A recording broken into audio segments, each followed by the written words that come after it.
Finally have a haircut. Stupid nice. It's not exactly what I wanted, but I think it's going to take a few cuts to be exactly where I wanted. I need to grow it out, layer it, grow it out, layer it a few more times, but I think this came out slick. And it feels nice to play with. Oh, it's stupid good. I finally feel like a real human. No longer have the unnecessary amount of hair that I just can't even handle. It was so bad. I don't know if you guys could tell because I usually had it up, but it was literally down to like my belly button. It was unnecessarily long. Was waiting forever to find a new stylist to go to because the person I was going to before moved. I think it looks slick. And that being said, let's jump into stream. Bonjour. So, obviously, we got the calling. Oh, is my chat fucked up? Why is it like in the middle there?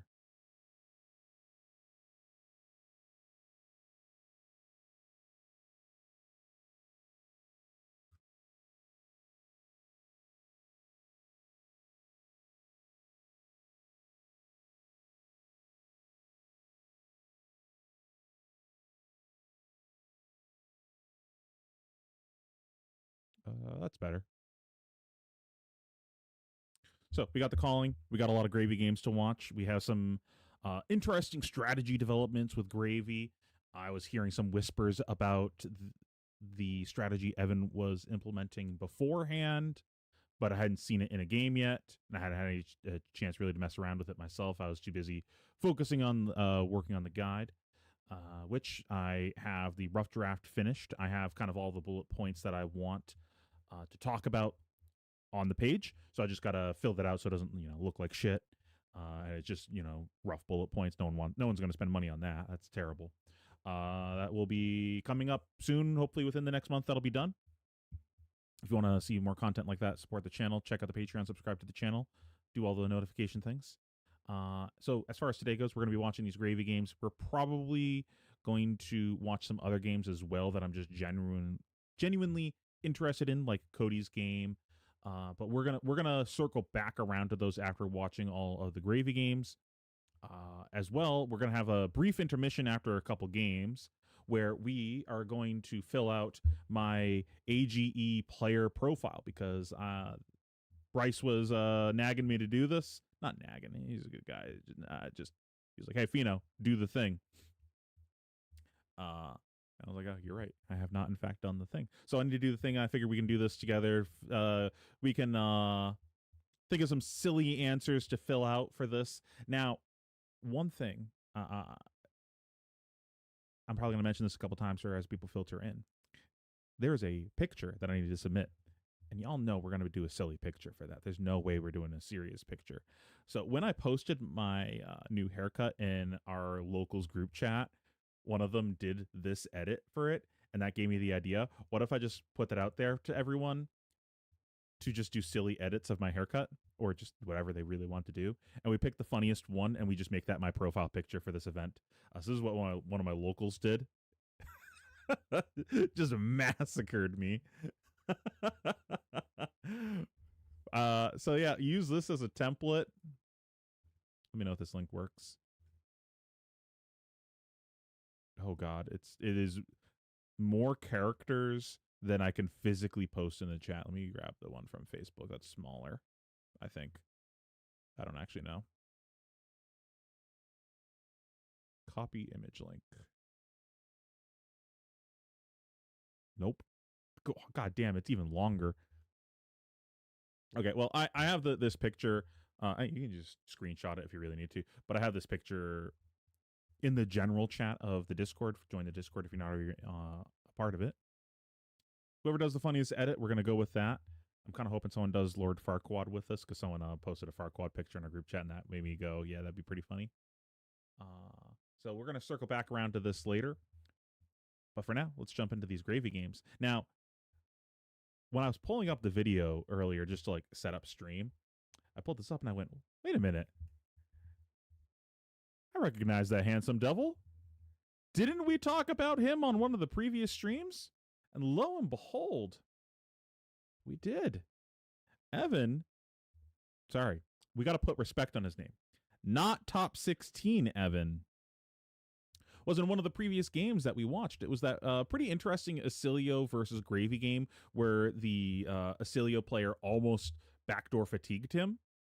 If you didn't see that, go back and watch it. It was like 2 streams ago. And we had a little bit of comedy about this game. This was the, if you guys watched the stream, you don't remember, there was the one where it seemed like the nerves were getting to him at the end of the game. And we had a nice conversation about that, talking about how, like, you should utilize being on stream as a chance to get rid of nerves. So that way, when you're in a game that matters far more than an AGE open game, you can really lock in. So I'm really rooting for Evan here. I hope he locks in. I hope that this is what he needed to get the shakies out of him. And this is an interesting matchup as well. Verdance versus Gravy. There's a lot of ways the Gravy can play the matchup. I'm pretty curious to see how Evan navigates the damage and fatigue at the same time. A lot of it is going to be face up from the Verdance, though, based on what weapon they present. You kind of know. The shtick is kind of up immediately if they present Talishar. Like, yeah, you're trying to fatigue me. I know what's up. If they present a different weapon, safe to assume they're trying to kill you, but they can still try to backdoor fatigue you based on how the draw for both players go. So let's just go ahead and jump into this game. We're going to play it on a bit of a faster speed, and we're going to pause when we feel the need to. Please let me know if audio is okay for you guys.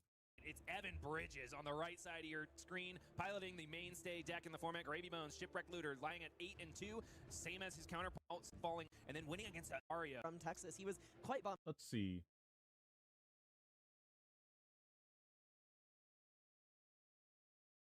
Really surprising that he didn't have a single mirror.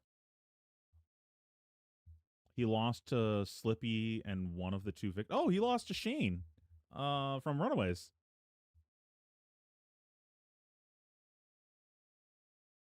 Honestly, this is a pretty tough bracket. There's a lot of, like, really technical matchups from the Gravy side. So this is a pretty impressive gauntlet that he had to go through. This is 3rd Verdance? 4th Verdance? Yo, what? How did he just catch all the Verdances? There weren't that many, right? Can we pull up a metagame thing? Oh, wait, I can just pull it up on Twitter because I was making fun of it the other day.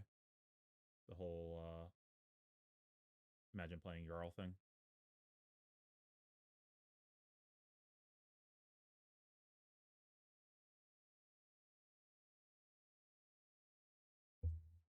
There were 11 Verdances in day 2. It had a 41% conversion. So that's like, that's got to be like what, like 25 to 30 total Verdances without like actually doing math. Bones, so curious to see what 40 back turns. Okay, so he can find his way into the top tables, and we're gonna. Interesting. He went with AB1. I'm quite a fan of going AB2 into Verdance. If you go AB3, it's pretty unnecessary. And also, you're sacrificing quite a bit as far as armor goes for, like, risking fatigue on your side because you're giving up Mage Master Boots or Dead Threads or her Hook. Like, all of your armor is pretty valuable. But the AB2 makes it pretty hard for them to actually kill you. So, I'd be a little concerned once my opponent presents Waning Moon of actually dying. So I'm going to be pretty happy about blocking physical attacks that go up my face this game. Usual suspects from the opponent's side. We're going to find our way into the arena here as we go to the first turn of this game where Evan has simply played an Oyston Heart of Gold and passed the turn. See what I mean? How he lays his cards all evil-like? Just drives me insane. 40 plays 40. Back over to Tyler for his first turn of the game. Pitching in Autumn's Touch is Verdance Thorn of the Rose. This is definitely a matchup that has long been touted as Gravy Bones favored, but I definitely think that those high conversion rates hint at the fact that Verdance has found a way through. Yeah, I think she has, and I think the way a lot of Verdance players are approaching this matchup is actually by fatiguing Gravy Bones, but I also think a big part of that game plan involves having Talishar so that you have a 1-card ally. This is tough because, like, with us on the AB1, you basically can't AB any of this kind of crap. It's just so bad. But, like, if our hand doesn't convert, we kind of want to defend with some of our cards here. It's it's kind of tough. But where he went Waning Moon, there's probably like something behind this, especially since he pitched an Autumn's Touch. There's probably like an attack behind this. Question: is your How to Beat -IO guide still applies to the Gravy match versus Fatigue?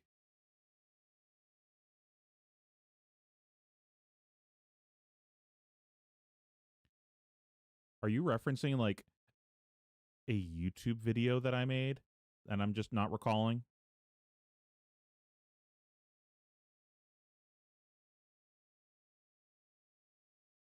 Clear and Evergreen in your deck list so that you have inevitable. Probably. I think though for the Gravy matchup, I don't really like fatiguing. It feels kind of difficult to actually fatigue that matchup without like extra tools in your deck that enable you to do that, like extra defensive cards, Command and Conquers, anything like that. It can get pretty dubious. You can win, but it's pretty inconsistent. I think the better strategy is to like block when it makes sense and just play the game kind of like how you would for Syndra. Like if you can outvalue Syndra that's triggering Mask almost any turn, you can kind of do the same thing to Dash, right? Because the thing is too, you have things into Dash.io that actually matter that wouldn't matter normally into something like Syndra. Like Chum actually matters in that matchup. So you have these cards that just like buy Dash's entire turn. So like you get to play a game of like aggro fatigue where you're like punching them and playing a proactive game, but they have to block sometimes, they have to kill your guys sometimes, and then them wasting time doing things other than going face can lead them to fatiguing, and then you just decide I don't need to kill you anymore, I'm just going to fatigue from here. So it's kind of like what people will do to you sometimes, where you backdoor fatigue, where people try backdoor fatiguing you. You can do a similar thing into Dash.io, but I think just trying to be proactive and just like better mathing them is probably the better strategy, unless you warp your deck to be able to fatigue that matchup. Like I think if you added extra cards, then fatiguing is pretty reasonable. But with current lists, it's pretty dubious. And I think if the Dash player's like good, you're not going to actually fatigue them.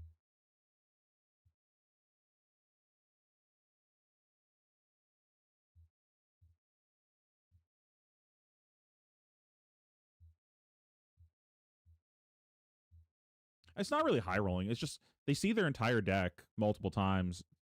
They're going to see their power cards and play their power cards. Like that, I would not describe playing your entire deck and seeing an amount of your power cards a high roll. And that's just kind of what Dash does. Like you play enough items that the expectation is you should hit some items off the top. You should probably resolve at least one max V during a game. It's not really a high roll. And that's good enough in a lot of matchups, just like doing that. Like you can high roll even higher than that, like literally play all 3 of your max Vs, play Boom Grenade every turn off the top. But the expectation isn't that, and just doing the normal stuff for Dash is good enough to be most decks.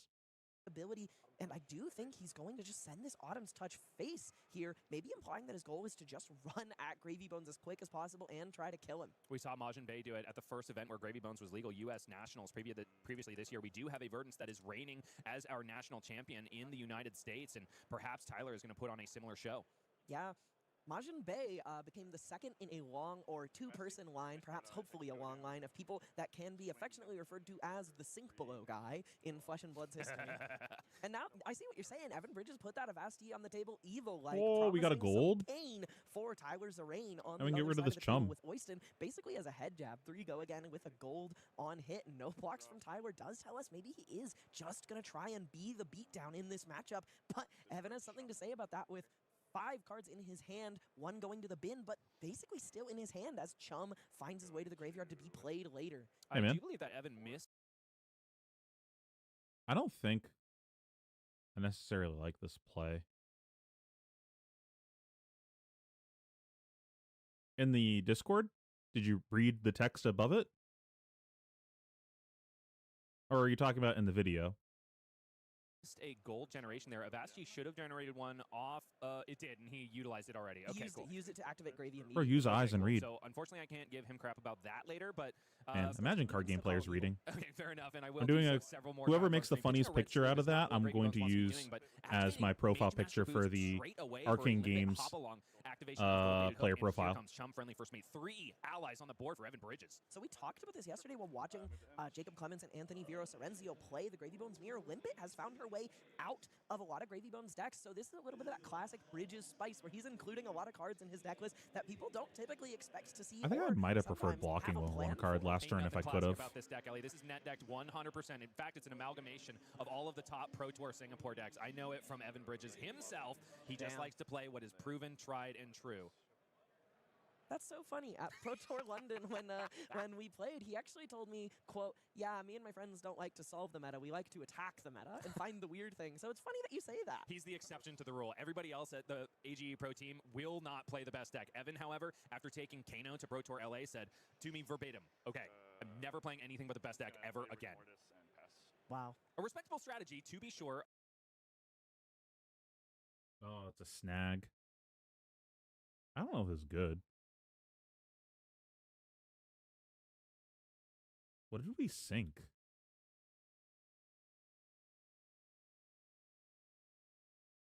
Is it a Sawbones?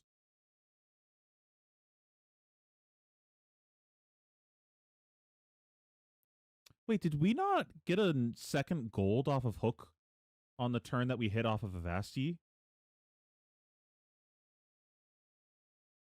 Okay, He used it to activate Gravy immediately. Okay, cool. So unfortunately, I can't give him crap about that later, but you can still call him evil. Okay, fair enough, and I will do so several more times on stream. Pitching a red sloop is not what Gravy Bones wants to be doing, but activating Mage Master Boots straight away for a Limpet hop-along activation of Gold Baited Hook, and here comes Chum Friendly First Mate. 3 allies on the board for Evan Bridges. So we talked about this yesterday that makes while watching sense. Jacob Clemens. I don't know if I like this. It's fine. And so Filling a useful... But I don't know if I like this just play Rigor Mortis pass either.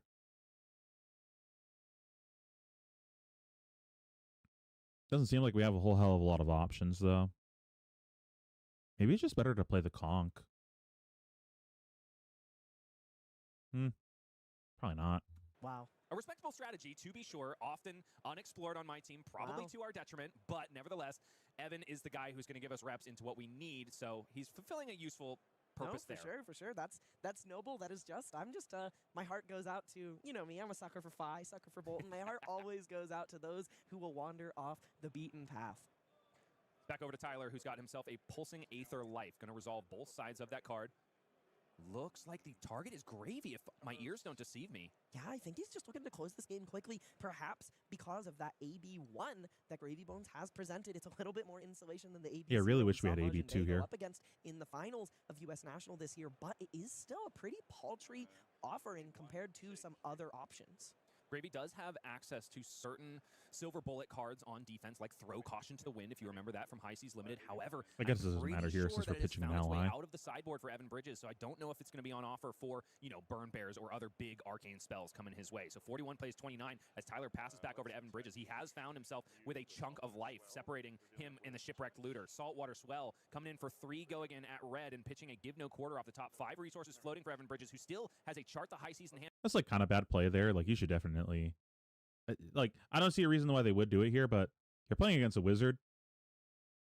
Wait for a response window on the thing that generates extra resources versus the wizard. They might decide to do some shenanigans before you resolve that card. They probably wouldn't here, but that's just kind of bad form. Like, play the swell, ask if they have a response. It's pretty typical for a wizard to want to do something before you randomly generate extra resources, if they were so inclined to do something, right? But no allies in the grave. Something unfortunate about this matchup and the way Tyler Zerain has chosen to play it, though he Why is he playing this chart? Don't you? He has a conch in Arsenal, right? Don't you just set the chart? We already have 5 resources. What are we doing with? Like, if this hits, what are we doing with all this money? Like, we go to 8 resources, play the conch, swing the rig still have 3 resources afterwards. This doesn't make any sense. Unless it's not a Konkin arsenal. I might have missaw that. Right now, the board state is getting away from him a little bit, and though these allies are going to swell as a threat, much of their downside is mitigated when you're sending arcane damage at Gravy Bones, since he can just get some defensive value out of them by pitching them to Arcane Barrier. Yo, that's if there's one thing Evan has going from his man, his pitch was so strong. He had 8 power in pitch. Stupid strong. Yeah, this play makes no sense. He doesn't have any allies. He doesn't have any gold. The turn he wants to make already is 4 or 5 resources. It's either conk into Rigor Mortis or conk into Chum if you don't want to risk swinging the Rigor Mortis because of getting shot, which like probably wouldn't get shot, so I would just swing the Rigor Mortis. What are we doing with his extra resources?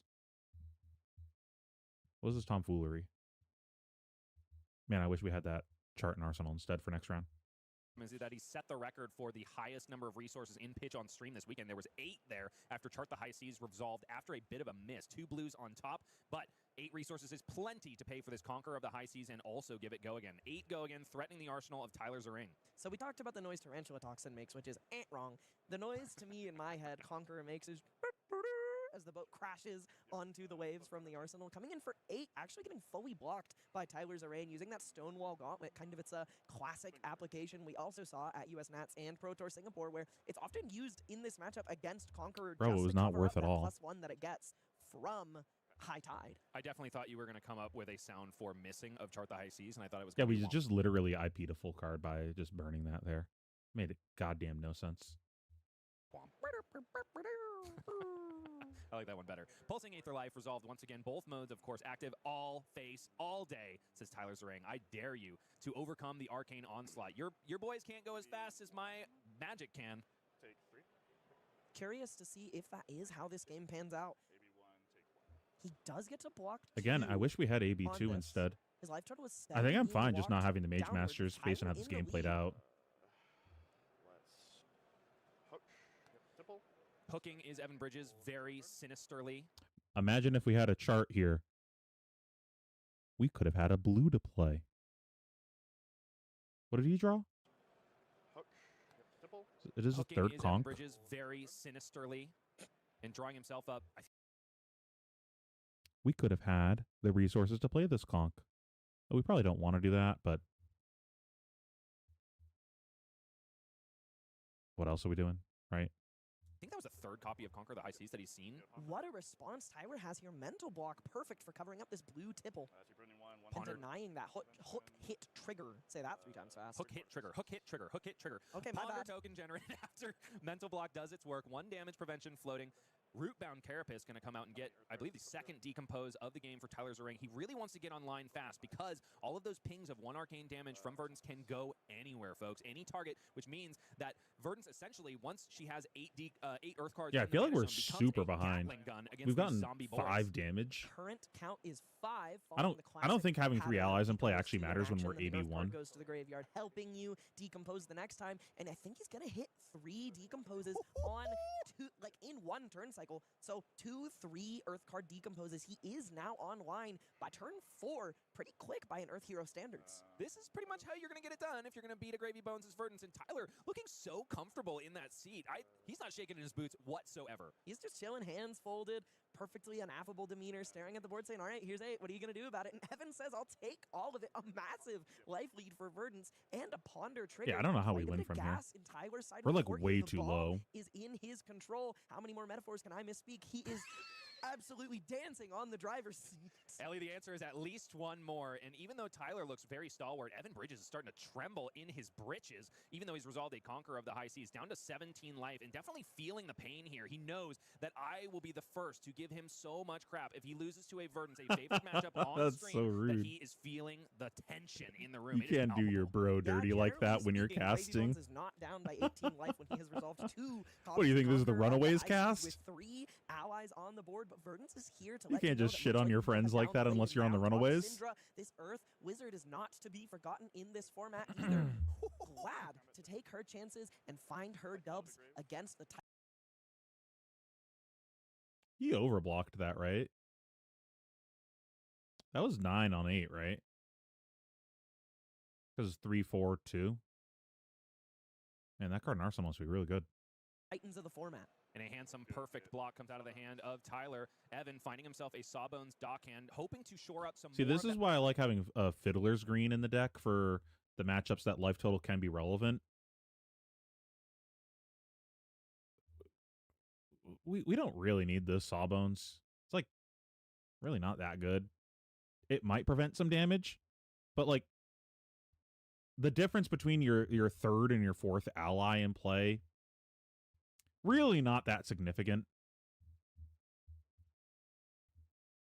Just getting like 3 life out of this could be better. It depends if we think the game's going to go long enough that we can get more than 3 value out of the Sawbones. But you also have to consider the 2 resources you're giving up playing it. They could have just been something else. It depends on the hand texture, right?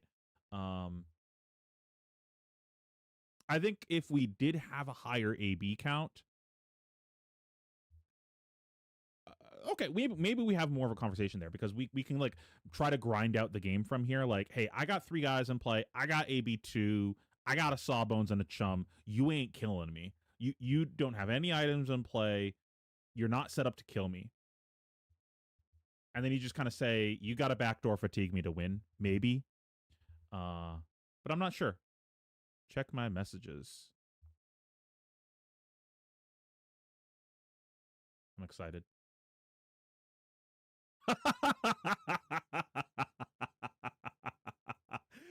Did you remember that was my spoiler card? Did you just pick that at random, or did you like do that on purpose? I think I literally have it on my desk.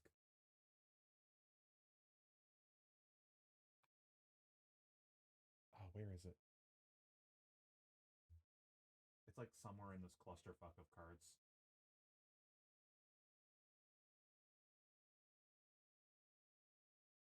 Whatever, it's somewhere over here, believe me. Just say, okay, I believe you. Okay, let me show you what he cooked up, chat. Open copy image link. Well, that didn't work.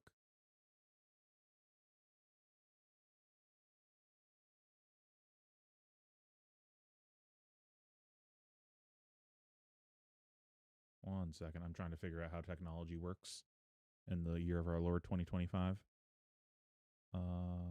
Maybe I'll just do window capture. No, not window capture. I want to do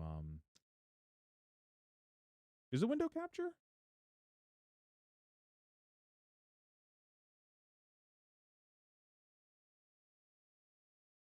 There we go. Bro cooks so hard. How do I move this? Oh, it's locked. That's why.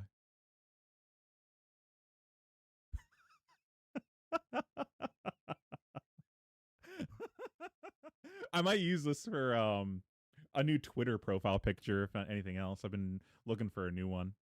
This is good. This is good.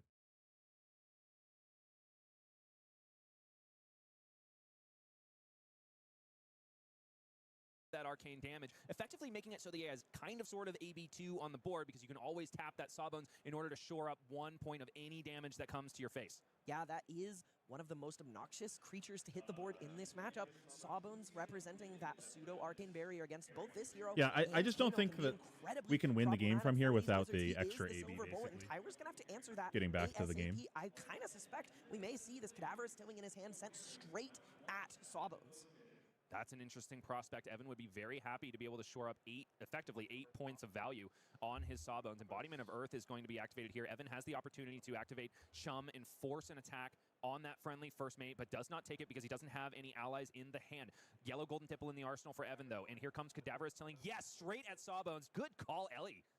You can't let that guy... Maybe I'm wrong. Maybe the Sawbones was worth getting because it was worth 8 damage. when I think a huge part of the axis of how you win this matchup is you prey on the fact that Gravy Bones is not very capable of running all that much Arcane Barrier because he has so much value tied up in this Dead Threads gold-baited hook engine. So you try to play on that with Arcane damage, and Sawbones we got to be careful, though, on this action point. I guess it doesn't really matter, right? I was going to say to play around Storm Striders of him shooting a guy, but it just doesn't matter, right? It's not like we have go again. So we don't actually have to be careful at all. Nah. Saltwater Swell revealing back alley break line. The dream reveal for Evan Bridges. 2 action points generated here after Go Again resolves. Also, a blue card has been put in the graveyard, unlocking all of the decomposing boys. Evan, however, is tipple rich without an ally in hand, so he's not going to be able to unlock the full power of all of these drunken sailors. Does discard a yellow tipple from the hand, though, to create a gold token and draw a card. Looks like he's finally found himself an ally with which to push even harder. It's a Swabby, going to be carpentering Tyler's life total away from golden tipple first, though. Out of the arsenal to put that Swabby into the bin, keeping 2 action points on Gravy Bones' side of the board, and finding another Saltwater Swell on the top. Oh, this is pretty good. Get any more this is what we needed. Yes, we just time walked our opponent to go off. We get to swing 2 allies. We push 3 go again attacks. We're going 5 wide this turn minimum. Only 1 blue left at his disposal, which does mean that he has the exact number of resources to bring Swabby out of the bin. Oh, but we gamble. It's not like really a gamble. We don't need this to hit because it's 1 floating to play this, and then what do we like ideally want to do this turn? Maybe play the Swabby, but we don't really need to play the Swabby. Just going Rigor Mortis Chum is probably good enough. We have the upside of playing the Swabby, I guess, but do we even want to do that? We already dead threadsed. We'd be pitching the blue in our hand to play this. What's that? 7 floating. Go to 2 floating. It's what, 1 more point than what we already have on board? Because it would be... I guess we could just play the Swabby and then still do the same play of attacking with these 2 guys.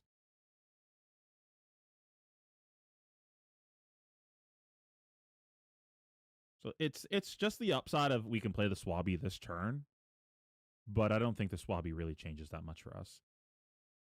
I do think that we want to arsenal this port side. See what I mean? He's a villain. Mr. High Roll himself. That is gross. That is gross. Almost a 12 life lead evaporated in nearly an instant thanks to multiple Saltwater Swells hitting in the same turn, multiple tipples discarding and drawing cards. Evan has had like 7 Man, who knew Belittle was a good card?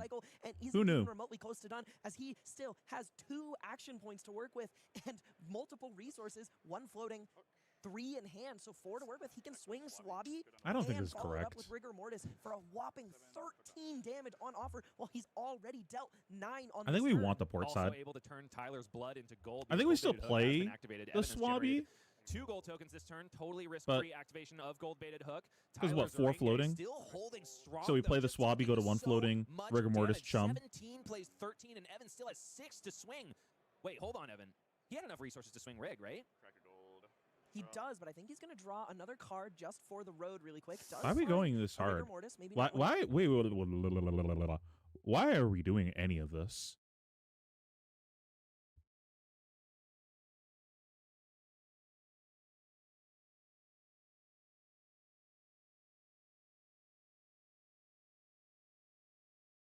This is a huge waste of our gold. We could have just played the Swabby and attacked with the other 2 guys and moved on with life. I guess it's better if we get to attack with Rigor Mortis instead.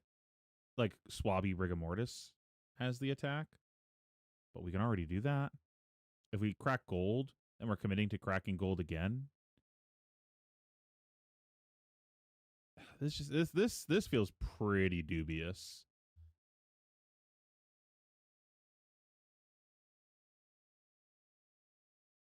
And again, I think we just wanted the port side in Arsenal. That might be wrong, but... So able to turn Tyler's blood into gold because gold-baited hooks. That we may see this card just used for more resources. Also not the worst arsenal of all time. No. I don't want to go to 0 gold here.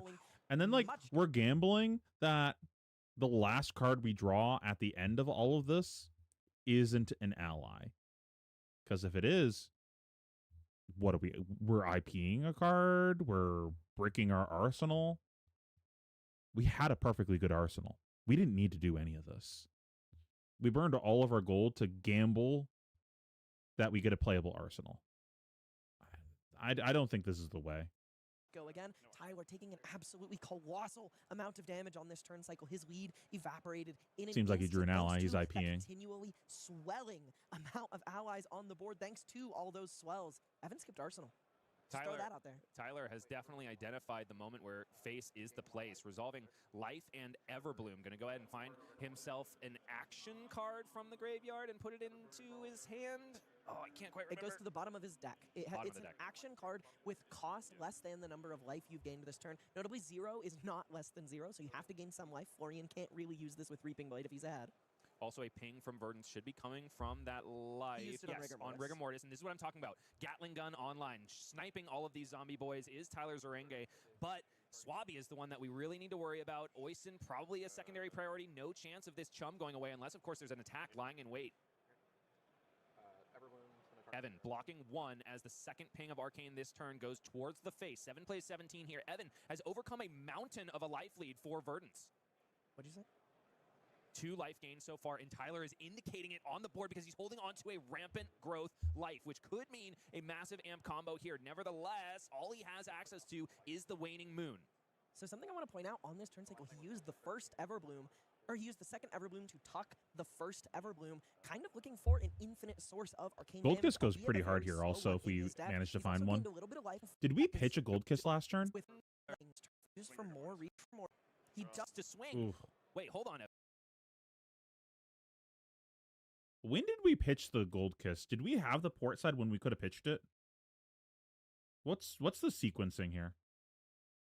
During Tyler's life total away from Golden Another Tipple first, though. Out of the arsenal to put that Swabby into Did we hit it off of the swell? 2 action points on Gravy Bones' side of the board and finding another saltwater swell. So we never had the choice of doing it. Resources to bring Swabby out of the bin. Finding we another gamble. That's tough. Okay. Because ideally we wanted to play that Gold Kiss. Put it to gain some life. Florian can't really use this with Reaping Blade if he's ahead. Also, there's an attack lying in wait. Evan blocking 1 as the second ping of Arcane this turn goes towards the face. 7 plays 17 here. Evan has overcome a mountain of a life lead for Verdance. What'd you say? 2 life gains so far, and Tyler is indicating it on the board because he's holding on to a rampant growth life, which could mean did Ellie say, a what massive did you amp say? combo here. Nevertheless, all he has access to is the waning moon. So something I feel like point out on this turn cycle, I feel like she was trying to acknowledge a pun or something. Or he used the second Everbloom to tuck the first Everbloom, kind of looking for an infinite source of arcane damage, albeit a very slow one in his deck. He's also gained a little bit of life to make up some amount of the damage he took on that turn, gaining more life.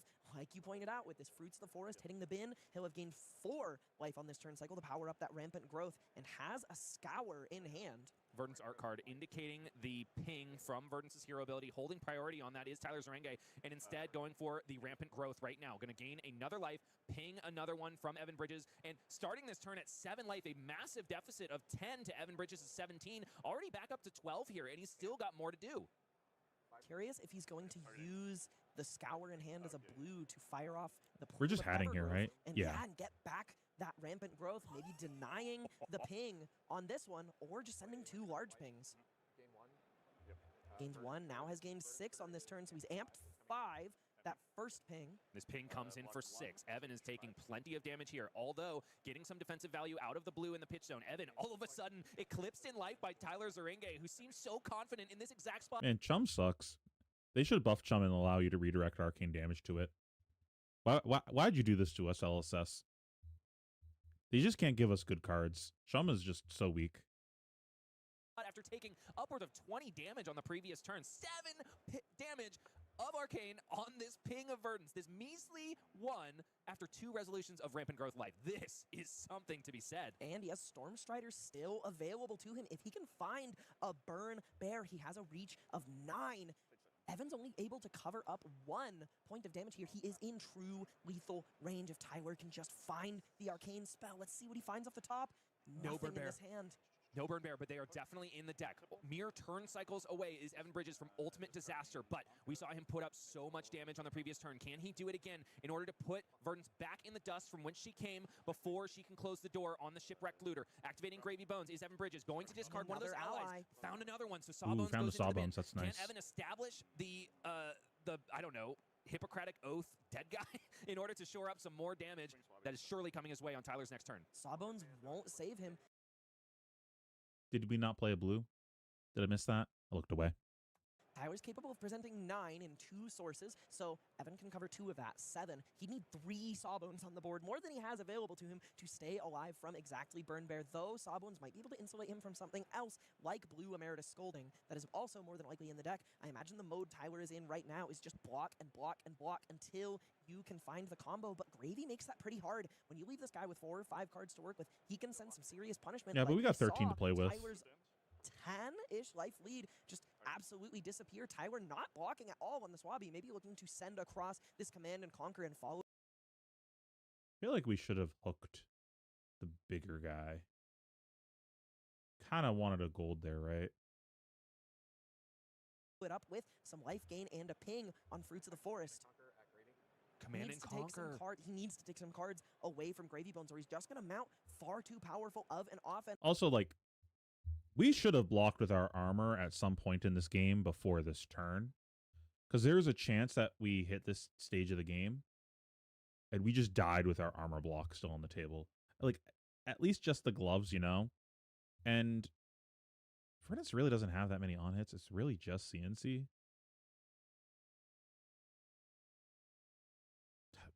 Maybe Scar is a concern, but we were behind on life the whole game. I just don't want to die with the armor block on the table because there's always the chance that the Vertis just pivots into just dealing or dealing arcane damage for the rest of the game, and we just never get a chance to use it. For Tyler to deal with, which might still be the case here. Like if we block 6 on this, we're still leaving our gloves on the table, right? Got himself 2 blues in the hand, but they must be dedicated to block if he wants to keep that arsenal card around, which means that only 2 allies in the hand is not going to be super great, especially when you have no gold to speak of. Evan's turn is going to be lackluster to say the least. 2 allies in hand, 1 in the arsenal, and no way to cycle them away. Does look like he's going to at least be able to get some defensive value out of these allies. Yeah, pitching that Whaler Humperdinck away to preserve 1 life on that Arcane Ping because he just can't go any lower. Let's check the hand. Does he find the spell? No, not really. Quite, Still no spell. Quite.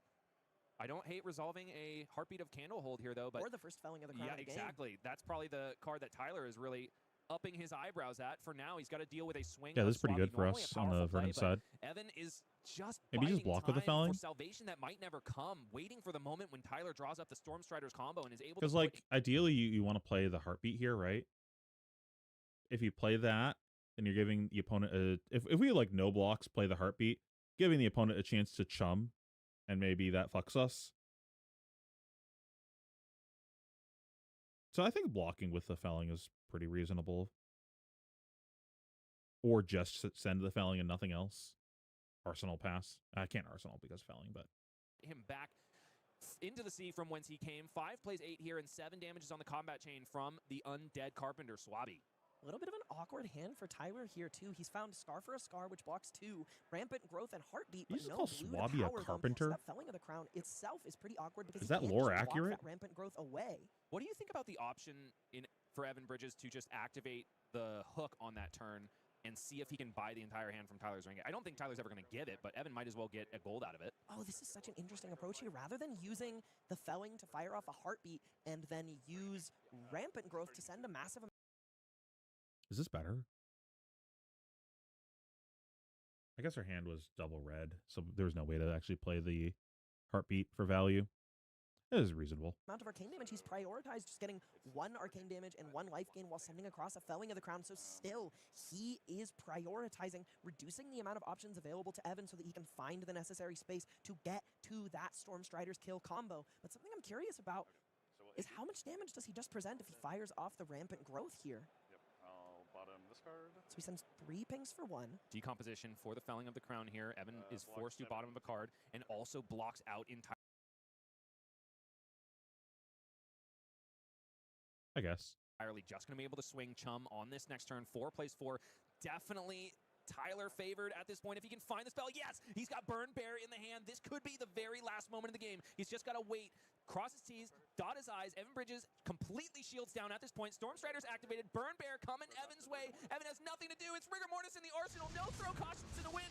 Evan, the Unfortunate for Evan. falls. I think that game really came down to the fact that we presented AB1. I know I mentioned it a number of times. Honestly, I think we had too many allies on the board. We like spent time establishing more allies when the opponent had no interest in clearing them. And I think that if that's your strategy, because that can be your strategy, that can be like how you're trying to play the deck. But if you're going to do that, I think you need to include more ally go again, like flying highs and shit like that. So you can be like, here's a bunch of allies, deal with it or lose the game. Because that's what he did. He said, deal with my board or lose the game. And the opponent said, I don't believe that you can use all of those allies. And then Evan was like, oh, shit, you're right. You called my bluff. I literally can't use all these allies. Like, the only reason he attacked more than once with allies was, he luck sacked into the back alley off of the top. I think if you look at the guy that won the calling, he had a construction similar to that. That's how Jacob also constructed his deck for Nationals. Just extra go-agains. So you can go, I'm just going to spam the board. Here's a bunch of guys. Deal with it or lose. Okay, you didn't deal with it. I'm going to punish you now. I don't like that strategy. But if you're going to do that, you need to include cards in your deck to leverage that. Anyways, that was an interesting game. Educational. Let's move on to the next Gravy game. Let's see. We've got... I think I already saw this one, but we can watch it again. I know one person has definitely won the fashion race, and that's Jimmy on the right side of your screen. What is going on with that hat? It's a Froggy hat. I love it. Yeah, it's a great hat. No notes whatsoever. I'm just surprised to see it, and pleasantly surprised, mind you. 40 plays 36 already, because Dash.io, with great power, does have drawbacks. She does start at 36 life. Flushing Blood players do really love their hats. I distinctly recall an event quite some time ago where Dr. Tarek Patel was seen wearing a rainbow propeller cap. Yup. And Brody Spurlock's famous 5-hat deck list. So in and out of the game, we do love our hats here in the Flesh and Blood. Oh, you got me good right there, Ellie. Command and Conquer is the first attack action card resolved in this game, and that's a bit of a weird one for Gravy Bones, if I do say so myself. Even more bizarre is that he pitched away a Conqueror of the High Seas with a blue, so he intentionally filtered that Conqueror out of his hand, either telling his opponent he has another one to tuck away in the arsenal, or he wants to get that card out of his hand further into his deck and has a different approach for this matchup than just disrupting Dash.io. What did he arsenal? As another wearing a rainbow so is it a loot and a conch? And Dr. Tarek Patel. He arsenal D-React. I guess that's reasonable.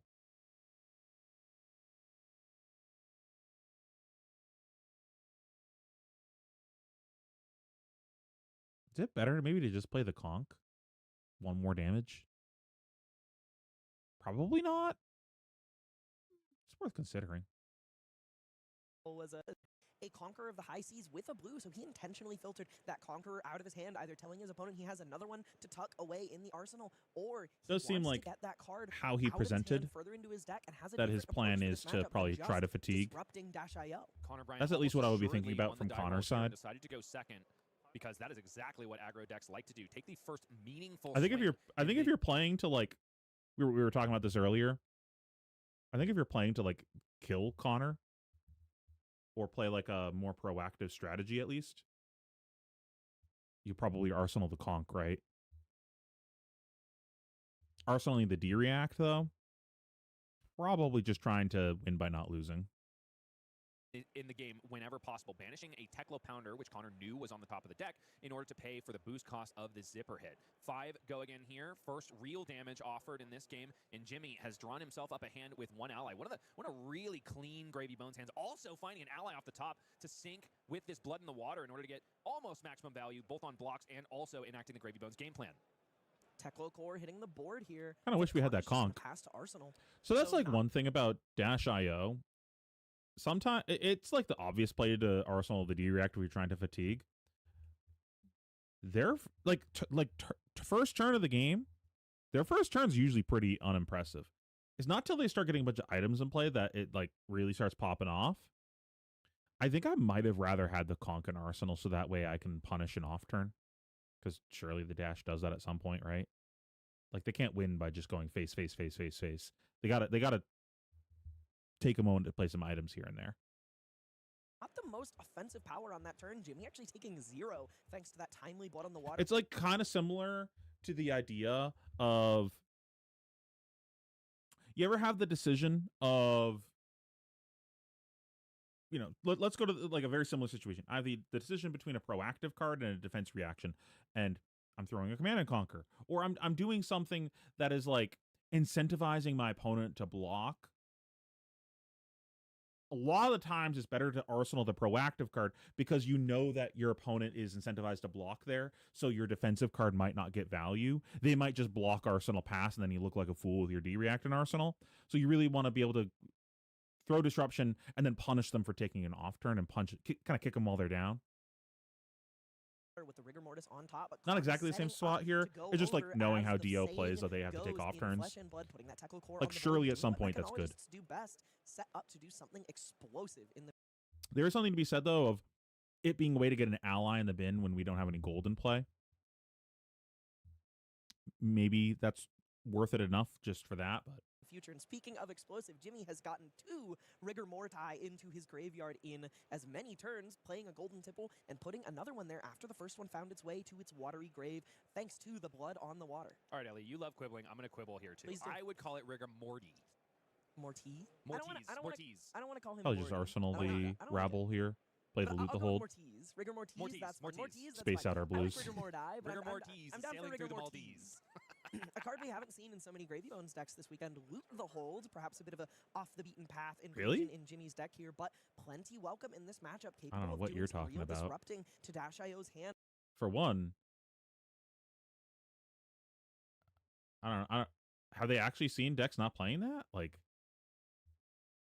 and all the data that I've been looking at for Gravy Bones lists, speaking of which, if you want the data, it's on the Patreon. I have a spreadsheet covering every single Gravy Bones deck list that has topped an event, and including the top 64 of the Pro Tour, and kind of breaking down all the data from that. And I'm going to be exploring the data some more with the new data website that came out recently. Every single one that topped this event was playing 3. Almost every single one from every single event was playing 3. So I don't know what the comment of this is a surprising card is. This is just like standard in the deck. And 6 damage on hit. Connor will have to discard a card, and Jimmy will generate a gold token. Connor with a no block in hand, and perhaps an important no block in the matchup. That Convection Amplifier can be so important for getting those important bits of damage through against Gravy Bones, and that's incredibly clear with the way he's lining up 6 block here. Bro, Connor over here jump scaring me. At Jimmy Nero Demere's first real attack. It's an interesting thing because Connor is definitely not in the most ideal hand texture here. Would love to have Man, giving up your crown when your opponent is playing Command and Conquers on top of Conquer the High Seas seems super dubious. But if this hand is fucking nuts, that makes sense. So like from Jimmy's side, I'm a little spooked. Like he's just throwing away his crown here for no reason. This hand has to be nuts. Like I think I'm getting max V'd when I see this. Resource card, but he was able to establish that Teklo core on his first turn of the game, and we know exactly how scary Connor Bryant can be when he's got himself free resources. Right now, though, and those gloves are so good. All of the fridge, as you mentioned, Ellie, is coming out to play, blocking out the first bit of disruption that comes Connor Bryant's way, and this is especially prescient because a Command and Conquer has already been resolved, and a Conquer of the High Seas has made its way to the bottom of Jimmy Nero's deck. So Connor has a bit of a green light here to use the fridge at the first disposal and just hit the gas from here on. Yeah, fair bit of disruption already out of Jimmy's hand and deck here. 3 pieces of it in the form of Loot the Hold, a Conqueror on the bottom, and the CNC in the yard. Connor finding that Cerebellum Processor off the top thanks to Dio's ability. Going to draw a card and have 6 to work with thanks to that Teklo. Wait, did he draw the max V? A card and have 6 to work with. What was the hand? Oh, did the hand just not play?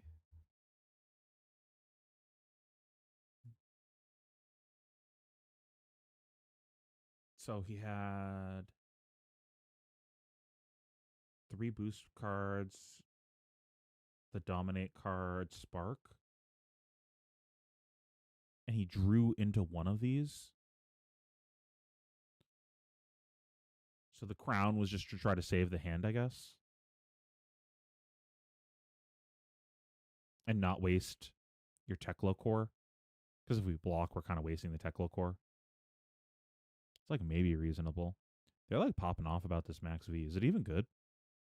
We have one floating. We can heart after boosting once. Two floating. So that pays for the Max V. We've got two boost cards that cost 0. I believe that's a Sprocket in his hand. We can pitch the yellow to play the heist. Arsenal in the item feels pretty dubious, though. But maybe it's fine.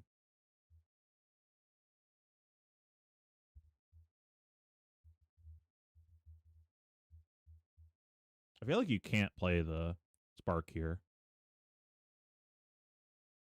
You're just like gambling to not be able to cast this Max V. I guess if you draw a red, you just pitch the red you draw and the item. Wait. Do you just always play the Spark because it's just like upside? Like either we draw a pitch card off of the Spark and we got a free item into play, or it's the same thing, but we have to pitch the item we didn't want to put in Arsenal anyways. I think we might play the Spark. Is my math correct? We have one floating, heart to 2. Our round is 4 resources. I think that's the play. Fucking YOLO, man. Thanks to that Teklo core, a little trim on resources, but he has some 0-cost cards to make this hand sing. Are we going to see a 6-card maximum velocity on his second turn? I haven't done the math yet, but it is certainly possible in the hands of an amazing Dash.io player like Connor Bryant. Nevertheless, he might have just wanted to pop that Cerebellum processor immediately. I will say he is an amazing Dash player. Where it belongs in a lot of these. I'll stop here for a sec. I'm so happy Connor topped this event. He has been cooking with Dash for so long. He is so good with this class. This was just like a... Let me move my camera over. I'm like leaning to the wrong side. He's so goddamn good with this hero. He has put in enough work that this was just a matter of time for him topping an event. I'm so happy it finally happened for him. He really deserved this for how much work he's put into Dash and other mechanologists. Unfortunately, we're never going to hear the end of how good mech is for the next several months. Unlucky. These matchups in the Arsenal, where it can lie in wait and be ready to do maximum amounts of damage and push boom grenades through, forcing the Gravy Bones to essentially just die underwater from all of those non-black allies in hand. I think he's going to get to basically set that. If he doesn't play the up Spark, I'm already, actually going to though. message him He about has this. Spark of Genius to go get a boom grenade, and he has 6 cards on this turn. What more could you possibly ask for? Asking for more than 6 cards for your maximum velocity is a fool's gambit. That is an embarrassment of riches. How about a free resources off my chest piece? Can I ask for that? Yeah, he's allowed. It's right there. It's at his disposal right here and now, but Connor probably wants to see what he is going to draw first off of that Spark of Genius before he commits to the Teklo Foundry Heart. That being said, maybe the top of the deck has him thinking a little bit harder. That's information that only belongs to Connor at this current point. I think the thing that you're thinking about right here is you're always hearting. And I think we're always playing this Spark. So we're just debating on whether or not I want to heart now and get rid of the top card of my deck, or shuffle, then get rid of the top card of my deck. Like, is the top card of my deck something that I want to maintain in my deck? Quite a few allies stuck in Jimmy's hand, it looks like. I think he only has 1 blocking card. Looking at a Sawbones. Holy shit, we're cooked with this hand. Saltwater Swell, far from ideal. He has a Gravy Bones activation to filter things away, but he hasn't. Yeah, my goat. Another ally on the my top. goat. Here comes Spark of Genius, almost assuredly fetching out. Do not play. Please do not play. There, the top of the deck will could top 8. Will Looks top like 8. boost Will thus win. far. Needs Specialist. 2 more does Connor Bryant in order My to goat, resolve Connor. Maximum velocity. One of the biggest attacks in the Mechanologist arsenal. Looks like he is considering that boom grenade. Oh, handcam's so good when people are searching their decks. I love it. Without a doubt. Looks like he is considering that boom grenade, but instead Really? opts for that red backup protocol, maybe looking to get. So we're going 3 I guess the other thing too is by changing the top card of our deck here, it gives us another chance to have an item on top for Sprocket. Or am I thinking of the wrong one? No. Is Sprocket the one that on hit you can play an item, or is that the one that gets +1 if you boost an item? I forget. But this is kind of surprising. We're going 3, 5, 10, 18. I guess there's a chance he can block out 18.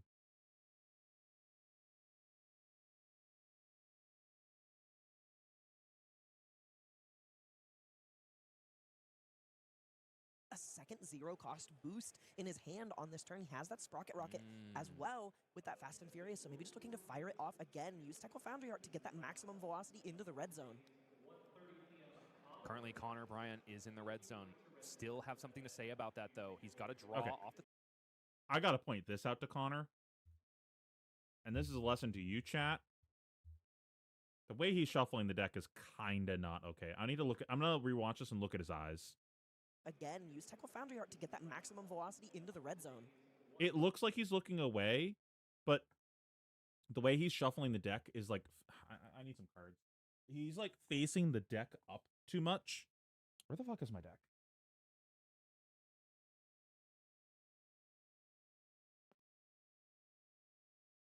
Okay. Random lesson for you, chat. Whenever you're cutting decks, always look at your opponent. Always look at your opponent. Because shady shit happens sometimes when people shuffle deck. I'm not saying that's happening here, but when I see someone shuffling the deck like that, and his whole ass body isn't turned away from the deck, I don't need to know whether or not he's doing it. I'm just going to assume he is and tell him stop doing that. So let's see. When you're shuffling, oh man, this is terrible. I'm black on black here. You want to you see the top of the deck is here. You want to make sure that when they're shuffling your deck, the tops are facing down. And in this clip, they're not quite facing up like this, but it's like up enough that as he's going through it, he can kind of look at cards. And I'm not saying that he is doing that, but you have to self-advocate and make sure that people aren't doing shit. Always assume that their intention is not in your best interest and self-advocate. So when you see someone's doing that, you gotta say something. And typically what I try to do to avoid any confusion of that, when I'm shuffling, I grab the deck and I just pivot it away from my body. It's over here while I'm shuffling, or I'm just looking away. I'm trying to maintain my head at like a 90 degrees away from the deck. So there's never any confusion of me looking at the bottom, because I don't ever want someone thinking that I'm cheating. And you should do that yourself if you have the hand dexterity to do that, or at least just point the deck face down. It's just good practice. Currently, Connor Bryant is in the red zone. Still have something to say about that, though. It's tough. It looks like he's looking away, but you can kind of see he's like looking down at the deck a little bit, and that can just be to make sure that, you know, his hand dexterity is okay for shuffling, that like, oh, am I like doing this correctly? Or okay, I'm done shuffling, let me put the deck down. But like I can't know what's going on in his head. And I should not assume that my opponent has my best interest in heart. So, you know. He's got to draw off the top of the deck, as is his right from Spark of Genius. He doesn't have... Oh, finds the blue! Oh, blue T-Bone coming in exactly when it is needed at Connor. So now we don't have to chest. Does chest change anything? We could pitch the... Okay, so 4, 5, pitch the item 6.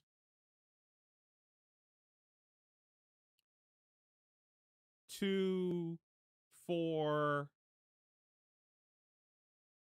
So we can just like do all the things and then just use this to set up our arsenal for the next turn. Just like kind of play the same turn, right? I kind of like that. Again, I don't think I actually want this card in my arsenal. The Dominate. Connor Bryant's beck and call, and this is exactly what you need. You do need to be a skilled Item off player. the top for Sprocket Rocket. Everything is lining up his way. You do need a lot of skill to pilot Dash.io, but you also need the stars to align, and they are definitely doing it for Connor. I think this is probably one of the many times he has done this to his opponents today and also yesterday. 33 plays 22 as Sprocket Rocket connects with Jimmy Nero's face. One more boost is needed in order to unlock maximum velocity. And a heist lies in hand to make it happen. Or the backup protocol red on the board. Both attractive options. Nevertheless, activating Teklo Foundry Heart is Connor Bryant going up to 2. The one thing that resources sucks about taking this line, though, is we are at giving balance value, but whatever. cost of 2 cards in deck, and they're two big ones. However, giving targets 2 heist, which is a really nice proposition, especially when your opponent has not been blocking ostensibly because they simply can't. Has Connor drawn 2 cards this turn? He has. He's used Cerebellum Processor and Spark of Genius, so Jimmy's Balance of Justice actually is online. He's going to draw a blue 3 block in the form of Fearless Confrontation and put something else I might in have the just bin. used So Shoes with this the turn block because of all the value allies in found here, hand. This heist isn't going to connect. Saving graces for Mr. Demare. Without question, but the follow-up is the real backbreaker. This is what Connor has been building his way towards this entire turn. Leaving 1 resource on the table, so does make me question the choice to activate Teklo Foundry Heart, perhaps just trying to dig his way we're just through the pitching deck this. I think and he find just the more wanted to powerful banish some turns. items for heist, Yeah. No. You don't see the vision. Could, It's of course, as also- well be the backup protocol red, which would go away at the beginning of the next turn. Could be thinking about pitching that Convection Amplifier, which is a fantastic card, but not when it's plunked in the arsenal and gums up some otherwise really awesome setup turns. So he may just pitch that along with this errant resource to get back a 0-cost boost, more than likely Fast and Furious in the bin. Or Zipper Hit. Either or. I like them both. They both say boost and they both say damage. I wonder if it's even just heist, since he still has that Tekla core on the board. An interesting choice, to be sure. Connor Bryant is the guy to show us how to make it happen. 7 damage comes Probably across just Max as V again. second copy of Loot the Hold is put in front of Maximum Velocity, stemming the bleeding a little bit for Jimmy Demare. Are we stupid? Is it just Max V back into the arsenal? He did close the chain first. Actually, yes. We are not stupid. We We are got the smart, Teklo, we got the He got Zipper Hit, he got Zipper. We're the good. Cerebellum. We're good. Zipper Hit. totally not stupid. Are your caster Max and V seems pretty co-caster in the reasonable. booth? Especially if Totally you know not that the top of quite your deck dead is a yet. boost card. Is Jimmy Nero Demare. Actually, not as much of a dent in his life total as No. we would have expected for a 6-card maximum velocity turn. That is the power of Balance of Justice when you draw 2 cards and turn it online. What's the top card? Basically neutralizes that extra second drawn card. Tekla core? Jimmy, starting off with a That's pretty murderous reasonable. rabble We know that we're for not drawing a free. boost card, and then we might be too flush Free on dog in here, resources. and a blue will have entered his graveyard. He does. Jimmy is not separating his allies in the graveyard. Which I think if do we saw a is boost a pretty card, then I heads-up just play if you're slam. trying to be super competitive, giving your opponent the option to forget about them. But nevertheless, he's got a Sawbones in the bin and also one of the 2 Rigor Mortis that have come out of the deck so far. Something to point out here is that he now knows that the top card of his deck is blue. After it changing, he used Compass and Bodge on the last turn. Wait, there's So he's another getting a Rigor little bit Mortis of in the info bin, from that right? Murderous Rebel in addition to Is this turning on guy one of Grady, those and that psychos that leaves saltwater his swell is allies looking in the grave mixed with absolutely everything insane else? Here. Going to get Oh man, I 3 fucking hate extra that. resources off the top of his deck and put that blue in his pitch zone, letting him fire off some of those extra allies. Also Like has the Sawbones he put in the bin on the previous turn. also has himself access to Dead Threads now that, or no, hasn't. I somehow no keep ally, sliding right? No, that was further and previous turn. further Yes, in this previous turn. No direction. ally has hit the bin this turn. Okay. He could have Dead Threads to activate Quick Dodge Flexors on Mm. Connor's turn, if he Mm. so desired. Here we go. Portside Exchange is going to get that done. Anka to the bin and turning into gold. They say that all that glitters is gold, Ellie, but how about all that's dead is gold in the case of Gravy Bones? Let's see what the top of the deck looks like in terms of gold when he decides to fire off that saltwater swell. Looks Yeah. like instead he's going to fire off this Anka, maybe play it out and swing the Anka's Rigor Mortis for a reasonable bit here. more damage. Anka pretty relevant in this matchup. Dash.io does a fair bit of drawing cards. I think this playline makes a lot of sense. Save the swell for later, because for now you just have a super clean, in terms of resources, play as Gravy Bones. Sure, you're leaving 1 on the board because Dead Threads is active, but this is otherwise just a bread and butter gravy turn. You're keeping life at parity. Your opponent is definitely going to be hitting you in the face next turn, but, you know, when things line up, it's best not to over-encourage variance to hurt you in the end. In the hand of Connor Bryant. 2 items. 2 items. Neither of which are red, though. So not forced to play either of them, nevertheless. Resolving a yellow boom grenade from the hand. Symbiosis shot up to 5 counters here. Cerebellum Processor expends its last steam counter at the beginning of this turn. Unaware if Connor is going to be able to draw a card off of it. He doesn't have any extra action point generation as of yet. Null Time Zone revealed on the top once again. Pretty interesting one in this matchup. You can slam that and name Golden Tipple, neutralizing 9 whole cards in Gravy Bones' deck.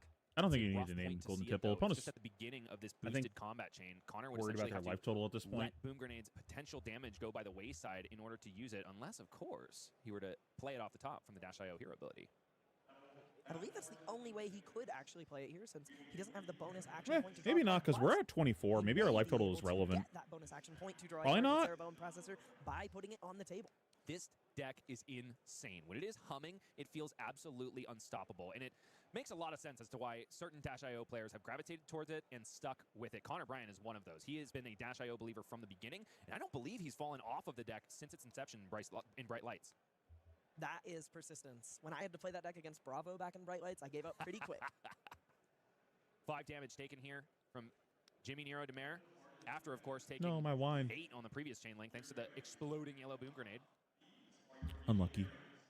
Or, I'm sorry, I think he was just Tasty. getting life totals caught up. And here comes the null time zone off the top of the deck. 24 plays 17. I do believe he took 8. I guess it's free. Yeah, he took 8 total. We're all caught up, bottom line. I believe he named Conqueror of the High Seas for that null time zone.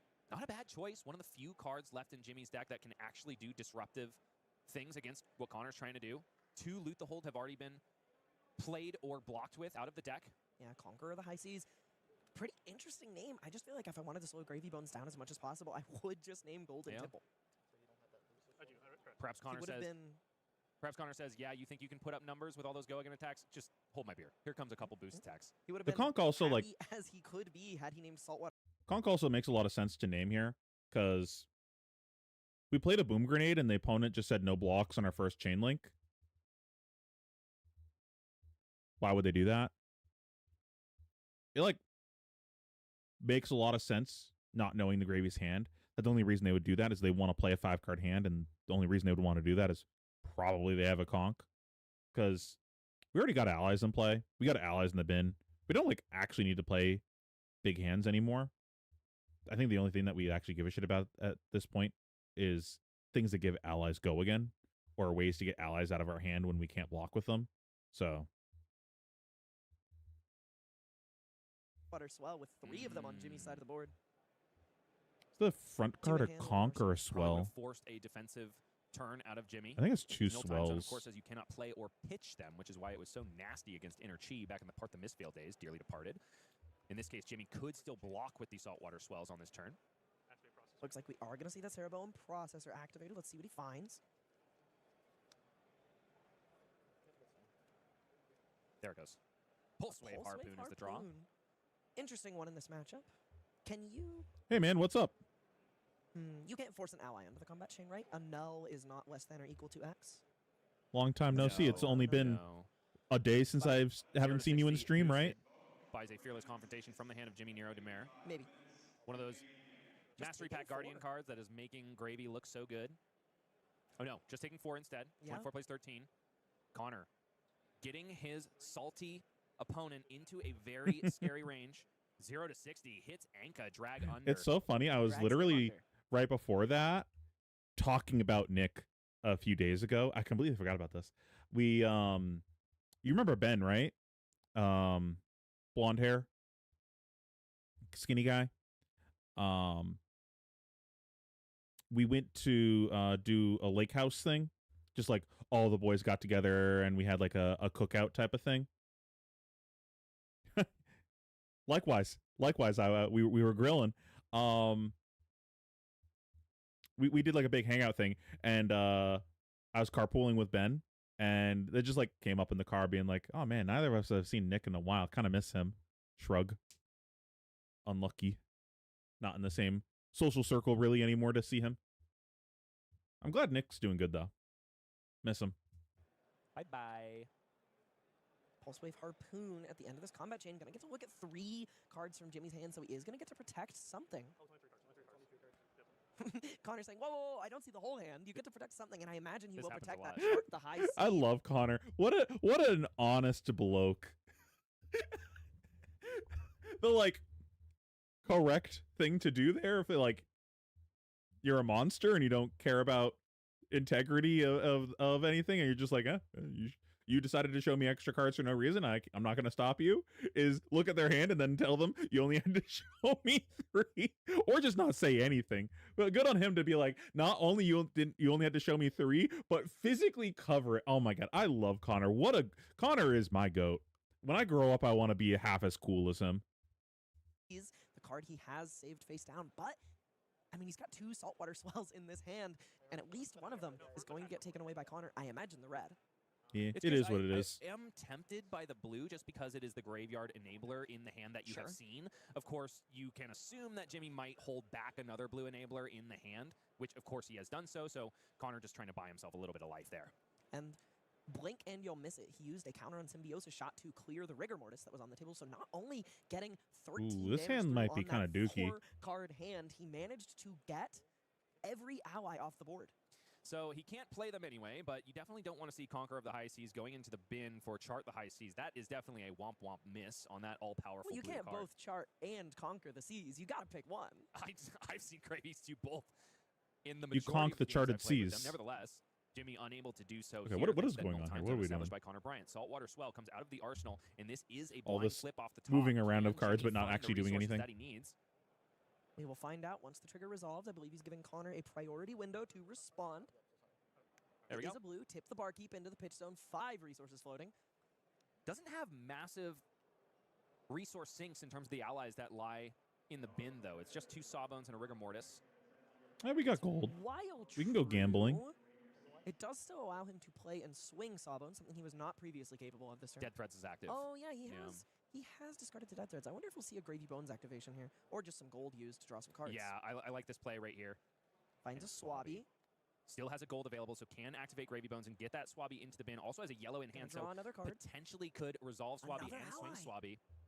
This Another tournament? ally stuck here. Gonna use Gravy Bones to draw and So, this is like a game 2 that we're watching here. So, like, I don't have a huge opinion yet, but I was already debating on cutting it from my list. I had trimmed it to 2 prior to this event.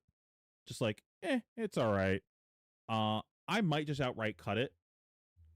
I'm kind of a fan of just like not playing reds that don't say tipple or conk or a funny defensive card that just like you kind of need to play in some matchups, and just like running the 9 reds like what's his face, Evan, I think his name was. The reds are just always bricks. I want all my turns to just be blues and yellows, and if I'm drawing not a blue or a yellow, it better be real fucking good. Card, finding a call to the grave. That's about as good as I still you think can it's pretty ask good, for though. here. Lots of resources still at Jimmy's disposal here. Does not, however, have the Mage Master boots that enable multiple ally-wide turns. So I was gonna say my Kingdom 4 in Avastia here. My Avastia, Vastie's one of not the even more that good. Unassuming power blues in Gravy Bones. Effectively a... Yo, do we Lead have the Fiddler's charge. Green in I the was gonna deck? lead the charge, blocked 3 and generated a Yeah. gold. Oh, are we diddling our greens? Yours is better. I was going to say a blue-dyed Gold Kiss rum. Diddle one time. Oh, Resolved here. we're Going diddle away. gamers. Green to get a little bit more of a life buffer. We've seen this card popularized in the Team Armory deck list. I know Michael Fung. I assume you mean Red Red Sloop. I'm really not a fan of those cards. I think they're fine if you need extra poppers in the deck, but where you just need a little bit of life I think I buffer. like He decided Prismatic more that than that Sloop, distance between the red and was I just a really little only too like big. CNC if we're playing multiple limpets in the deck. And I think the way that I beat some aggro decks is I need more disruption. Like, if Dio's a big part of the meta, maybe CNC comes back in. But it's just not that big of a part of a meta of the game. English is hard. It is not that big of a part of the metagame, so I don't think it's worth like including extra cards for that. They're both good cards, but like I'm not a fan. For his comfort. So cashed in the call to the grave to pre-block 3, basically, on a coming turn cycle, and then use Rigor Mortis to play a Sawbones and swing it. Speaking of safe plays, Tell you here, what, Sawbones I'm a now, big diddle unless Connor fan. decides to respect it, could I love diddling my basically be a greens. defense reaction lying in wait for a boom grenade to come off the top of Connor's deck. If Jimmy just leaves 1 damage on each boost card that comes his way, then Sawbones will insulate him from those powerful on-hit effects. No blocks, though, from Connor Bryant. He likes the hand, and all of a sudden, we are at life parity. 15 plays 15 after a Fiddler's Green discard and a Sawbones establishment from the Canadian. Card in arsenal here, and back over to Connor, who has 4 cards with which to work. One that's going to be hard to resolve here because it's a maximum velocity, and usually you can't get that out with a full red 4-card hand. Especially not when your cerebellum processor rusted away at the start of this turn. Curious how Connor intends to navigate this turn. I feel like I might have just snapped. It's tough with Loot the Arsenal because a lot of decks just like don't want to Arsenal versus you, so it's like kind of dubious. Like even Syndra doesn't necessarily want to Arsenal versus you. They know that you're going to play Arsenal Disruption, so they just like don't want to Arsenal that or Arsenal into you. It does allow you to like trick them into Arsenal Disruption if you block. So typically the way a lot of people play is if you say no blocks, keep my big hand, they know you're going to play a conk. So they just don't Arsenal, right? But if you block, well, maybe I Arsenal now. And that's when you get them with the loot to hold. But at the end of the day, it's not that good. Like, I'm burning a full card to say you have to block. It's really not that good. And slots in the deck are very tight. Off blocking that Sawbones. Okay. Wasn't a particularly high damage turn. I think if the whole meta was aggro, sure. Furious at Sawbones, then Arsenal, so he clearly has a plan. But into any defensive deck, it's ass. Into the mirror, it's kind of ass. As is required of Dash.io players. One of those decks that is just so difficult to pilot. Aggro is definitely not the easy archetype in Flesh and Blood. Is boosting 3 at that Sawbones to get it off the board. Perhaps a Tekla Foundry Heart activation to send Throttle face, maybe trying to keep pressure high. And then end on a Symbiosis shot. So kill an ally and send 8 at face is pretty good for an all-red hand while still having an arsenal. Proving 3-card 11. Proving that Dash.io definitely deserves respect, despite the fact that Connor was the only of a very large amount of people that represented it in day 1. 24 copies. And only 1 has made it thus far. There can only be one Dash.io. Of course he's the only one. Not the case, however. Only the GOAT gets to top 8. A deck that Connor must have been prepared for coming to this My GOAT. That is a lot of allies in the bin and only 1 in the hand. That Null Time Zone is still on Conquer the High Seas, so that card is a little bit stuck in Jimmy's grip here. He has the 2 blues to fire it off, but he's literally not allowed. If that Null Time Zone in the name of Conquer of the High Seas gets Connor through the next turn cycle and allows him to set up a 5-card hand, he is going to look like a genius. Oh, another Null Time Zone off the deck. What is he going to name? Cranking, of course. Chum? What's the call here, Connor? What is going to give you that little bit of space? Naming This time, Golden Tipple. Like I suspected the first time. It's not. Does Null Time Zone only work from hand? Because I think if it works on anywhere, Chum is pretty reasonable. But if it doesn't work on Graveyard Allies, then that makes sense. 9 cards in the deck. And Jimmy does have a copy of Golden Tipple in the hand and also Conqueror of the High Seas. So that's exactly why he's reaching over for the Null Time Zone in order to read exactly what he's okay, yeah, in that for makes here. sense You then. can only block with them, Jimmy. His hand is nearly completely non-functional by way of these Null Time Zones. The Golden Tipple is one of his resource cards and likely his blue enabler for Gravy Bones on this turn. Bro He's got stuck with mind Ally crushed. And a Sunken Treasure as well as 2 cards that are functionally cracked or titanium baubles this turn. Jimmy is damning the Hunted set in his mind right now for coming out and giving Dash.io access to this crazy expansion card. I love the art on Null Time Zone. It's incredible. Put the dog in time jail for his crimes. Yeah, wait, what do you think? I haven't actually looked at the art of this card. What's going on? Oh yeah, the dog going in jail. Yeah, you right. You right. When you right, you right. The dog did. I don't know. What the dog doing? Beef jerky. Oh, Polly Crank has done way worse. Maybe she can go into time jail too. I guess that's why she's been killed on site every time she's been played out. Her crime was drawing cards. Okay, Sunken Treasure and Golden Tipple are the blocks here. Jimmy gonna generate a gold here after flipping a yellow 0 to 60. Those backup protocol yellows Did he look put real it in Here Banish? after flipping a Sunken Treasure and Golden Tipple are the blocks here. Jimmy gonna generate a gold here after flipping a yellow 0 to 60. Whatever. Those backup protocol yellows Whatever. look real silly now, Connor. He doesn't play that card. Symbiosis shot coming in for 2. Still 15 plays 15, so it wasn't the offensive capability that Connor wanted, but he's just laying the stage. The lights are on, the camera is ready.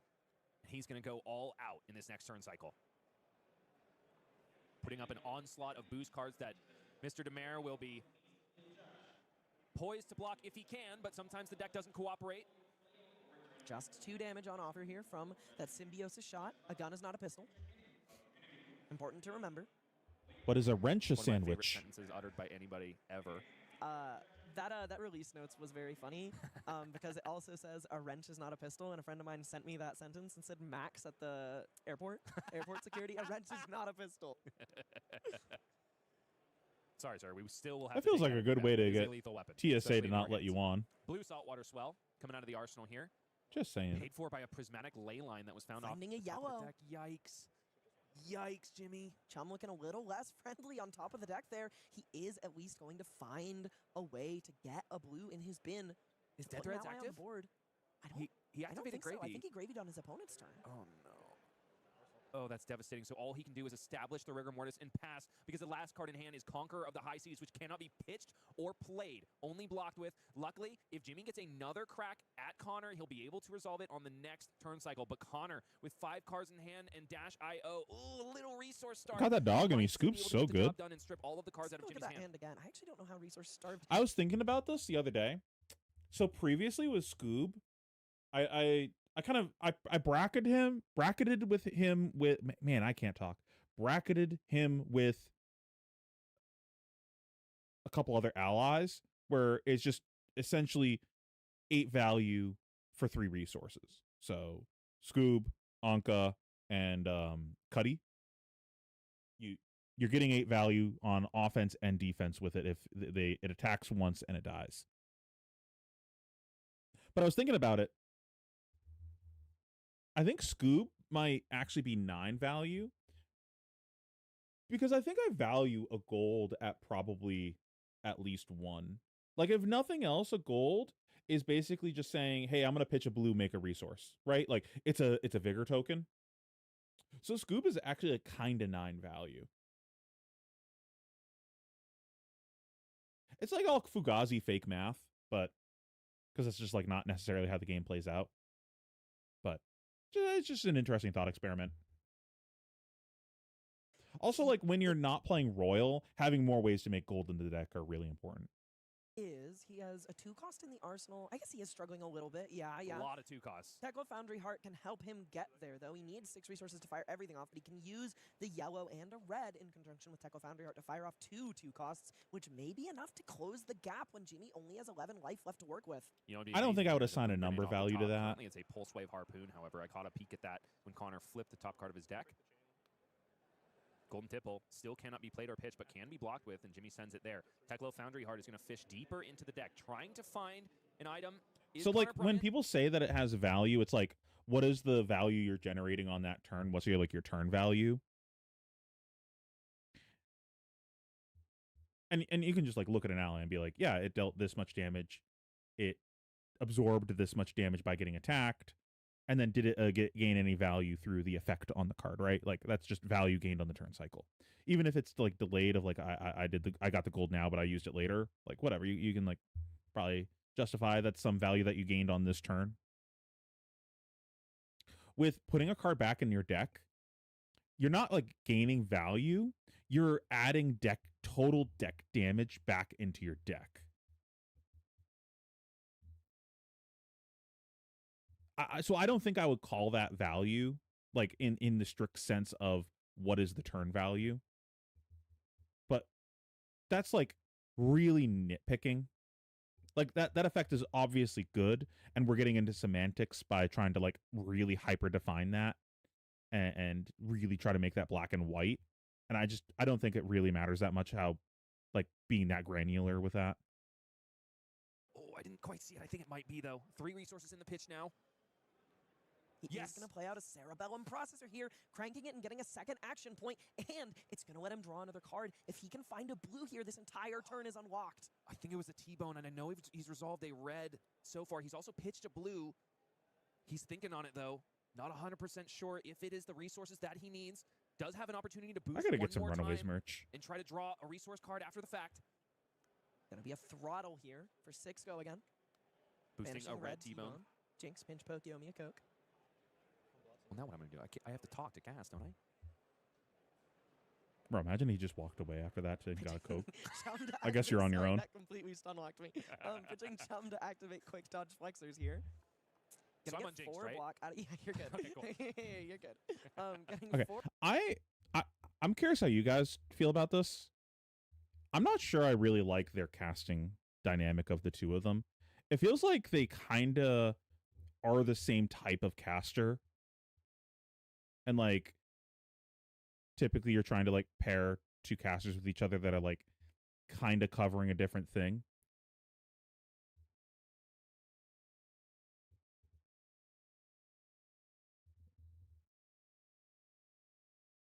I'm not even saying whether or not you're a fan of the person or not. That's not what I'm saying. That I'm not like attacking either of them. I am talking about their chemistry together as casters. Because like I think Ellie has fine chemistry with other people. I don't think this pairing like does it for me. Does that make sense? Like I'm not saying it's bad casting. It's just like it feels like both of them are kind of samey of the type of caster they are.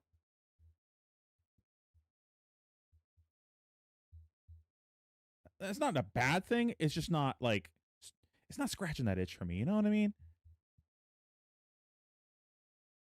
I say that with love for both of them as human beings, and I think they're both fine casters. I'm not shitting on them. Is color? I forget which one's which. Is color the you add colorful commentary, or is color the you explain things to the viewer in a way that they can understand? I forget the name for which one's which. Color's the being colorful. Yeah, it feels like they both have 1 foot in color and 1 foot in kind of explaining the game. Because like they both understand the game at a high level, and they both like do spend time explaining it. But it feels like they both go in and out of like trying to explain the game and being color, and it's just odd. And then they have these moments where they're both color, and I don't really like when they're both color.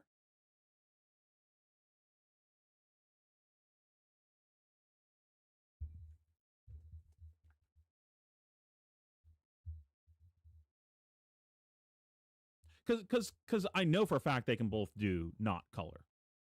I've seen Ellie do not color, and she's good at it. I might prefer someone else for that over Ellie for different things. Like, you know, everyone's got their favorites. Like, my favorite is Sam and Punkage. I think their dynamic together is fantastic. They play off of each other so well. Craig and Brian, just amazing chemistry on camera. I love it. I think like this could have been rearranged slightly different, where they could have. I think like their personalities don't play off of each other well, right?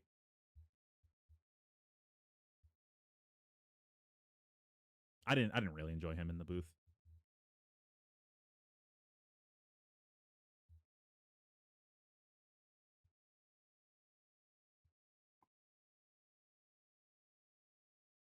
block out of this ally, looks like.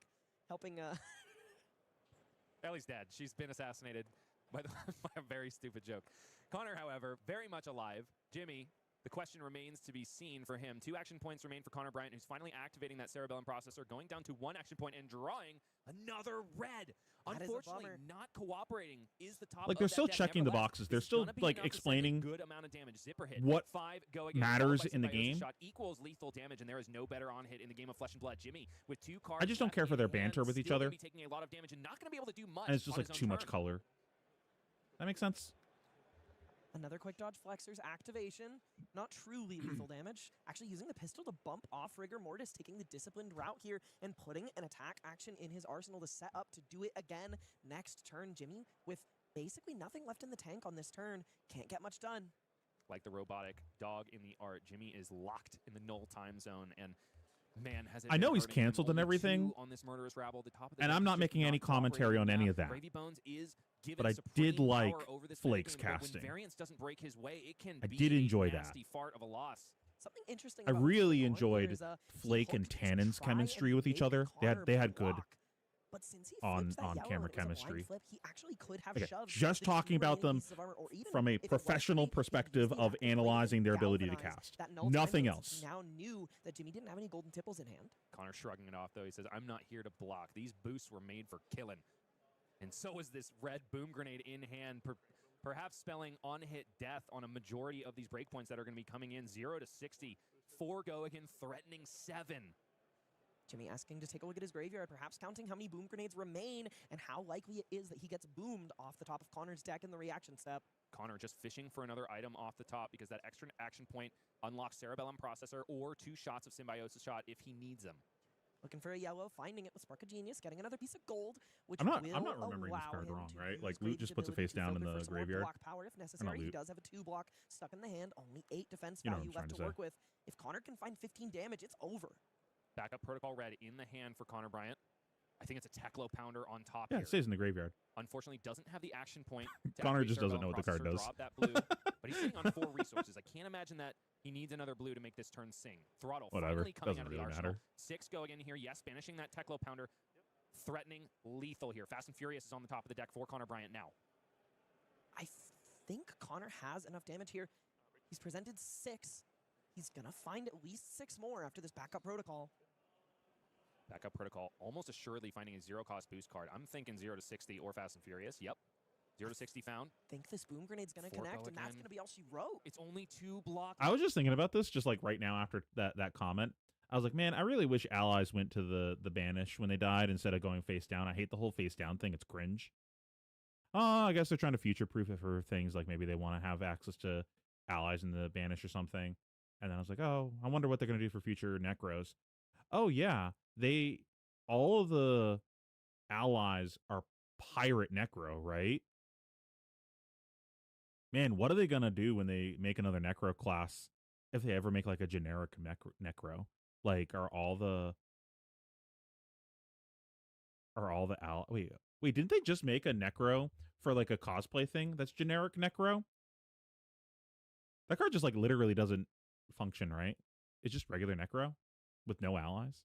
Not that card matters, but like, anyways, like, I wonder if they ever make a generic Necro, what that's going to do to Gravy. Just like balloons his ally count of like what he could play. They probably have a summoning condition that's like significantly different than whatever Gravy's doing, so it's like difficult to actually include it in the deck. But that's interesting to think about. Left in the hand of Fast Jimmy, and Furious. Nero Demare. Fast and Furious puts a steam counter on Cerebellum Processor, but it doesn't even matter. This game is not going another turn cycle. Nevertheless, Connor is a little bit worried about what might be lying in wait in the arsenal, but it's just a Conqueror of the High Seas that was not able to be resolved because of that null time zone established so many turns prior. Gonna activate Gravy and maybe dig for a defense reaction. Binning the tipple, blocking 3. Boom goes the boom grenade, and Symbiosis Shot cleans this game up. It was a win and in for Connor Bryant. My goat, Connor. Top 8. He is making mechanologists, fans everywhere rise up, fists in the My air, saying, goat. Boost is the way. GG's. Okay, I need to remember. I gotta show him. I'll just like clip the rant later and like yell at Connor about like paying attention to your opponent, shuffling your stuff. I don't really give a shit about this. I think I already watched this also. This is like Guy just kind of did nothing and watched him kill him, I believe. So I don't care to watch that again.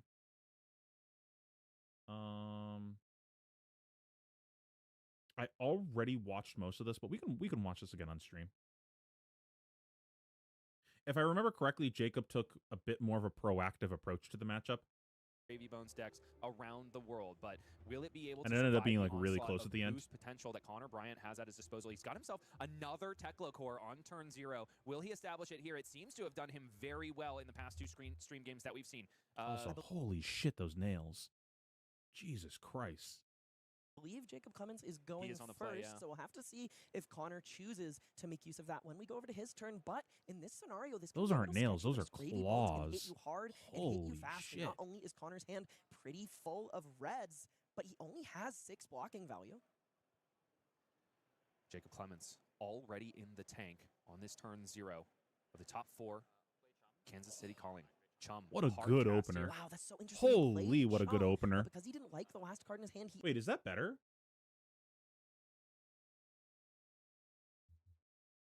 There's an argument for pitching the rigor mortis instead.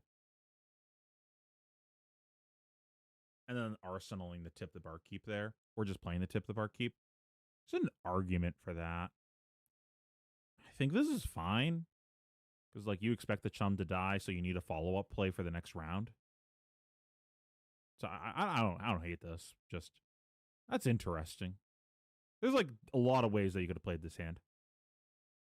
He immediately used his instant ability to get Rigor Mortis into the graveyard. This is one of those things that you only see people who are really masters of their hero take advantage of, these small textual interactions that really depend on what the game and board state looks like, but also the flexibility of the Necromancer class. All of these allies having 2 abilities, both an attack and another one for the vast majority of them, gives this deck so many options for situations like that. One of the few things that separates Necromancer as we know it now and Illusionist, the other board state abuser in Flesh and Blood, is that the bigger the board gets for the Necromancer, not necessarily does the more efficient. Most of the time, Illusionists are known for swinging out an entire big board. However, Necromancer has to make little small value adjustments the more zombies get Just on like the board. Connor Bryant 5 into establishing 2 a into yellow Arsenal boom grenade pass. and cranking on his first turn of the game. He's got to do something about this Chum. It just depends on when. Jacob Clemens, however, needs to have found an ally, which he has not, in order to utilize that all-powerful ability on the first mate. Looks like there's going to be a heist sent, perhaps towards Jacob Clemens, threatening that boom grenade. There is a pretty funny interaction here. If this heist connects, though there are no items in the banished zone right now, he can layer his triggers so that the boom grenade resolves before the heist, but he may also not need to worry about that, as he has banished Fast and Furious as his first card of this game, putting a counter back on that boom grenade to preserve it for a future turn where it might pop off. Backup Protocol Red is found on top of the deck for Connor Bryant after choosing to boost, which does mean that he may just establish an item and pass here, probably shooting the Symbiosis shot. But it's all on Connor at this point, holding on to one more red boost card. Perhaps just going to pocket it for a bigger turn later, thumbing that out pace. Here. Yeah, sending that out Pache across. Kill Chum makes sense. Chum, likely looking to combine that 4 damage with Symbiosis shot to get the friendly first mate off the board before his actions trend a little less friendly. Okay, so not the That's most pretty good. perfect setup turn that we've ever seen Connor Bryant do, but Cleared the Chum, got 2 cards, established a boom grenade. Game plan he decides I'm pretty happy about this. That being said, boom grenade has been established as an item, can push an extra bit of damage on the next turn. Jacob Clemens resolving Chart the High Finding Seas. the perfect 2 so good at the game. chart. An insane opener to this game, finding a blue to put in the pitch, a yellow to put in the yard, and since it's an ally, he gets a yellow for it being a gold, and he's going to get to put that ally on the board since Chart the High Seas hitting the bin counts as a blue. Cha-ching and power up. What's the card in hand? Since Chart the High Seas opener 2 turn and Bryant do, but getting rid of the grenade. The perfect. I can't tell. To put that ally on the board since Chart the High Seas think it's a hitting the port bin side. counts as a blue. Cha-ching and power up. That is the thing that Chart the High Seas was designed to do, but in our previously streamed Gravy match, we saw it fail, falter several times over. In the case of Jacob Clemens, the seas are parting in his favor, drawing up a golden tipple from a gold and establishing Mr. Dr. Swabby, activating Dead Threads, of course, to swing 7 here. What do you He's think a his doctor and he's a I carpenter? think it's in carpentry. Woodworking? No, actually, I think his doctorate is in philosophy. I think he's a nihilist, but his trade is carpentry. Wow, so much lore dispensed so quickly. I hope LS is taking notes. Swabby using his doctorate to earn 7 damage and a piece of gold from Connor Bryant's coffers. An 11 life point lead on turn 2. Gravy looking to be pretty much in the driver's seat, and Connor only has 4 cards to work with right now. 0 to 60 boost. 4 go again. Looks like the target is Gravy Bones. Boom Grenade must go off here for Connor Bryant. He's got to push damage. Cerebellum Processor in the hand, so he's got his resource card, but he doesn't really need to use it because everything else in the hand costs 0. Blood in the Water is going to cover up that first boost attack. Flipping off the top is Jacob Clemens. He does seem to be pretty reckless in that regard. Blood on the Water is generally just snap discarded off the top of the deck if Jacob doesn't have the ally in hand. So generally speaking, I think that is quote-unquote theory optimal. Wow, a second copy of Blood on the Water hits the chain. That was pretty unreasonable. And whiffs, but I think when it's largely blind and you have nothing to lose and everything to gain by finding a free ally, I mean, you're essentially blocking 6 and drawing an entire card when you find the ally. The upside is just so big that I can't fathom doing anything but milling a card in the blind. Activation of Tekla found. Oh no, item off the top here Yes, is a Cerebellum Cerebellum processor. Paying for it with a Cerebellum processor in the pitch, so 2 left floating. Connor is trying to go 1 boost chain link wider so that he can get this boom grenade off. Something he's doing here is he's hesitating on resolving this because he wanted to see the top card of his deck and decide if he wanted to crank the Cerebellum processor so that he can draw. feel like you an always arsenal, crank or it. if he just rather 2 steam counters on it if the top card is a little bit You just like buftless. always. I don't think you have a priority window You do, to check. you do. You So do? You just what arsenal any you got random was card in your genius deck, because right? You put the item into play as part of resolution, and crank is a replacement effect that happens as it enters the arena, so you Whoa. don't have a priority window to look at the top card of your deck. Crazy. When you put the item on the stack as either an action or an instant, you are allowed to look at the top card of your deck. Fascinating interaction, Ellie. I'm so glad you're sitting in the booth next to me. Take notes if you're at home. Maybe that was the issue that the other... Ooh, Missed the careful, bottom Connor, card of the deck. careful. I cannot tell you how many times I've done that. What I was saying is take notes, all of you -IOs that weren't able to day 2 convert. Maybe that is the trick that was going to unlock your conversion Chose rate. to Oh not my peek God, here. another perfect chart. He's got a tipple and arsenal. What's the card in the hand? sad noise of Womp Womp that chart that High Seas makes when it misses. In this case, Kaching Gabloop might be a good replacement. We can workshop it. Gabloop is the resource. Is it an ally? Because it's high tide, right? So there's like a... Yeah. That's pretty interesting that he didn't peek there.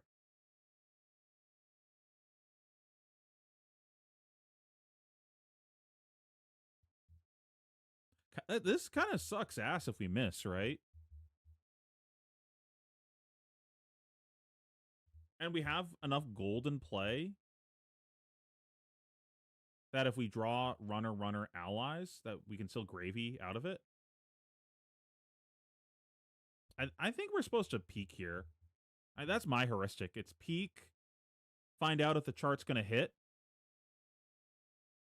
I want to go through the thought exercise of like why he would do that. Like, I'm not going to assume that I know more than the person that's in top 8 of the event.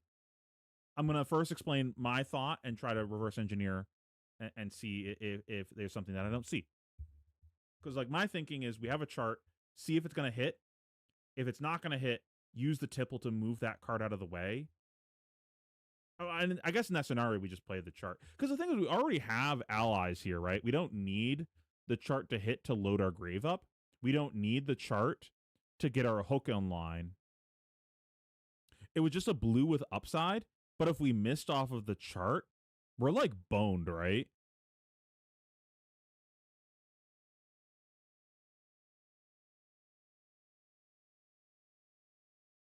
We just like play Rigor Mortis. I guess we're not boned. We just like play Rigor Mortis pass. We're just not happy about it. So the reason to do it is the upside is high enough that it's worth it.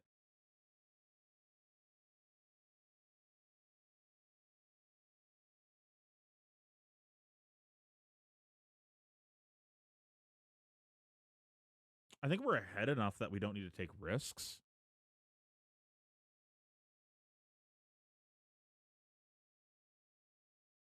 The other thing is we can peek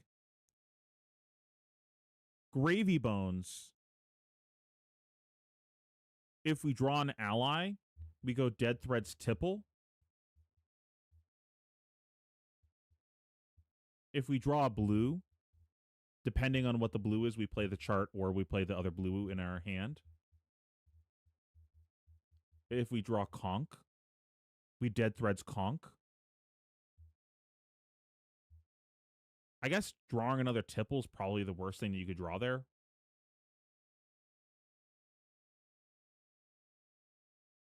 Which is like not the end of the world. Whatever, just play it. Or pitch it if it's a pitch card.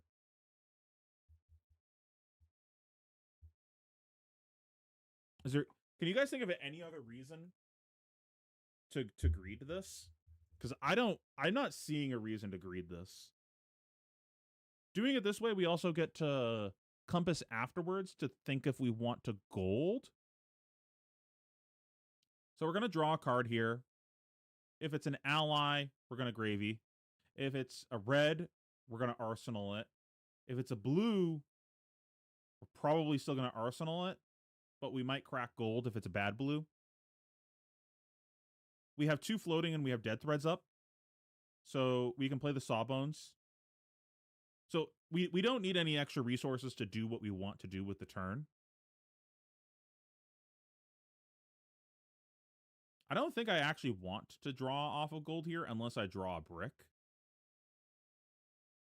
But in that scenario, if I drew a brick,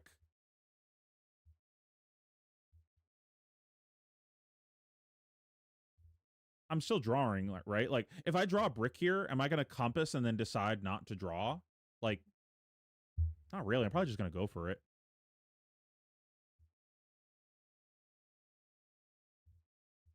If you guys can think of a reason to play it this way, I'd love to hear, because I'm not seeing a reason to not peek first.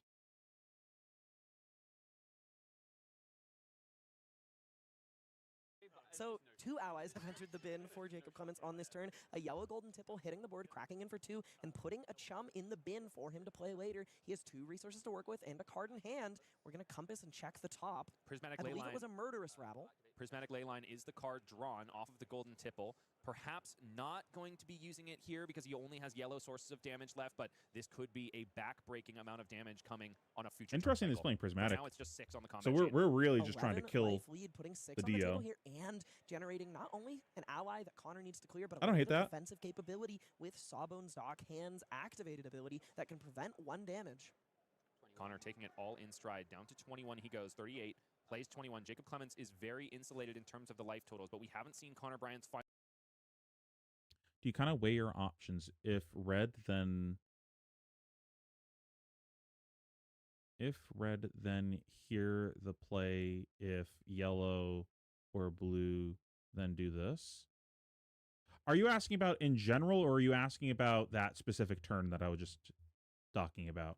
Like, are you asking, like, what are you actually asking? I need slightly more. Final form. This is a man who has resolved multiple max velocities on stream this weekend. He's looking to do so again here. Another Dio activation, a boom grenade off the top. Curious to see if he cranks this for a card. Okay, so the obvious is Gravy has a lot of card manipulation, right? When you're playing a deck like this, and this doesn't just apply to Gravy, this applies to other things, and this even applies to other card games. So, like, this is just like a skill that you should just have for playing card games, and look to apply this whenever you can. I think a great example of when this applied in Fab was for Brute. You have a lot of this, like, random, like, I'm drawing mid-turn. So when that is something that your deck does, you need to understand possibility ranges. You're not like making decisions in the blind. Normally in Fab, you draw your hand, you look at what your hand can do, and you decide what the plan is to do on your turn. That's just like normal Fab. When you have a deck with wide possibility ranges, you do the same thing, but then you include all the different outcomes that could happen from the top of your deck. So this is how I'm going to play this turn. If I draw a red, this is how I'm going to play my turn. If I draw an ally, this is how I'm going to play the turn if I draw a blue. And maybe you need to layer possibility ranges on top of each other. Like, for example, what do I do if I go tipple, draw another ally? And so if I draw an ally, I'm always planning on drawing again. I'm going to Gravy Bones afterwards and go again. So now I need to think, okay, what happens if I go ally into red, blue, ally? And now I have a second tier to the, so like, this is how I'm going to play my hand. Starts here. I should just like MS Paint this. Do I even have that on my computer? Oh shit. Oh man. We're now we know we're gaming when we're pulling out MS Paint.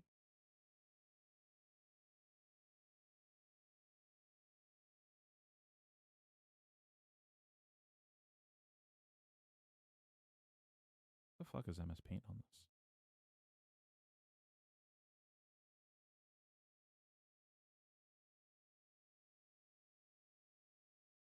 Okay, OBS. Don't show me MS Paint. Keep your secrets. Whatever, I'm lazy. We're just going to do display capture.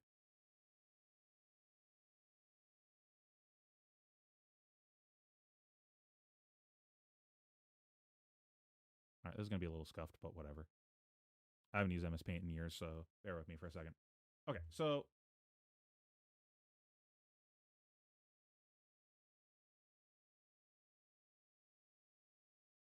oh shit, that's way too small.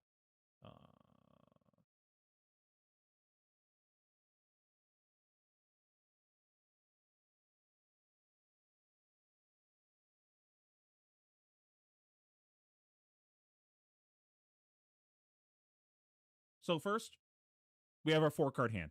There's like initial possibility range is there's zero possibility range. My hand is my hand. And you can apply this, what I'm talking about, also to possibility ranges of what your opponent is doing.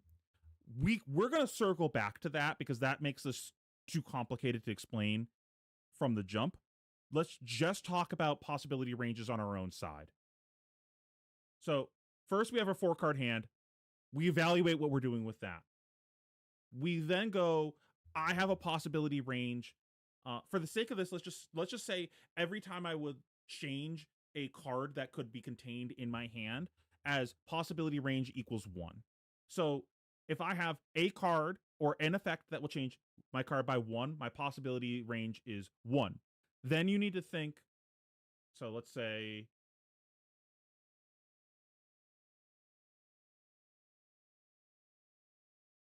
man, I suck at this. Is there a move tool? Do I just like click it? How do I move shit?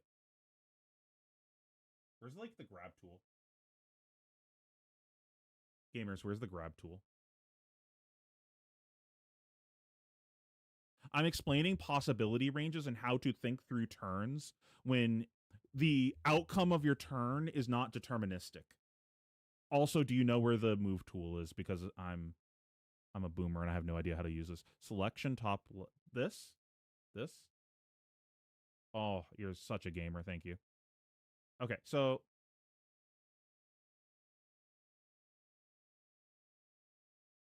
we've got our 4-card hand, and then we identify that we have a possibility range of 1. Therefore, our hand is going to change by 1 card. This is going to change based on whatever your possibility range is. So if I have a tipple and I know that I'm always hero powering with this hand, like let's say my hand is tipple ally. My possibility range will be 2 because I'm probably going to tipple and I'm going to gravy bone. So my possibility range is now 2. This is going to change based on how many cards that you have that are going to change the top of your deck. To keep things simple, we're just going to say possibility range 1. So from possibility range 1, we're going to think about what the different types of cards that exist in our deck are. To keep things simple, we're just going to say we have a possibility range of 3 different outcomes. I could draw a red.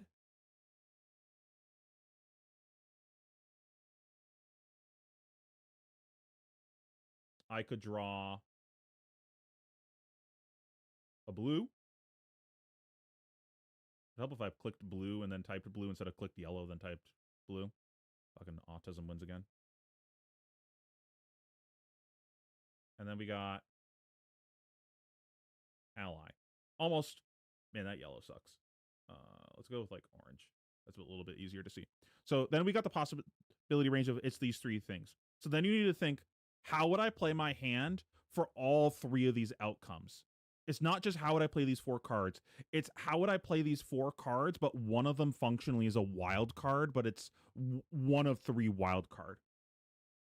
Most of the time, when you have an ally as a part of that possibility range, it always breaks up into second possibility range. So most of the time in Gravy, it's a possibility range of 1 that can turn into possibility range 2. So you're always planning for what do I do here, and that can also happen with your blue. So let's say, for example, this happens. I think, can I just like copy paste this? Oh, gaming. So if we draw an ally, we have to gravy bones. So now that possibility range increases, and we have to think, what do we do if we draw an ally when I was already planning on getting rid of an ally? So now we've increased that possibility range. Now let's say we have a blue situation. What do I do with all the extra resources if I draw a blue that I don't want to play? So your blue possibility range might be 2 different things. So we have this and this, which is, I guess it's still technically 3, right?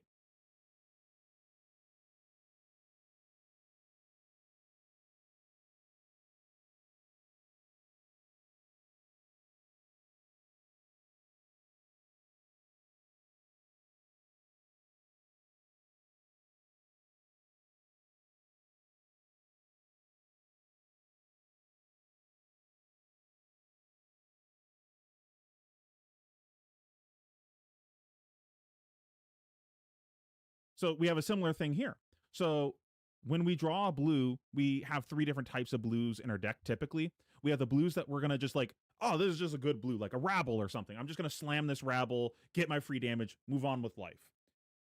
Maybe it's a Call of the Grave and we have Fiddlers still in the deck. I'm just going to play this card, move on with life. Maybe I have a blue that I want to park in Arsenal because I've already played a blue this turn. I don't actually need to play a blue here. None of this matters. But we also just have blues that are also, I just like can't spell.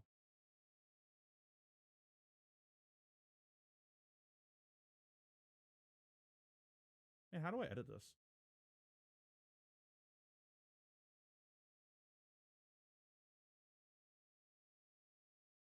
Yeah, this shit's ass.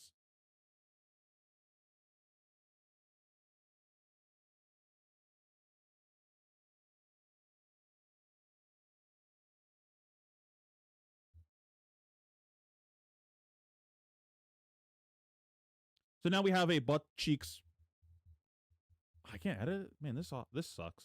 So we have a butt cheeks blue that we could draw. So like, a sunken treasure. No. Is that the name of the card? The block card, sunken treasure. Yeah, sunken treasure. Like, what are we doing with this card? We can't cast this. We can't arsenal this. So we have to have a plan for when that happens. So if I draw a sunken treasure, what am I supposed to do? The answer is basically always have a mana sink for that. So it's, do I have allies in the grave that I can play if I draw a blue that just like, this has to be a pitch card? Also another good example, like what do I do if I draw I? Or I'm going to crack gold. And then if you're going to crack gold, we're back here. We're back to, it could be a red, an ally, or a blue. What do I do? And every time that you change the cards in your hand, you have to do this multiple times over and have a plan for every outcome that could happen. Let's say we're here and we run a runner to allies, but we hit an ally again. So possibility range 1, we started with an ally that we were getting rid of with Tipple. We drew another ally, so we gravy bones it away. We're unlucky, we drew a third Tipple. What are we doing if we run a runner 3 allies in a row? You have to have a plan for these things. And that way you're not getting into your turn and you're like, I have no idea how to play this hand. You should already have an idea of all these types of things before your turn has even started. And that could be difficult, but that is the skill of gravy bones. You're trying to figure out all these things beforehand. But this is where heuristics come in. You shouldn't be adding like all this mental load during the game. You should have an idea of what you're supposed to be doing with all these types of things before the game's even started. And that's like what I've been working on with the Gravy Bones document on the Patreon, of trying to figure out these types of things before we even get there. I am solely focused on fundamentals with the deck right now. I don't give a shit about anything else because I wasn't going to Kansas City. All I care about is Worlds. I'm just prepping for that. The meta's going to change by then. Card pool's going to change by then. Nothing else matters to me. Get my fundamentals correct and everything else will fall in place. And this is the core fundamental of the deck that you have to get down. There's other ones too, like how to deal with failure states in the deck, but this is a potential failure state of the deck that you have to keep in mind. What do you do when you draw runner 3 allies in a row? You have to keep these things in mind of future turn cycles that could happen to you. So it's a lot of pre-planning. That was my TED Talk on possibility ranges. You guys have any questions before I move back to the game? But this is also why I was like talking about the compass, because we entered like weird territory with his possibility ranges of that turn because he didn't know what he was actually doing with the turn. Now, he might have been fine with just missing and just playing the rigor mortis and moving on with life. I don't think that I am, but I think it's interesting to talk about like why he would do that. Maybe the upside is so good that it just doesn't fucking matter. I think with the Tipple and Arsenal, like you don't really want to make that play, but it's interesting at least.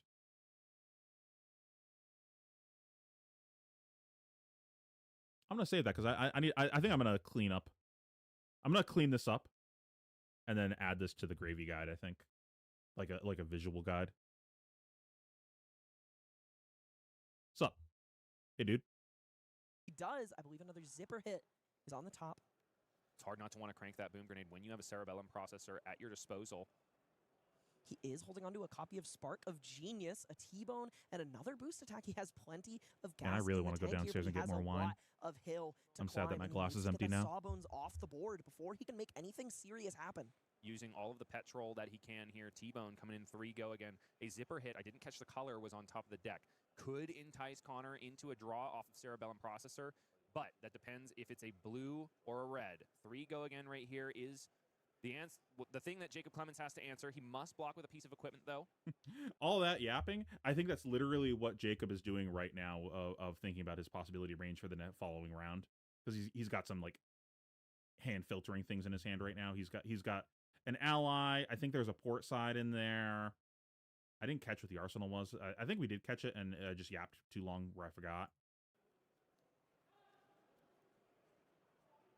No, I believe this is targeting Sawbones, but maybe that's not true. Oh, he's going to give up the quick dodge flexors here. Interesting, though. Quick dodge flexors does not only destroy itself if it is activated. So if he chooses to give it up to the T-Bone, he is going to lose it unless... Okay, I had a judge question when I was watching this game live.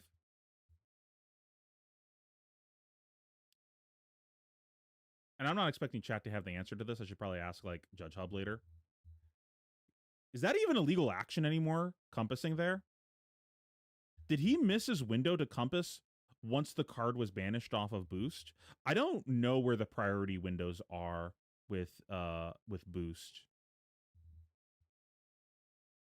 Because I know once the card is an attacking layer and we're now in declare blocks, you have missed your window to compass.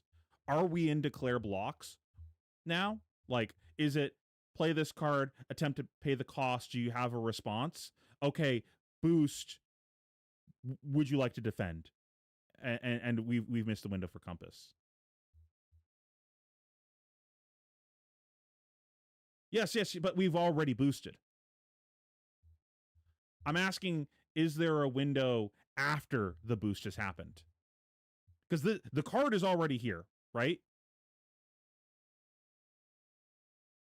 I don't think Connor would give a shit about that, but that's just like a you should know the rules type of thing.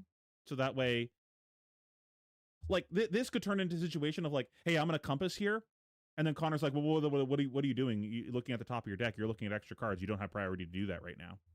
You missed your window. You waited to see what I boosted. Decides to cash it in on this turn.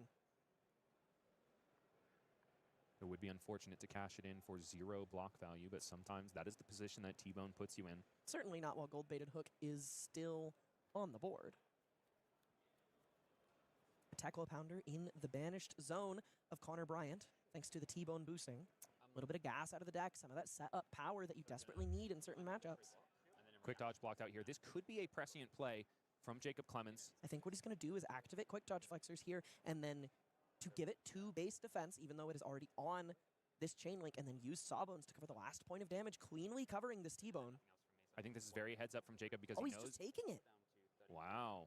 I was going to say it would leave Gold-Baited Hook and Balance of Justice at the ready to block more breakpoints from boom grenades, but probably feels comfortable just taking it here because it is just a yellow boom grenade and there's no risk of any more coming off the top as a pseudo-attack reaction thanks to the fact that Dash.io has already been activated.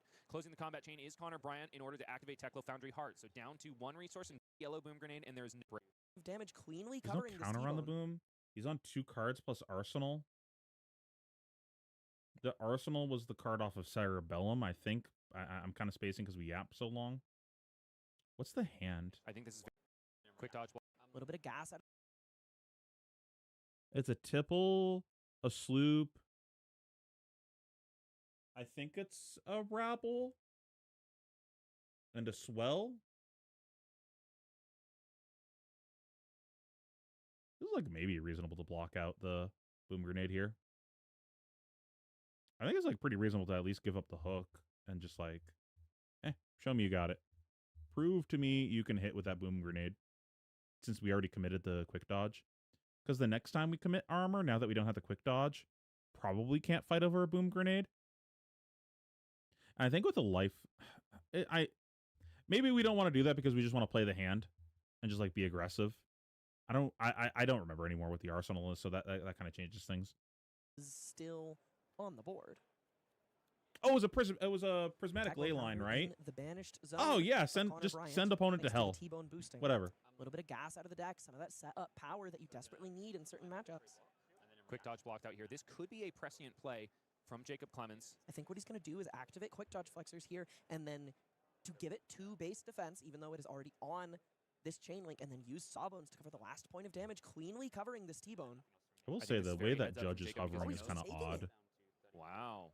I was going to say it would leave Gold Baited Hook and Balance of Justice at the ready to block more breakpoints from boom grenades, but probably feels comfortable just taking it here. He's like, oi, what's going on over here? here? No risk of any more coming off the top as a pseudo-attack reaction thanks to the fact that Dash IO has already been activated. Closing the combat chain is Connor Bryant in order to activate Teklo Foundry Heart. So down to 1 resource and back up to 3 is Connor Bryant after milling out max a maximum velocity. It was, however, a blue zipper hit on top, which is probably why we didn't see him activate that Cerebellum Processor. Has an option to find more offensive capabilities here. Boom Grenade already consumed those, so he's just got to be efficient. Still has that spark waiting in the wings, has 3 resources, multiple cards to work with. Even though things might not be breaking his way so far, he has plenty of punishment to dish out on this turn if the cards can line up right for him. If I remember correctly, there's a turn coming up where there's a chum in play, and Connor decided not to hit the chum. No matter what, and I think that's resources left floating. There's 4 block value. That kind of doomed Connor. In 2 I don't know if he had a better play, but access to Zipper Hit is going to buy 2 of it. 5 boost, Expedite on the top of the deck, not tempting enough for Connor to buy with that Cerebellum Processor activation. Quick dodge flexors blocking 2 of that damage. 3 confers. Down to 31 is Jacob Clemens. 10 life separates these competitors. Still quite a bit of a lead for Connor to chip away at. That life total can be gone in a flash. That's a Cilio. You were like waiting for me, weren't you? If you had given me a minute, I would have been like, even though he's not a lightning hero, but got my butt. 0 to 60 at the Sawbones, who will be activated in response to it for no real reason. I think it's all about optics. It's optimal. You gotta. Optimal optics is what Jacob cares about here, as he has been taught by his queen in England. What do you... So he draws a throttle off of the Cerebellum Processor activation, putting it in his hand. He has 2 resources with which to fire it off. Can boost, still has the Spark of Genius available to him, has 1 action point. Did we just arsenal the Spark? Despite only having 2 cards. I don't think the queen taught him anything directly. No, her corgis did. Throttle, boosting Spark of Genius. This was a conscious choice made by Connor Bryant. He blocking two with the quick dodge flexors is Jacob Clemens. This is probably the last time they're going to be used, and finally we see the Spark of Genius resolved here. What is going to be the choice? He finds it immediately. Teklo Core. That card that he wishes he was able to establish if he were given the opportunity to go first, but unfortunately had to pitch it away. But here's where the real power of Dash IO can be turned on. That Teklo Core, if the hands line up, can essentially be a free maximum velocity. And I mean, I guess it's like 2 unintuitive things, right? Because the Sylvan's dying, and then sometimes when they die, they... I understand that there is no queen in England, chat. This is a hill I'm dying on for no particular I wish reason. he didn't Once again, cut it's all about optics. off Jacob there. I kind of wanted to hear what he was saying. I learned from the Queen's corgis. The queen I don't care about hearing about the Queen's corgis. I want to hear what Jacob was saying. I'm referring to Elton John. He's the queen that resides in England. Man, shut up. The self-professed Man, whatever queen, Connor was saying was actually pretty interesting. Connor draws a Pulse Wave Harpoon. He was talking about like a draw decision tree or involving something, I Spark of think. Genius. Looks like Oh, that's so he unfortunate. is just going to go straight to his arsenal, as he is not capable of cranking Teklo Core and is therefore out of Unlucky. action points. Still 6 life behind, and Jacob still has quite a few cards to work with on the turn. Looks like a couple blues, a golden tipple, I believe a blue sloop, golden tipple, red, and a murderous rabble. No allies, though. No allies, but he is capable of putting some blues in the bin to get some allies into play, so maybe we'll see that red tipple find its way into the arsenal. He also has a big fat stack of 4 gold to work with. Money, money, money, money, money. Is there a blue one top? Class warfare here for Jacob Clemens. Prismatic Leyline going to be We're getting lead 6 out of off this? here. Followed by Murderous Rabble. This is a really sweet combo This is for here. 6. 1 card, 6 go again. Eat your heart out, Ravenous Rabble. If that's a blue tipple, we get to go draw off of gold, float 1, pitch this, play that, go to 2 floating, play the Rigor Mortis, get full 6 value out of the Prismatic. Holy shit. We're cooking. So this Prismatic Ley line has already been a head jab. I believe we're going to see it be a 0 for 6 on this turn. Unless, of course, Jacob is able to start fishing through those gold and find one of the copies of Conqueror of the High Seas. That would just be a monster of a turn. Cherry on top. In this case, however, closing the chain to activate one of those 4 gold. I don't think has painstakingly established you would this ever turn. Conqueror here. Draw that copy of Tip the Barkeep, pitch it to put Chum on the table. Gotta love So this we're play from not Jacob going to Clemens. go for the value on the red. Instead, content to let this be a yellow block 3-0 Oh, it was for 5. a blue With sloop. Go again, just coming in Never for mind. 6 on 2 attacks, saving an arsenal and presenting 12 while establishing the 6 life ally, Chum, that he can activate in response to basically anything Connor tries to do and soak up a massive amount of damage. Yeah, I think this Meanwhile, is the what an Chum. arsenal to establish. I think It's he had red, like gold, a and tipple decision that's here gonna be where he could have plunked right cleared there it. for Jacob It Clemens, might have been one of like the block and then clear it, starters for Gravy but he felt Bones priced into for not a doing that. massive wide I just turn. don't see how you Technicore is win action phase, right? Or is it Technicore start is of turn? action with the phase. Chum in So if play. Technicore is Yeah. I think if Technicore is action phase, it is action phase, so he does give Jacob Clemens an on-board window to activate Chum and stuff perhaps a massive amount of damage. In the hand, 4 cards in a dream. Not many resources for Connor Bryant, but Technicore fixes all of it. But Could also be his Technicore- downfall a little bit with this Chum on the board. Chum doing dastardly things. The first one that was resolved in the arena for Jacob was not able to be used because Jacob wasn't able to draw up any boys to be discarded to his ability. Gotta discard those boys. This could be a very different thing, though. Connor descends down to 9, A 27, plays commanding 9. lead for Gravy Bones in a matchup that we were really all ready to see Dio completely steamroll. That was the way I would have casted my lot at the beginning of this game, but the victory is slipping away from Connor Bryant. He has I would say he has a turn left in the tank, maybe. Got to find himself a max V, connect some boom grenades, and get Jacob on the back foot blocking. But Chum is going to be real nasty in that regard. So activation of Teklo Core happens at the start of the action phase. Jacob, however, has not taken the priority window. Didn't get a catch of the hand, but that implies there is no ally in the hand. Boom grenade, though, gives him another chance to do so. Nothing. No. There is an ally. There's there a Chum is. waiting at the front. I believe he is going to wait for that Chum to be maximally disrupted. That makes sense. He He's got a wants bunch Connor of to trim his tipples. hand down because if he can play his cards right in a very literal sense, Also, he can opponent- have Chum both soak up and Connor's attack at 9. and live. Just send him to hell. It's going to be very difficult here, though, because a lot of damage is coming Jacob's way. Also, Just a hope red that there's boom not a grenade null has been time zone. established. He has Current- such a life buffer, though, that I can't fathom he's that interested in blocking. Taking 8 leaves him still 10 life ahead. And taking 8 Oh. immediately, proving my co-caster's Is point this here. the Jacob turn with Clemens, the Pulse 9 Wave plays 19. Harpoon? I Connor think he still named has the wrong a card. Fairly full grip here. 2 cards in the hand, 1 in the arsenal. Gotta shout I out think the he fact that like he's null got a time zone pulse really waved. high density this turn? of foreign language cards in his deck. Maybe I'm I love that. misremembering. I do too. They're so much fun to pronounce. De 0 a 60. I don't think Ethan has the alternate language ones in the back end. No, I don't think so either. Sprocket Rocket coming in for 3. No item this time, so he is... I mean, he didn't even need to activate Chum. He went ahead and soaked up 6 damage. Connor not willing to let himself get blown up by a Chum activation later in the turn. Very heads-up sequencing, but the threat of activation forcing Connor's hand puts him in a bit of a tough spot as Jacob has just gained cleanly 6 life on this turn. You know, by taking that boom grenade on the first chain link here, Connor Bryant was given full steam ahead in order to do some cleanup duty and remove Chum from the board. Because really That's a all nice he wanted watch. to do offensively on this turn, besides, if he could, kill Jacob Clemens, was get that boom grenade to connect. Don't leave any damage on the board, and then protect future turn cycles. Jacob Clemens, very resource-starved We need at to the listen moment, in. but holy, it's a null time zone. We need to listen in on what is named here. Jacob has a Conqueror and a Tipple in hand. Extraction point generated by null time zone. I'm going to name Conqueror of the High Seas. Conqueror He the has a High Conqueror Seas stuck named in the right hand. here. He has sniped it. This could be Connor's way back into this game. Jacob has taken damage to get this Conqueror to fire on this turn. You're not in the Shoma mood where you just write conk. Yeah, no. Conk. That's the Queen's language, if I have ever heard it, ladies and gentlemen. What you mean? Yeah. Thing. I think that does cover. The Queen that resides healthy and well in England. Okay. I'm remembering it right. So it's tough because we have perfect information. We know that like naming Tipple and then just pulse waving the conch out of the hand just like absolutely ranches him. And it's like really hard to make the read of calling Tipple on the null time zone because he didn't activate Chum, But maybe that's the reason why you would make the call on Tipple. The thing with Conk is we still have our helmet up. So Conk is, like, not that incredible here. And we're ending the turn without an arsenal, right? So it's just damage. And we have a fridge.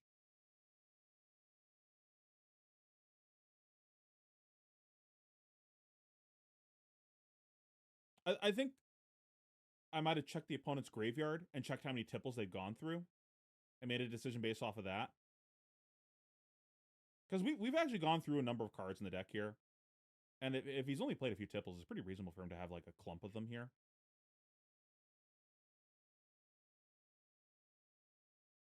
It is reasonable, though, to think that maybe his arsenal is Conk because he didn't play it last round.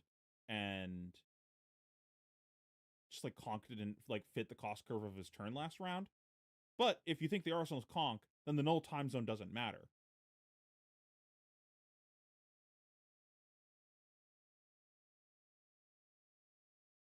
So it's really just like, what is the most likely card to exist in his hand here, right? And how much do you actually care about Conk? Has he played a Conk yet?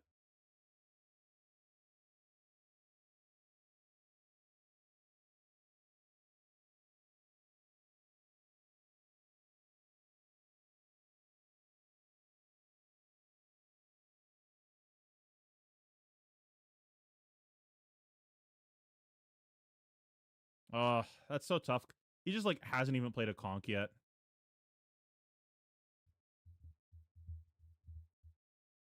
Elton John. Pulse Wave Harpoon coming in where I believe X is 4. No, because they don't have defense. X is indeed 4. Jacob asking the exact same question I asked earlier today. Do allies have a defense value for Pulse Wave Harpoon to target? The answer is no. So Connor's not going to be able to take the chum out of Jacob's hand, but I can't imagine he's interested in taking away the Conqueror of the High Seas that is completely inert either. Likely to force him to block with one of the... Jacob would card effect. I do really appreciate the jokingly saying, probably this one, as he puts Conqueror of the High Seas on the table, a card that is presently completely useless. I believe Jacob's arsenal is a red Tipple, so he's always going to be able to put chum in the bin and draw a card. The highest Connor Bryant has Clum. Just take the yellow Tipple, right? Calling level event thus far. He's going to make sure that he takes his time, thinks through all of Jacob's possible play lines, and to be fair, the majority of the time Gravy Bones has many open to him, but in this case, there's only a few unless Jacob burns a ton of gold doubloons in order to unlock some other potential. Looks like Connor is considering that golden Tipple. I feel like it would be golden if it was a treasure pack one. I was thinking just because it's the yellow copy. That's maybe like the Crayola interpretation of gold. Goldenrod, I believe, is a Crayola color. Goldenrod is a flower? Goldenrod is a flower. Huh. Can also be a Crayola color. Why is he taking the red? What is the point of this?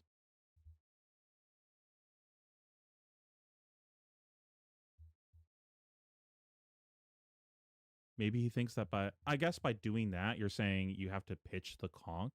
But he can't even do that, right? Oh, I guess. Yeah, I guess that makes sense because he's saying, hey, you can't pitch that conch. Therefore, you don't actually have a line with this tipple. Lo and behold, he has a tipple in Arsenal, so that changes things, but... Actually, that's kind of cute. He can still Gravy Bones and just get rid of the conch if he wants. Just, like, cash in the conch for the top card of his deck.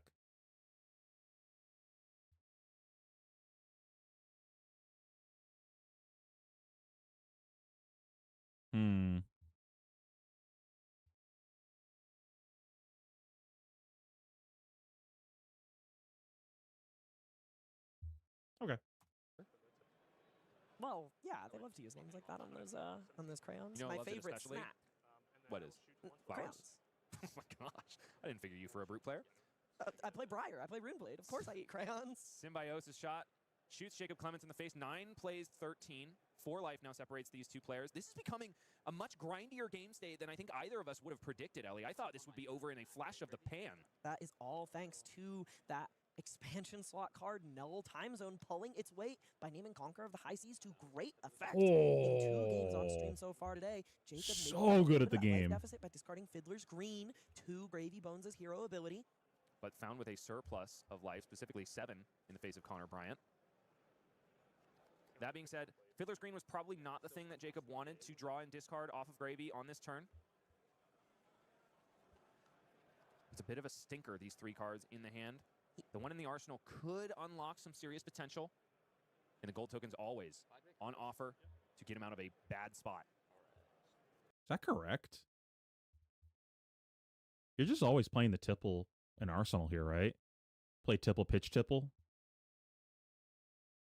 And then figure out if you're supposed to crack gold.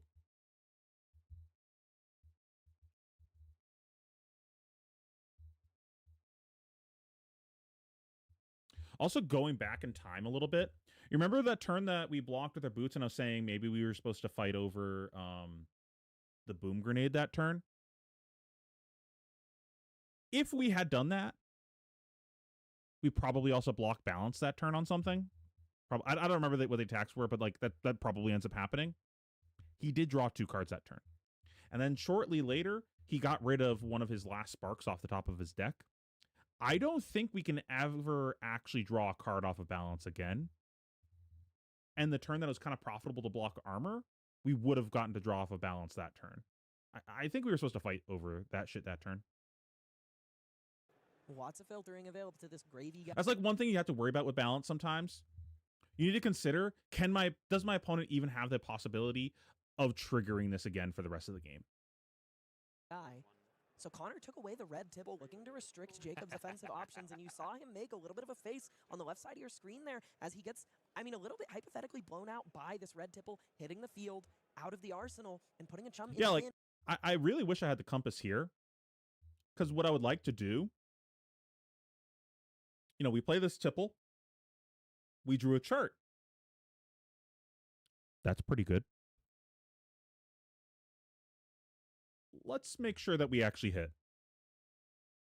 And then if we see that the top of our deck is a miss, I might just draw that card off of gold, then play the chart, clearing the way, and then I pitch the card that I drew off of gold to play the chum or whatever. Hey, Josh, what's up? And Jacob has found Chart the High Seas. You're really late to class. Won this game. We got to see if he can. You're so late to class that you missed me pulling out MS Paint to explain possibility ranges. We went that deep. 3 for 3 on hitting a blue and a yellow, but this puts him in such a good position. Connor staked a lot on naming Conqueror of the High Seas on that null time zone. If it fails to disrupt Jacob's turn meaningfully, he could be in a whole heap of trouble. He also staked a lot on pulling out the red golden tipple from Jacob Clemens' hands with that Pulse Wave Harpoon. If it had been the yellow, like I suggested, this playline would not have been possible. Connor Bryant lining up a block. It's a blue zipper hit covering up golden tipple completely. 16 plays 9, no damage converted here. Chart the High Seas, the 3rd in the deck. Looks like 2 blues, folks. It's not, he is human after all. Jacob Clemens only finds blues, up to 4 resources, and a blue has hit the bin. And he simply cannot play the Conqueror of the High Seas in his hand. Chum, friendly first mate, comes out of the grave. Also the 3rd copy thus far. Connor Bryant has been doing very diligent work in removing this, what some would say, unfriendly guy. If you are on the Gravy Bones side of things, he is a very friendly dude indeed, coming in for 4 at a break point with gold. Aggro Blaze. Thankfully, Connor has a whole bunch of armor to shove. So quite possibly not converting blood into gold is Jacob Clemens. More than likely. But Connor only has 4 cards to work with here. I don't think learning Guardian is a valid excuse. Sorry, Imagine playing Guardian in the year of our Lord 2025. Of his remaining life total. Blocking with some armor, but still allowing Jacob to have the gold. Down to 7 goes Connor Bryant. Read a Guardian card, then go read, like, the worst assassin card. Come on, get out of here. 16 plays 7, but we're passing back over to Connor. Okay, I'm embellishing a little bit, but like 3 cards in hand, none in the arsenal. Just a last little bit. activation of Tekla Core as the final steam counter coalesces into the air. Jacob seems to be thinking on whether or not he wants to use Chum. Answer is no. So it's down to 2. Now Outpace. Looks like it's hitting. No, it's targeting Jacob Clemens. Cannot be blocked by equipment. Jacob readily accepts the damage with a snap. Must love what he's got in his hand. Okay, so I think this was the other turn that I was thinking about with clearing Chum. We know there's a conch in the arsenal, but he can't play it because no time. And we're just like never presenting lethal with this hand. Even if we can present lethal, the Chum might roadblock us. I think if I'm Connor, we got to think about how do we actually win this game, right? Like, what is our path to victory? I think if we go face here, we know that we always lose the game pretty much. Unless Jacob's hand just like really can't convert, but leaving a Chum on board makes it infinitely more likely that his hand converts. And then there's still a Chum on board. That makes it really hard for us to actually close the game.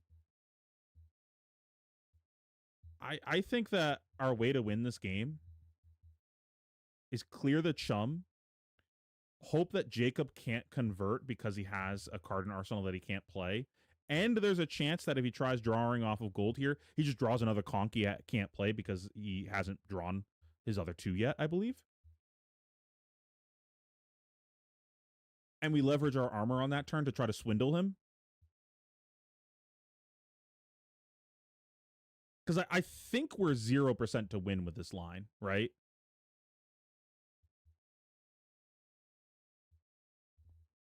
Oh, it would help if I got rid of this and resized it, huh?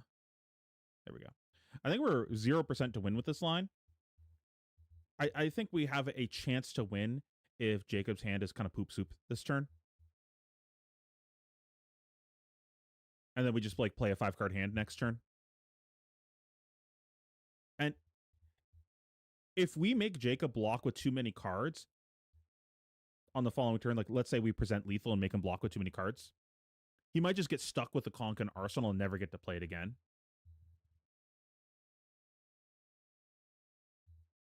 I think that's the path to victory.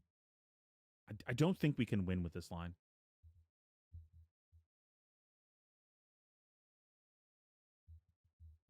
That's fair if you're doing crack shuffle play. I'm not doing any of those.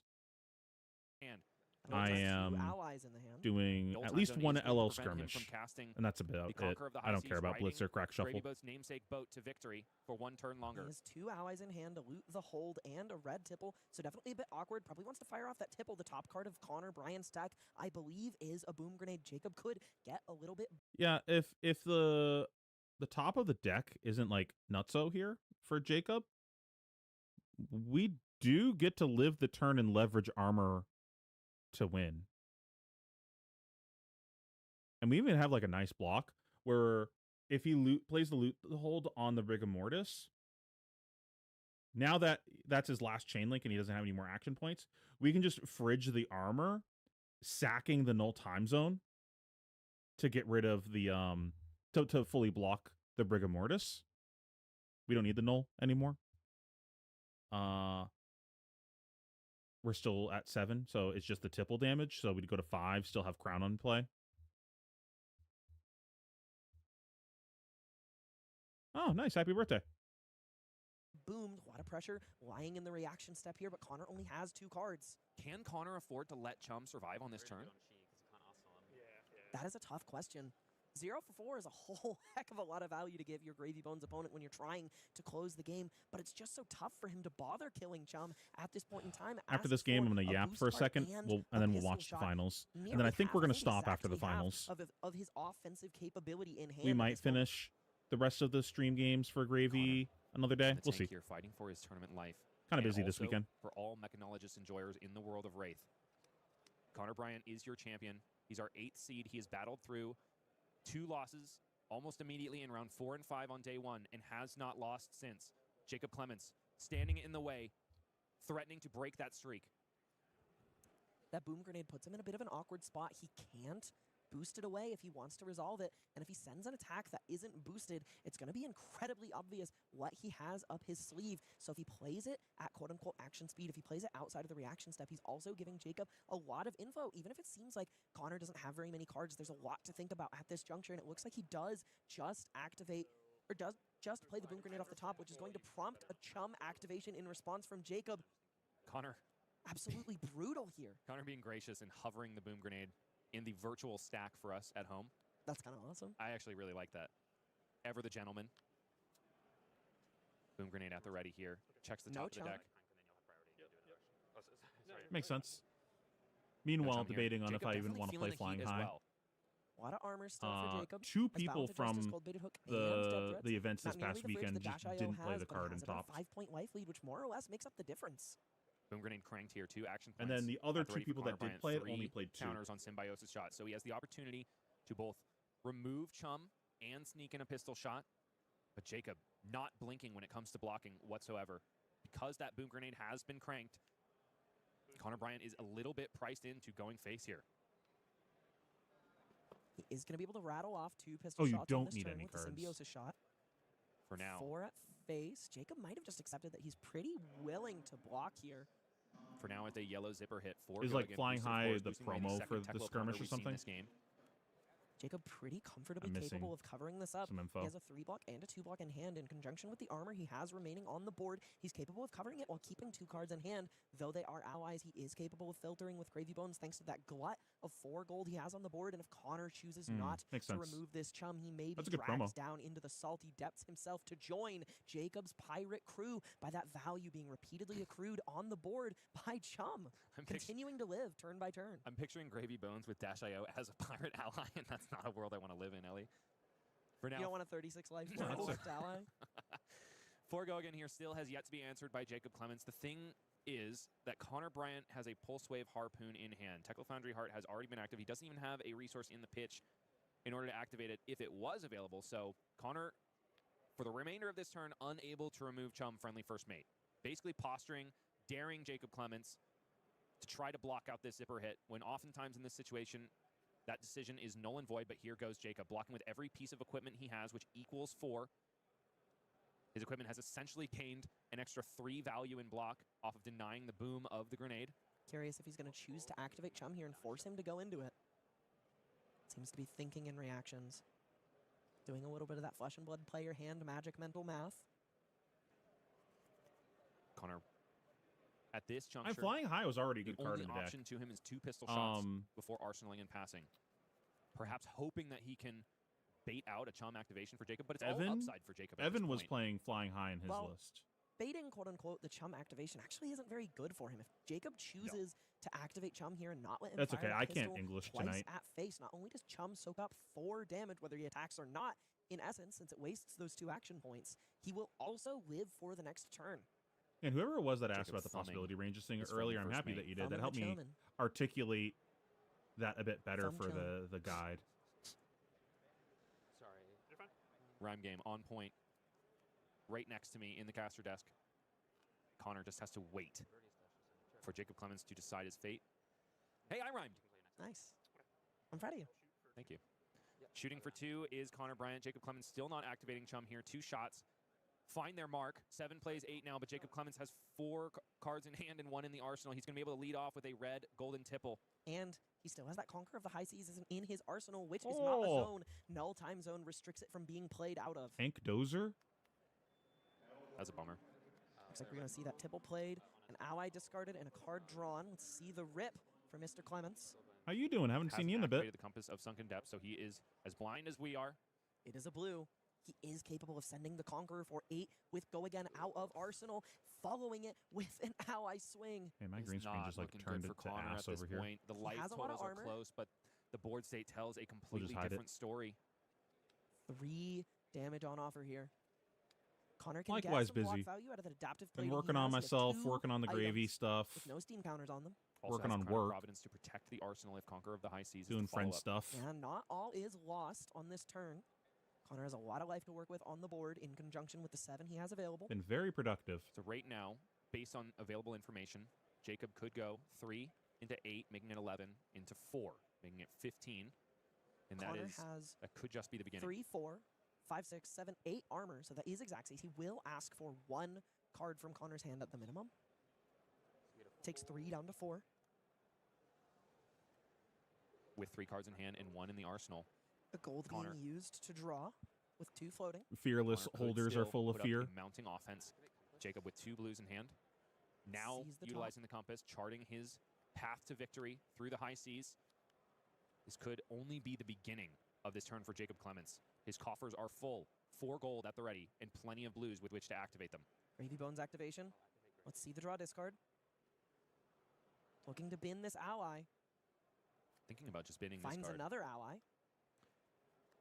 Very careful choice between 2 rigor mortis. I think Jacob perhaps gold. thinks that this is the turn cycle that could win him the game overall. Saltwater Swell is capable of some absolutely ridiculous things on this turn. Even has the opportunity to look if he wants with the Murderous Rabble. Sending a Murderous Rabble. There is a blue on top in the form of Jittery Bones. Yikes, Ellie. 3 go again here, 3 go again to follow. All of a sudden, the ceiling that we were talking about on this turn has gotten much bigger. So I believe what he is I guess. capable of for the rest of this turn is this Murderous Rabble. I obviously backing in for wanted 3. Connor to He win can play because he's my Saltwater Swell, boy. coming in for 3 again, pitching the blue. Then he pitches the Rigor Mortis to send Conqueror of the High Seas. With 1 left over, he will play a Rigor Mortis with Go again and follow it with Chum, cracking in for another 4 for free. So gross. This is one of the most egregious turns I've ever seen in the game of It felt like Flush of Blood. Jacob's plan was 3 go again once again. good. So all of a sudden that damage ceiling And that his we were cards talking lined about up of well. 15 has gotten +6. Total of 21 damage here, and Connor has already blocked with his adaptive plating, consuming that boom grenade, which means that when Conqueror of the High Seas finally comes out to play, he can't cover it up simply with armor. 21 damage available. Crown of Providence already being thumbed here. If Connor If he gives it up and Conqueror comes down while he still has an arsenal, he can find himself in a ton of trouble. I mean, He does I think have you 3 deal with the armor available Conqueror to by regain shove the Tinker Ring not and the letting Techno Foundry him Heart keep while cards to preserving the Crown cast of it. Providence if he's playing around Conqueror of the High Seas, but even then, he would be forced to block with cards from hand. This is 21 sink the damage on arsenal, just Connor. a few cards, preserving a Chum, putting a Rigor Mortis into play, and coming for Connor's arsenal. The silver linings is that he has found the he had some presence of awkward mind to hands. get rid of the It arsenal happens. just in case. Max V found on the top of the deck. Connor knew it was there, perhaps thinking that he can put this huge turn together to put the nail in Gravy Bones' coffin, but he doesn't know about the chart the High Seas that is sure to follow. Jacob Clements smelling blood in the water, and not because he has a defense reaction in hand, but rather because he is going to throw everything he has at Connor Bryant, dare him to keep that 5-card grip. Null Time Zone not doing much anymore. A little bit more playmat math is required, and who can fault him, because this is the turn that defines the game. There have been a lot of plot points on the road here, but this is where the climax comes into play. Taking stock of what he has, perhaps he's considering using these resources to send an ally Connor's way, but after Oh, doing great, the the math, null time zone taking doesn't stock stop and this. taking names, he is here to put Conqueror of Yeah. the High Seas on the combat chain for 8 with Go again, 1 left over to put a Rigor Mortis on the board and follow with an attack for Chum. 12 more I got damage is a the ask of Connor. layered He only has 3 life cut. and 3 armor minimum. Got 3 a cards will be taken textured- from his hand on this turn. A full block here, 2 cards out of the hand, and the Cogworks Tinker Rings. Sure, we're shoring it all Thanks. up, but Jacob continues to swing for It's lethal. not exactly what I wanted for my Closing chain cut, here to but I establish wasn't a rigor expecting to get it mortis. on the first That instant try. I injury figured and then it'd take a swing few shove cuts from to a get it first there. eight, a I Titan's wanted to get fist a on wolf cut. stick, but with cost 0. I've not made a Scuba's the Titan's Fist on a stick. Chum, just free. Just free. But by on a stick, I meant doesn't cost anything. I'm happy that I don't have to just like constantly put my hair in a He does have a ponytail. throttle and a My hair bow was hand. way too long. It was down to like my belly Jacob button. hooking this Chum. It was just like SO bones. unplayable. 3, 3, 8, 4, right? Okay. Because I blocked.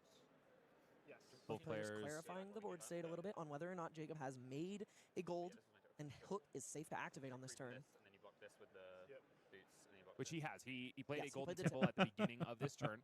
It was This is a dog safe shit. I golden hated hook my hair. activation, although I don't know if gold is My the thing that's going to define this game. the anymore. It's hairstylist that I definitely gonna normally be the would go life to totals.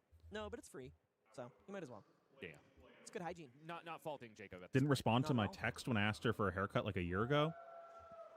3 damage. And covered then up. I ran One into her comes through. IRL at Tekla Foundry the Heart lives to card block shop because her another day. boyfriend was there, and she was just like But in the car. Connor Bryant, And then I with a found out 5-card it was hand, 'cause is they, now like, stripped down She to she 2. moved where she was 8 working. now seems like an She was in overwhelming like mountain to overcome. a state or two Especially with only away, 2 cards in the hand, he is capable of presenting and she was like, 8 "Yeah, I'm damage. not taking like But it's private not gonna people be on, enough. because she was like doing my hair under the table at her own place, and she's like, yeah, I'm not fucking doing that for anyone No trigger anymore. created at the start It's of like the turn for the death of null stupid time zone. commute every day. I'm Null dead time zone creates a afterwards. trigger I just want to in go home and start of crash. turn I phase was like, where you that's pick up fair. Tunic and there is no priority, as opposed to action phase.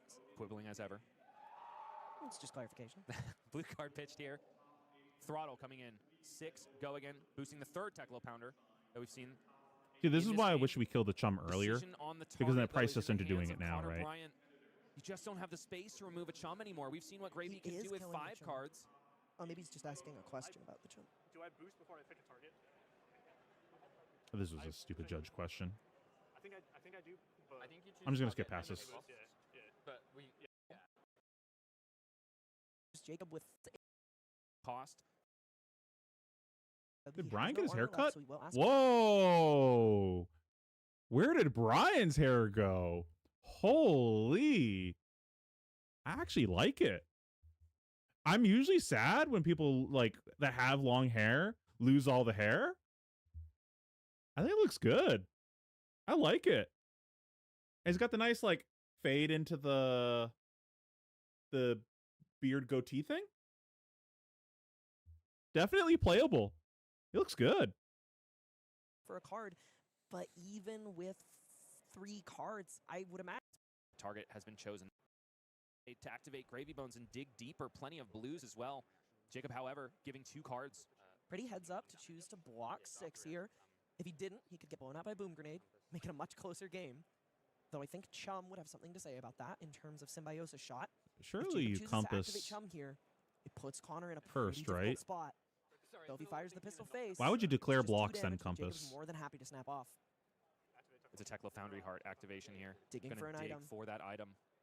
The find It's is an expedite. expedite. Unfortunate, no item to bail out Connor Bryant. It's just a Symbiosis shot that is left, killing probably the Rigor Mortis. It's not a good play. It doesn't feel good, but it's pretty much all Man, you I can had do no at this idea point. Austin even top aided Has a because he saltwater just like swell. didn't get a single goddamn game on Jacob stream. chew up Connor's I didn't last 5 find armor out so that he can find top a aided blue. until Saltwater they mentioned swell. him on the Blue. Runaways Finds a blue podcast. on top, 4 resources in the pitch. Gonna get to establish most likely a Sawbones and crack in for 6 with it. Sure. Gaining a I little bit of understand extra being defensive tired is value. always an Oh, excuse two when items you're in the this hand, deep into Ellie. a That means tournament. all But I'm trying to Connor can do analyze is like the block on decision this making, turn. right? He'll have to give up both of those blocking cards and hang on to 2 items incapable of doing anything on his own turn. We're Saltwater trying Swell to goes we're into not like Finn, saying thus that to unlocking judge. all watery We're trying to grade say cards. that to like In Jacob Clement's is there a graveyard. reason to do 2 that? Are we resources. missing something? Being used to Crack a first gold. crack a gold. I believe If- that's a if- Swiftwater Sloop. If they do something that I don't agree with, then maybe there's a reason and we should figure out what that reason is and use that as a learning opportunity. It's not to bash on the play, it's the is there a reason to do that? I don't think so.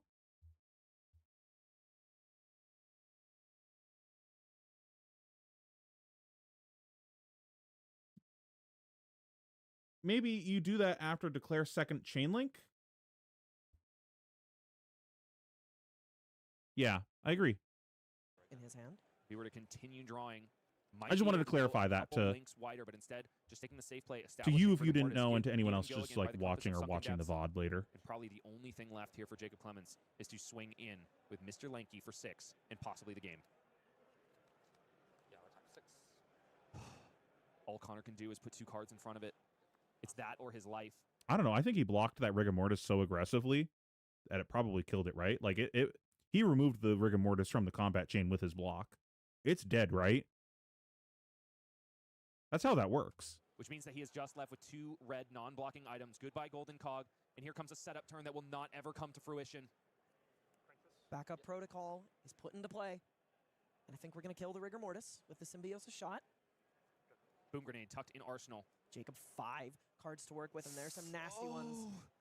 Connor down to the last few cards of his deck, drawing 3 non-blocking blues as he gets to Well, his pit. I think we can go ahead and stop watching this game with the 3 items in hand. He is deceased. Congratulations, Connor, for making top 4, and congratulations, Jacob, for making it to the finals. Great game. Now, on to the finals. But before that, since we have people... So this is going to be the last game that we're going to watch tonight because it's getting late. It's like midnight almost. It's like 11 o'clock right now. I think I'm going to do So to anyone that missed this earlier, I was planning on filling out my AGE profile on stream as just like content, just like we'll take suggestions from chat and fill this out with goofy stuff. I think we'll just do this next stream later this week or next week. But again, if you missed it, I have to submit a picture for my player profile. And I had the fun idea of what if I just submitted a goofy picture made by the community. So one of my the people in our group chat made this as a goofy photo of me, just like in our locals group chat, and that's what gave me the idea. So I threw this picture in the Discord in general chat. Feel free to take this photo, make your own funny picture. So far, my favorite that I've seen is this.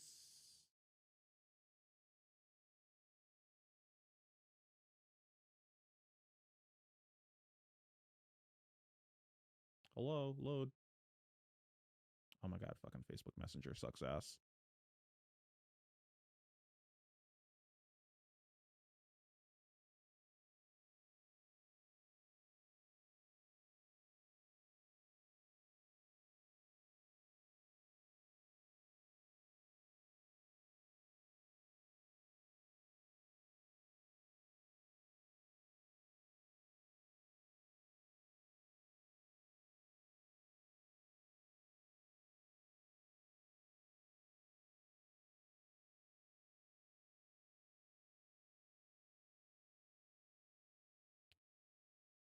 Man, how do I get this shit to work? Display capture. There we go.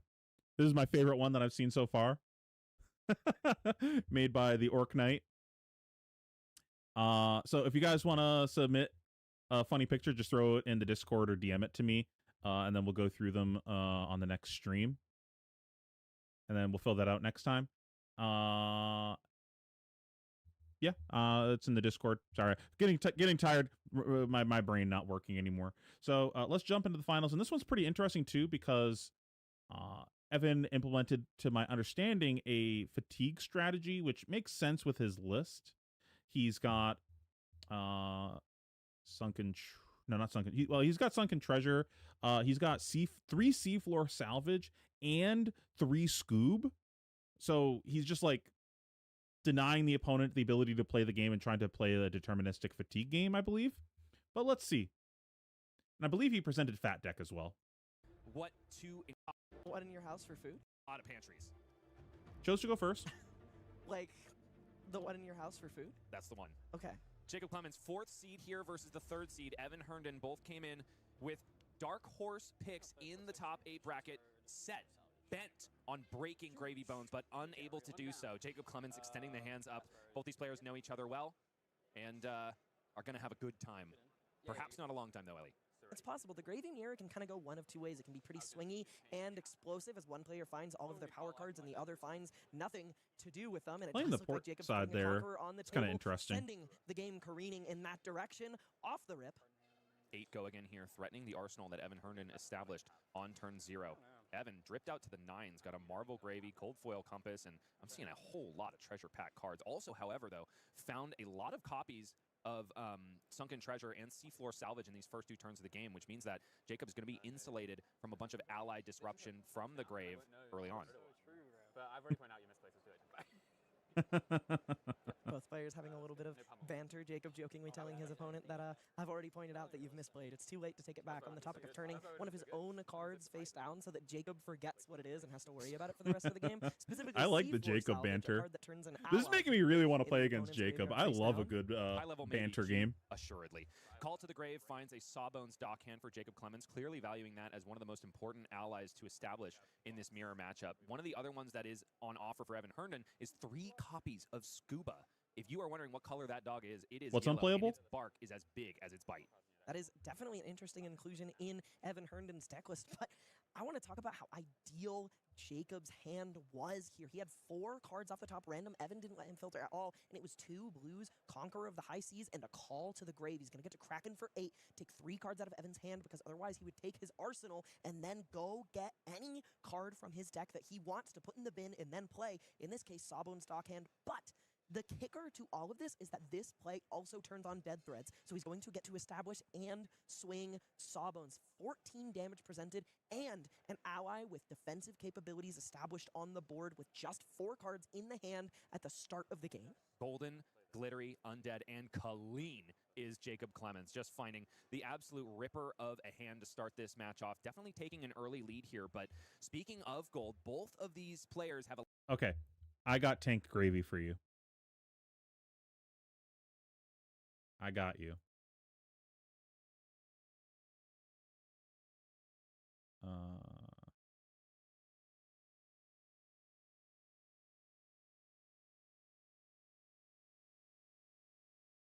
Okay. Didn't want to dox any of my team decks. We're gonna take Gravy in 0 seconds.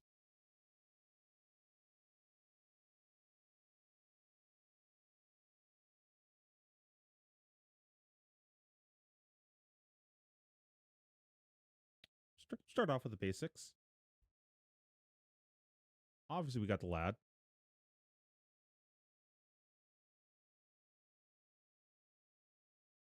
We got that dog in us.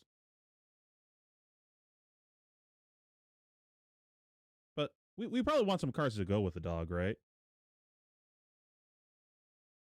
Let's just go with the obvious. Pot of Greed. Now, you might be thinking, Pheno, this is not a great tank deck yet. Well, hold on. We'll just add more Pot of Greeds. To which you might be saying, that still hasn't fixed the tanking problem. Well, do I have the answer for you?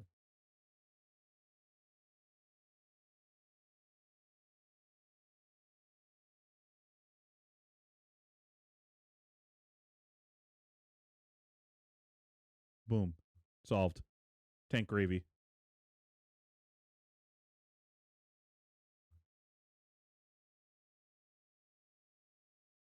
Yeah, I will be tanking the damage with my face and then just gaining it back. And we gotta make these tomes have go again.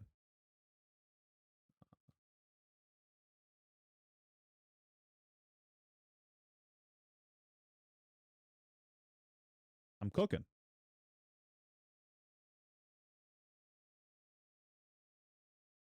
Bro, our turns are simple. We just like don't block and then play CYB.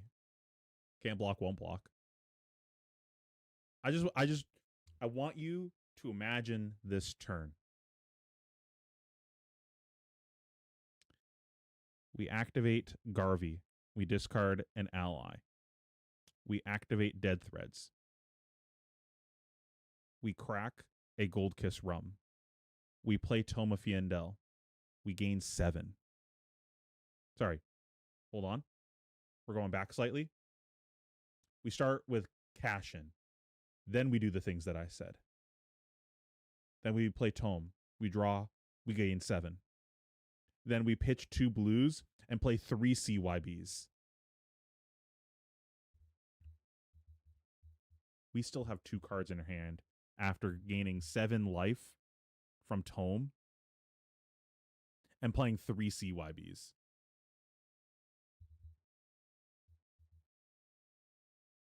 Better yet, put CYB back in the deck with Scoob.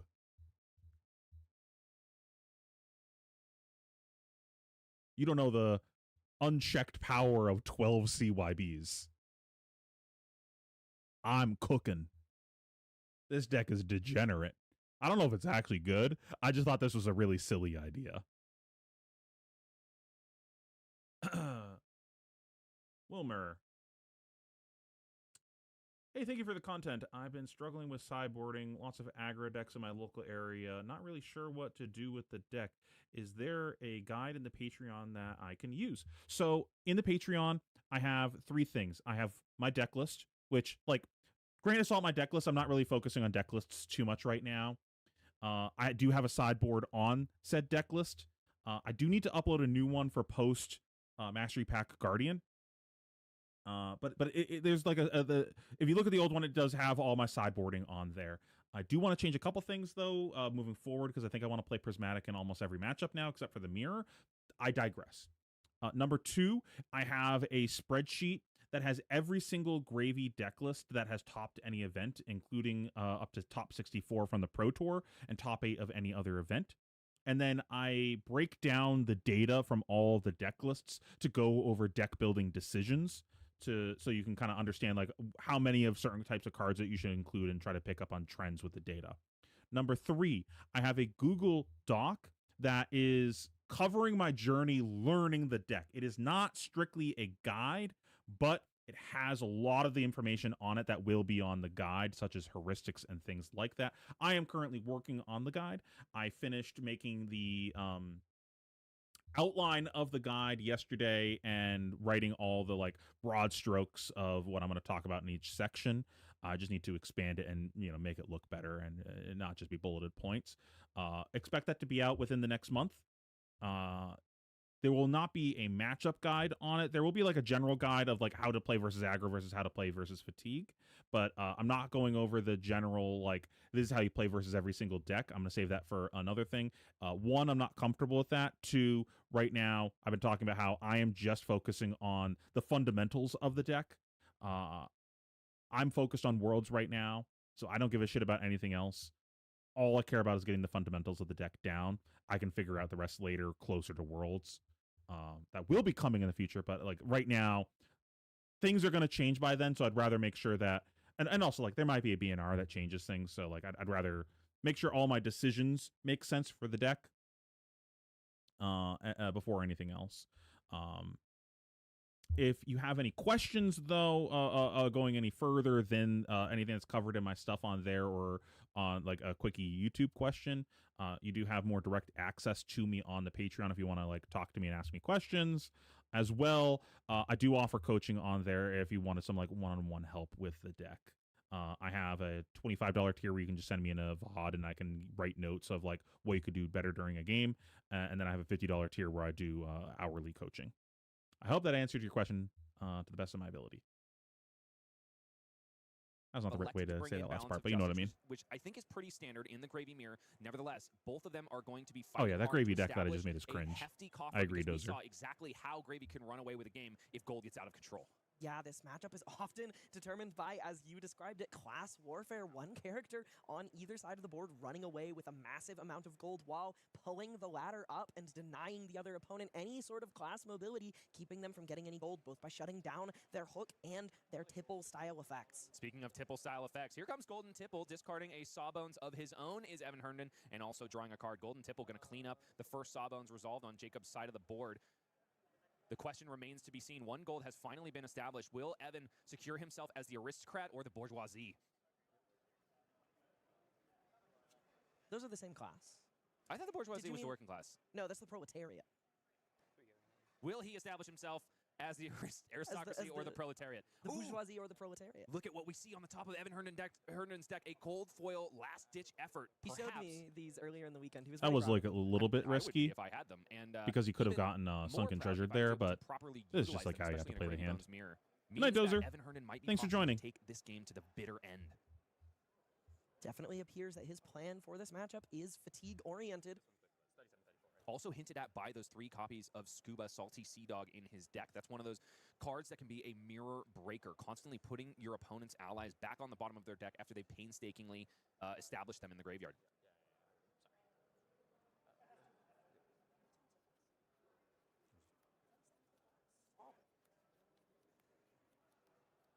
Sure. 34 plays 31. Over to Jacob Clements. 3 life lead. Looks like Portside Exchange is going to put a Golden Tipple in the bin just for a little bit of hand velocity here. He has found another Tipple and a blue to make it work. He's going to get to establish that Sawbones. So quite a bit. Kind of sucks that the Sawbones has to go into the Sawbones here. 3 turns in a row. The true mirror. And this gives him a chance to get Sunken Treasured. Quite similar offerings. Jacob with a fair bit of extra armor here, though, having not used his balance. Maybe just Gravy Bones instead. That is soon to be gone as Evan Herndon finds his first. Maybe you're supposed to just Gravy Bones and set the Tipple.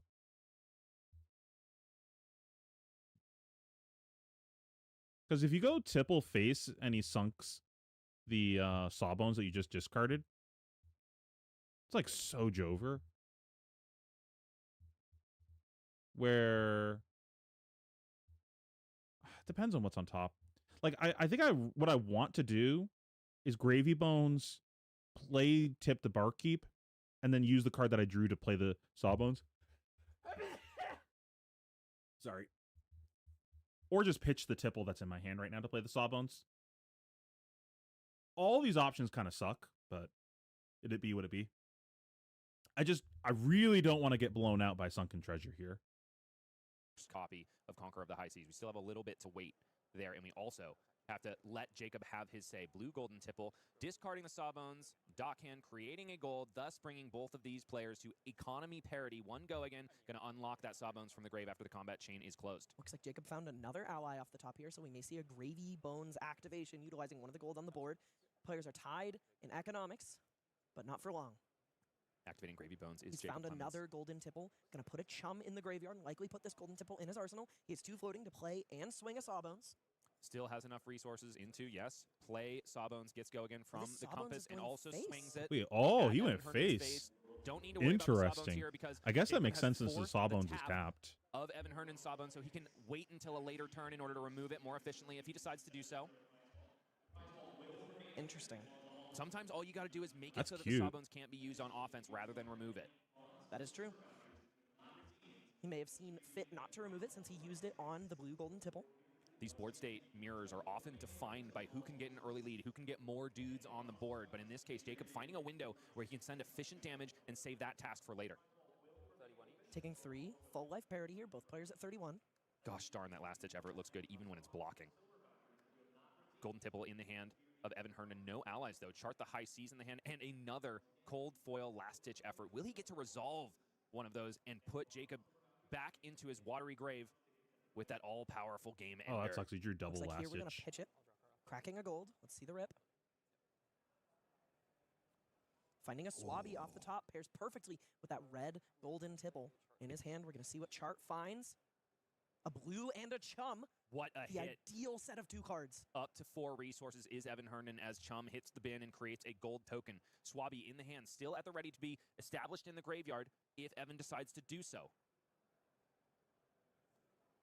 Is a little bit short on resources, but probably going I to be... do also want to keep track of the time for this game, because one concern with the strategy that Evan has is finishing a game in time. So I want to keep track, because we're in untimed right now, so they might be a little bit more lax on that during this game. But I want to see if it's at least close to finishing a game in time. This also might change if both players are implementing this strategy. Be able to find it after he discards this Swabby and draws a card. He does have Dead Threads online, which would smooth his resource curve out, as Chum costs 4, if that's what he wanted to put on the board. Does look like that's going to be the line.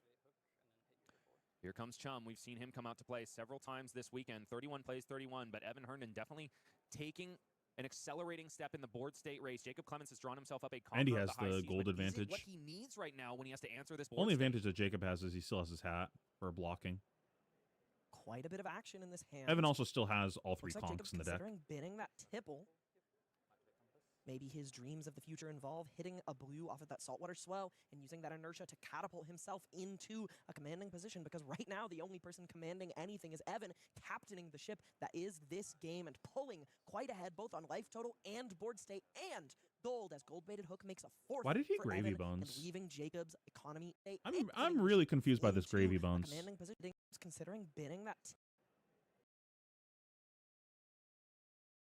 Can we tell what he right drew? now when he has to answer this board state. So he drew the swell. His hand, Tipple, blue, blue, conch, swell.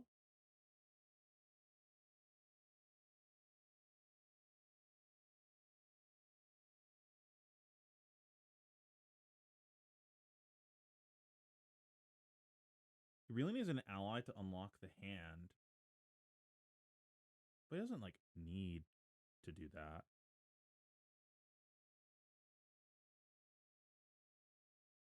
Like, you could also just go, like, whatever. I'm going to hold the L. I'm going to conch Chum. And then Tipple the Sawbones. Does he have guys? He has a Chum.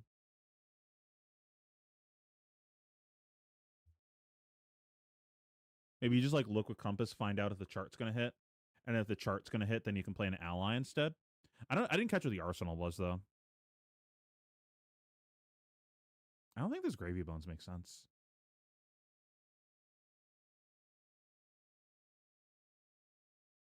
I assume he's just like fishing for an ally for the tipple.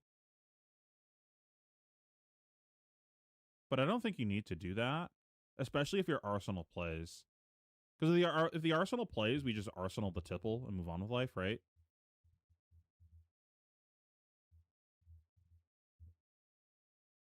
And I think I really want to go like compass, find out if the chart's going to hit.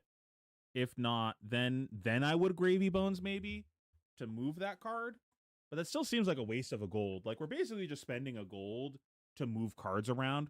We have the upside of hitting an ally, which is nice, but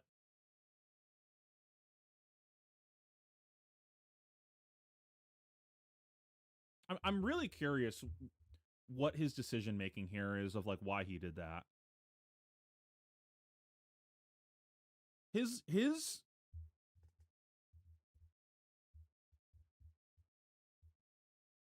decision making of top of deck manipulation things and like specifically with the compass,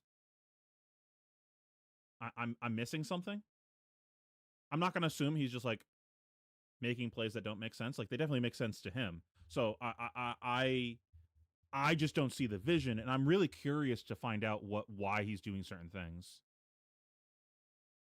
Because I can't reverse engineer it to make sense.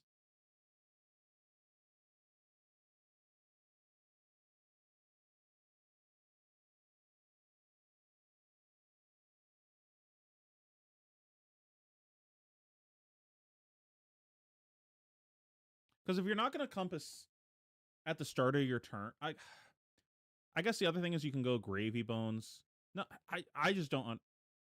Well, I'm going to reevaluate this once we see what the arsenal is. Quite a bit of action in this hand. Looks like Jacob's considering binning that tipple. Maybe his dreams of the future involve hitting a blue off of that saltwater swell and using that inertia to catapult himself into a commanding position, because right now the only person commanding anything is Evan, captaining the ship that is this game and pulling quite ahead both on life total and board state and gold, as gold-baited hook makes a fourth for Evan and leaving Jacob's economy in the dust. Evan perhaps about to let Jacob eat cake, but not before he does some considerable damage. Jacob Clemens does have himself a copy of Conqueror of the High Seas, but no gold to speak of. Needs to get that engine right back online if he's going to be able to find himself back in this game. Saltwater Swell is going to hit Sawbones. I do believe it was a... No. Oh! We're gaming! Is Jacob Clemens, Sea Legs, and Blood in the Water are the cards on top. Does he want either of them, though? He's got to chart the High Seas in the hand. You better believe he's going to put that red on the bottom. No, both of them go the way of the bottom of the deck, because Sea Legs, of course, does not generate a gold second cycle, though, which is unfortunate. Yeah, it has to be exactly discarded. And they're not great with the eye or the bones. That's right. Hopefully we shuffle. Crayon Eaters love to discard cards, don't they, Ellie? Yes. Yes, I do.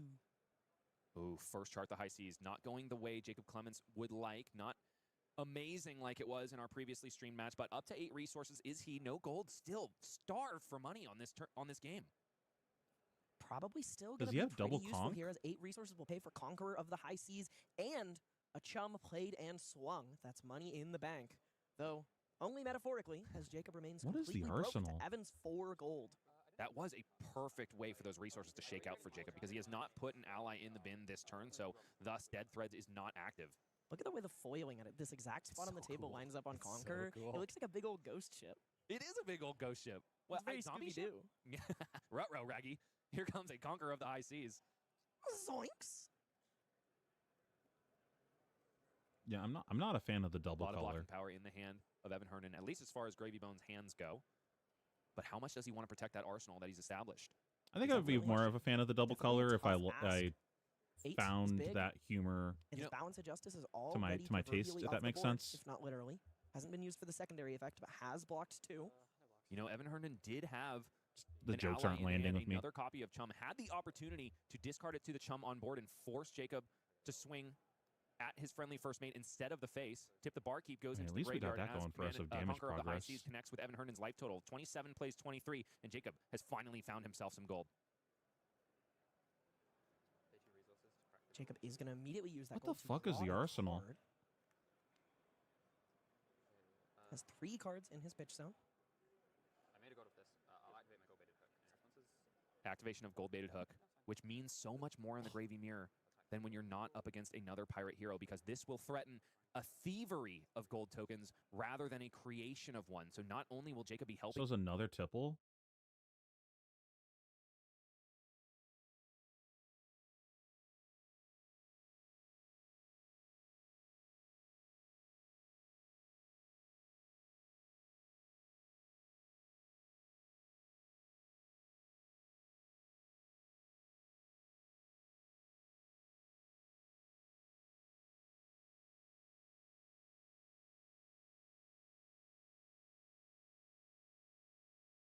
Was any of this reasonable?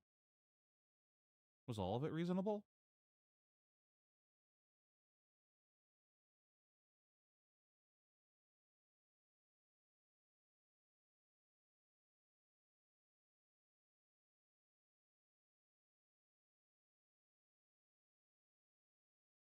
I think we're always playing the conch.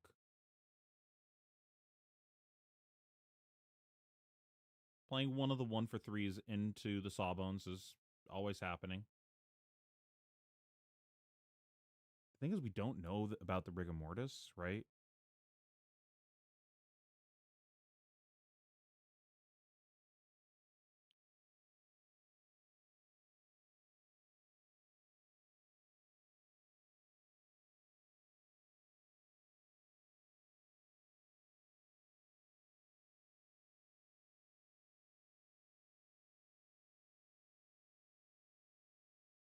When did he compass?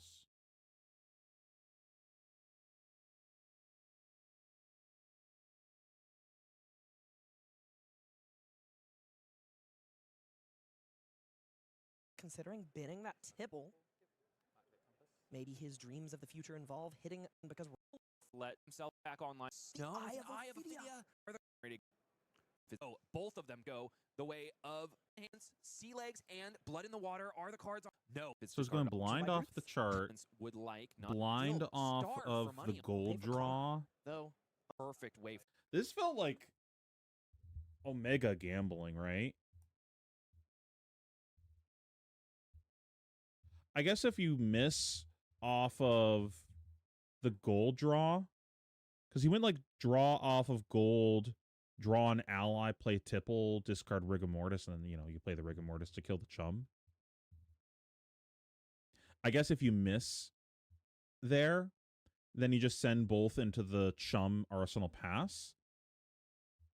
And you want to draw an ally here, so there's no failure state, but it kind of sucks if you draw ally because we don't have any gold anymore.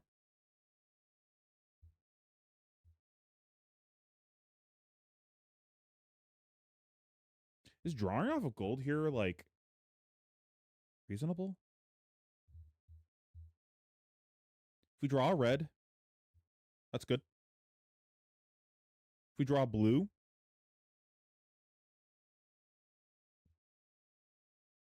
it's good unless it's a sunken treasure. So sunken treasure is a miss here.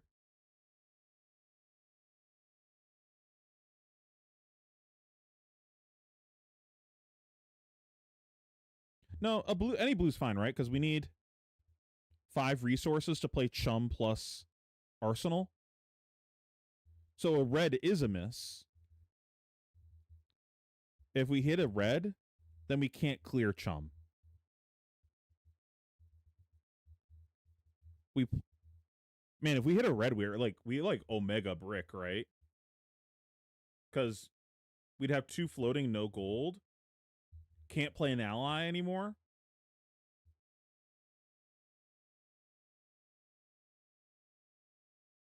He hasn't put an ally in the bin yet, right? So can't dead threads. We just like send tipple face pass arsenal. Maybe it's reasonable based on the red count in the deck, though. Because you already seen a lot of reds. I think that's 2 red tipples, a red swell, 2 conchs. he might not have very many reds left where he's willing to take that kind of risk.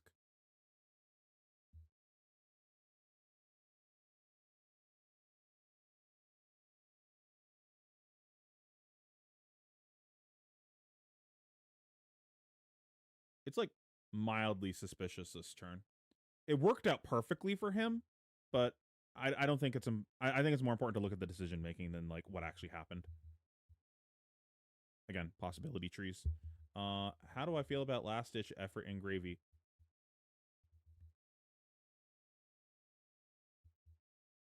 I need to play games with it. I haven't played any games with it. Seems reasonable. I am a fan of one head anti-fatigue strategies. I'm a big proponent of that. If you remember my calling Charlotte story, never again will I have a complicated anti-fatigue strategy. It's the same reason why I like Prismatic. I think I like Prismatic more if I have to pick one or the other, because Prismatic gives me play into more matchups than Last Ditch does. Like, Evan's list is kind of dog shit into aggro decks. You just like... Someone told me that he said to them that his plan was just hope I make gold early and that's good enough. Like, he didn't like actually have a plan. His deck was just targeting the mirror, assassin, and decks that try to fatigue. So any aggressive deck, he's just gonna like hope for the best versus. So it depends how aggressive the meta slants. I think if we move into a meta where like we really don't see aggressive decks that much, like Syndra kind of falls out of the meta. Dio isn't popular. The meta is really just Gravy, Assassin, Verdance, Fatigue Prism. Just like decks that can't actually race you efficiently, except for Assassin sometimes, which is like kind of a different animal. And against that matchup, Last Ditch is actually pretty reasonable. I think if the meta shifts to that, it's a reasonable card. It's a metagame choice, basically. I think if we assume the meta is going to have aggro, I don't like it, though. I'd prefer Prismatic. It's also like Prismatic is just like simpler to use. Draw a card. This does 3 cards in his give you more things to do in the mirror also.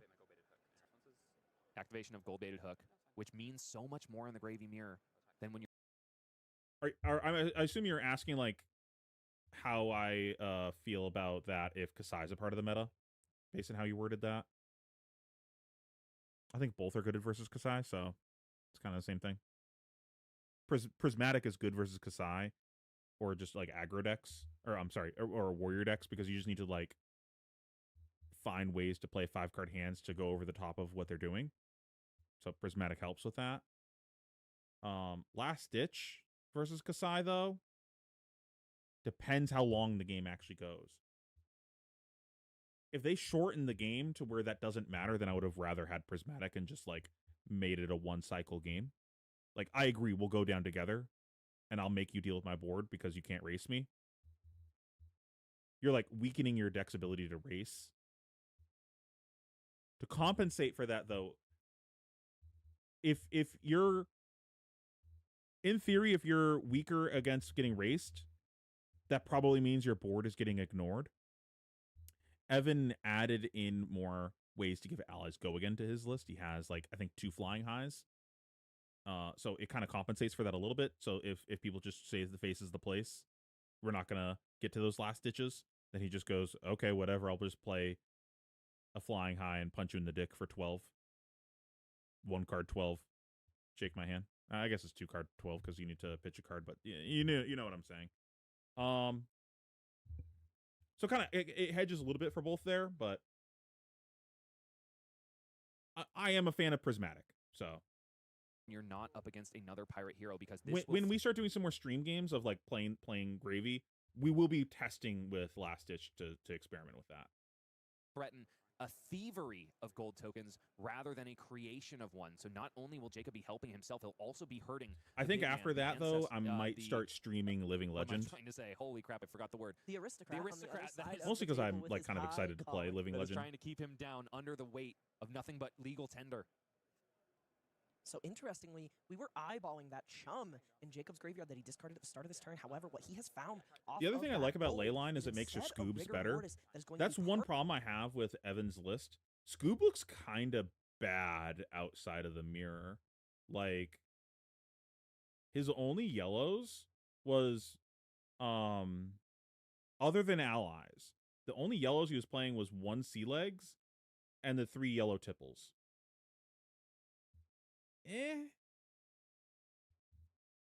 It makes your Scoobs a bit worse when you don't really have like good cards to put back in the deck. And also, quantity-wise, less cards to put back in your deck. I'm not trying to Scoob my own allies. And I don't really want to be dependent on my opponent having yellows to Scoob. But also, if I'm trying to like bring this game to fatigue, do I really want to give my opponent back cards in deck? Maybe not. So you've got a bit of a deck building tension there. Perfect for taking that chum on Evan's side of the board off. Two Man, chums we've been will bump stuck on into this each turn other, for quite a dealing while. 4 back and incapable of clearing the other, but since he found that rigor mortis off the top into his hand and sent Tipple, he's going to get to establish rigor mortis and then use it to get chum off the board while threatening Evan's life total. This matchup may be swingy, but don't let anyone tell you that it is not of an incredibly high skill. Jacob is navigating this matchup perfectly, using all resources available to him and making sure to get as much information as possible to make correct, informed decisions with everything available to him. No, a chum bump is mathematically neutral. You need the rigor morty bump in order to get chum off the board. I'm back over to currently Evan on Herndon 2 after Jacob Scoob. has done some serious work, but no It's been really good arsenal. for me. Telling I might bump Evan it up Herndon to that there is a 3. block card in I'm hand. debating on going 3 Scoob and then cutting the Humperdinck, because the Humperdinck just like really hasn't been coming up very much. And then that gives me an extra card for the mirror. And it's still like good versus the fatigue decks because I get to put the prismatic back. Like I can have an imbalanced ratio Scoob to prismatics in the favor of Scoob, because I can play prismatic more than once and put it back more than once. Most likely. He's holding on to 2 copies of Sunken Treasure in the hand, I do believe. Scuba, Salty Sea Dog, making his first appearance thus far in this game. Got We that talked about dog it in me. as a mirror breaker, but thus far not established. Evan with a tipple and a chum to work with. 2 resources in the pitch as well. So this Value of tipple, this dampened just a little bit by the fact that he knows he's drawing another ally, so we may see a gravy activation to burn past that scuba. boy howdy, does he have the gold to do it. Still sitting on 4 gold is Evan Herndon. Definitely ahead in that race, even though he is eclipsed very slightly by Jacob Clements in life. Jacob with 2 copies of Sunken Treasure in the hand. I don't feel that attached Evan's to gotta any of the sequence this- allies. I'm not sequence this married to carefully, anything in the otherwise deck. His Philosopher Carpenter is going to be turned face down before he's even able to hit the board. I'm not sure he has any ways around it. Drawing first is Evan Herndon with Gravy Bones, the discard yet to be taken care of. We're It gonna is, put the scuba in the bin. and that makes sense probably because No card if in the Sean deck was is placed there, sacred then to Jacob me. Clements would definitely Like, target I it with could even Sunken cut Treasure, but Conquer as the you High mentioned, Seas if Ellie, I have found a not reason. much of a sequence around this. Evan is definitely expecting the first Sunken Treasure, but probably not the second. Putting chum on the bottom of Jacob's deck, removing it from the equation before Jacob can do the same to his chum with one of those Sunken Treasures. Evan protecting it by putting it in the pitch zone. That was an interesting way of playing that. I think the obvious play there was like play the tipple. I think the way he sequenced this is a great example of understanding possibility ranges. We're going to go back to that topic from earlier. So the obvious play that I think most of people would have made is play this tipple and Gravy Bones to put both Scoob and Chum into the graveyard for later. That's like the level 1 play. Doing that, first of all, plays into Sunken Treasure if you're like trying to avoid getting Scoob sunkened. Sunken still gets value here because it can still hit something, but if that's a concern, then you're like, no, I'm playing this Scoob no matter what. This plays better into that. But 2, what if we draw another ally on top of the deck, how do we play the hand? So if we go back slightly, we're here. Our hand is Chum and Tipple. We go to one resource to play the Tipple, discard the Chum. If we draw another ally, I guess we're just pitching that ally to play the Scoob. Kind of medium. I guess we're still doing that at the end of the day, but this way we get to pocket. Like if we're always doing that, might as well just like keep the Tipple for later potentially. That also makes it so you have a go again attack to clear allies on a following turn. And I think we're down to Conqueror of the High Seas from Jacob, because we had the one that we blocked Hat on, and we had the one that we gave up the Tip the Barkeep on.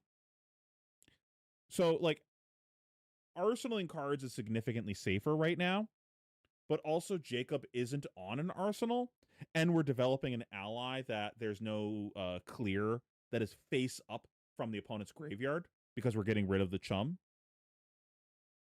So it's pretty unlikely that we actually get conked here, or it's unlikely that we get conked and he clears the Scoob. It's pretty hard for him to actually do that, which means that we can insulate ourselves from a failure state on a future turn of both drawing too many allies and unable to have things that profitably clear our opponent's board by arsenaling the go again attack here. So I think one of the things that I like doing this matchup is doing the opposite of my arsenal to my opponent. If my opponent has an arsenal, I probably, or if my opponent has a 5-card hand, if you want to put it that way, if they block, it's the same idea of them only having a 4-card hand. If my opponent's on 5 cards, I really am not incentivized to actually have an arsenal. But if they're on a 4-card hand, I'm far more incentivized to have an arsenal. So I'm going to try doing the opposite of what they do. Sense probably because if Chum was placed there, then Jacob Clemens would definitely target it with Sunken Treasure. But as you mentioned, Ellie, there's not much of a sequence around this. This innocuous turn is actually like kind of interesting. The first Sunken Treasure, but probably not the second. Putting Chum on the bottom of Jacob's deck. Ooh, is that double Sunken Treasure? Jacob can do the That's same the other thing. If he went for the other play, he would have gotten shit on by the double Sunken. Holy. One of those Sunken Treasures, Evan protecting it by putting it in the pitch zone, telling Jacob that if he wants to get value out of that Sunken Treasure, he's welcome to, but on my terms. You can get rid of Swabby, but this Chum is this hand doesn't do anything, right? in the hold where he belongs. Is this Sunken Sharp Rabble? That they brought because they knew they would be facing Gravy Bones This mirrors sucks. this way and that, but probably not 100% expecting to find each other in the finals here. But they've got to put out all of the stops, got to bring out all of the salty golden sea dogs and all of the Sunken Treasure. Yeah, Whaler's fun. To get there in the end. Hitting the I1 button on my phone at the end of the match is far more fun, though. Very fatigue-oriented. Jacob taking a moment here to cash in both Sunken Treasures after considering the hand, getting rid of one ally from Evan's bin and a yellow from his own, just to get some gold on the board while covering up that hook hit effect. All of a sudden, two of them being gone puts Evan in a bit of a tough spot. All of a sudden, Jacob has found himself squarely placed in the gold race. Both players managing each other's allies in the bin very, very well, and it's the second miss for Jacob Clemens. Double blue off the chart, the high seas. One of these is going to have to be discarded. Both of them are such good cards, though, Ellie. Avasti is one of those ally board extenders, and Call to the Grave is the one that establishes them in. Is Avasti better to put back in the deck? Because when you come back around to the call, you're probably just getting a back alley with it, right? But the Avast Yeed is the same thing, plus a on hit, plus it blocks for 3 if you need that. This is I don't think this like actually matters at all to the game, but in the grave in the first place, Jacob deciding to keep Call to the Grave in the deck. Holding onto a blue and a saltwater swell. If he fires this off, I think it's going to be blind. You are right about that, Ellie. A blue has already entered the graveyard thanks to Chart the High Seas, and the only ally in the bin is Oisin. So Jacob has all of the resources he needs. Probably wondering if he should just save that swell for later. There's a bit of a question on whether he wants to be able to send damage at Evan's face or just get Scuba off the board. Yeah, well, it was a little bit disastrous for Jacob here. He could have used those spare resources to draw an extra card. Just But not at least he now knows that disastrous at Murderous all. Rabble would only I don't come in even for know if 2. he It's wanted to probably draw off not of worth gold here. resolving on this turn. So he's going to establish Oyston, and more than likely, Like, what are we doing if we hit there? Get rid of our only gold in play and hope? We already used Gravy Bone, so like drawing an ally is like devastating for us. I think this literally didn't matter. use it to get the Salty Sea Dog off the board and back to his salty grave. What's sadder, when Scuba Salty Sea Dog dies or when Polycranka dies? Quick, so separate question. Is it sadder when Scuba died the first time or the second time? Definitely the first time, without a doubt. Because Gravy can always raise him back from the dead the second time. I guess that's probably true. Right? That's why you can replay all the allies after they enter the bin That's what I'm from saying. the arena, right? That's what I'm saying. Speaking of entering the bin from the arena, that has not happened, but Anka has entered the bin from the hand to this golden tipple after Evan very carefully sidestepped the sunken treasure in the previous turn cycle after seeing that Jacob skipped Arsenal. 1 damage coming across, and Evan is posturing himself to stay ahead in the gold race because he's identified that that is quite important to actually staying ahead in this matchup, and another Scuba hits the bin, furthering his fatigue game plan. He wants to restrict Jacob's options in the mirror. Oh, so good. Wait, are we double allying? We don't have the resources for that. Not safe for the Arsenal because it is a block card, but Oh, it's tough. perhaps going to do some work against Jacob Clemens. Maybe we still do. Can be pitched away. Because we can still just like play both guys, right? We don't have to swing.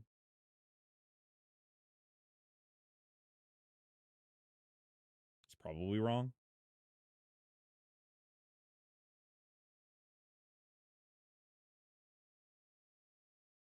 So we can like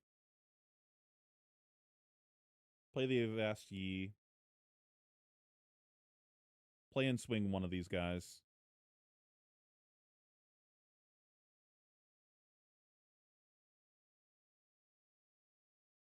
Still have 1 float, still have dead threads.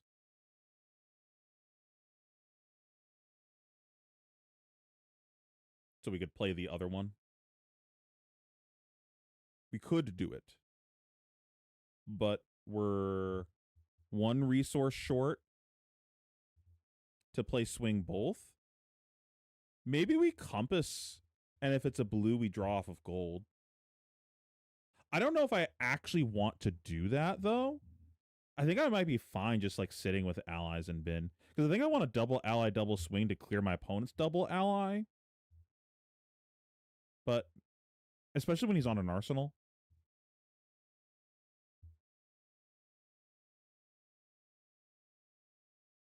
Like, I'm probably just throwing away these allies and giving myself a potential failure state. Maybe that changes if I know my opponent is also on seafloor salvages, where I just want to like get my guys out because I know my opponent's playing cards that just like literally don't do anything. I got to think about that one some more.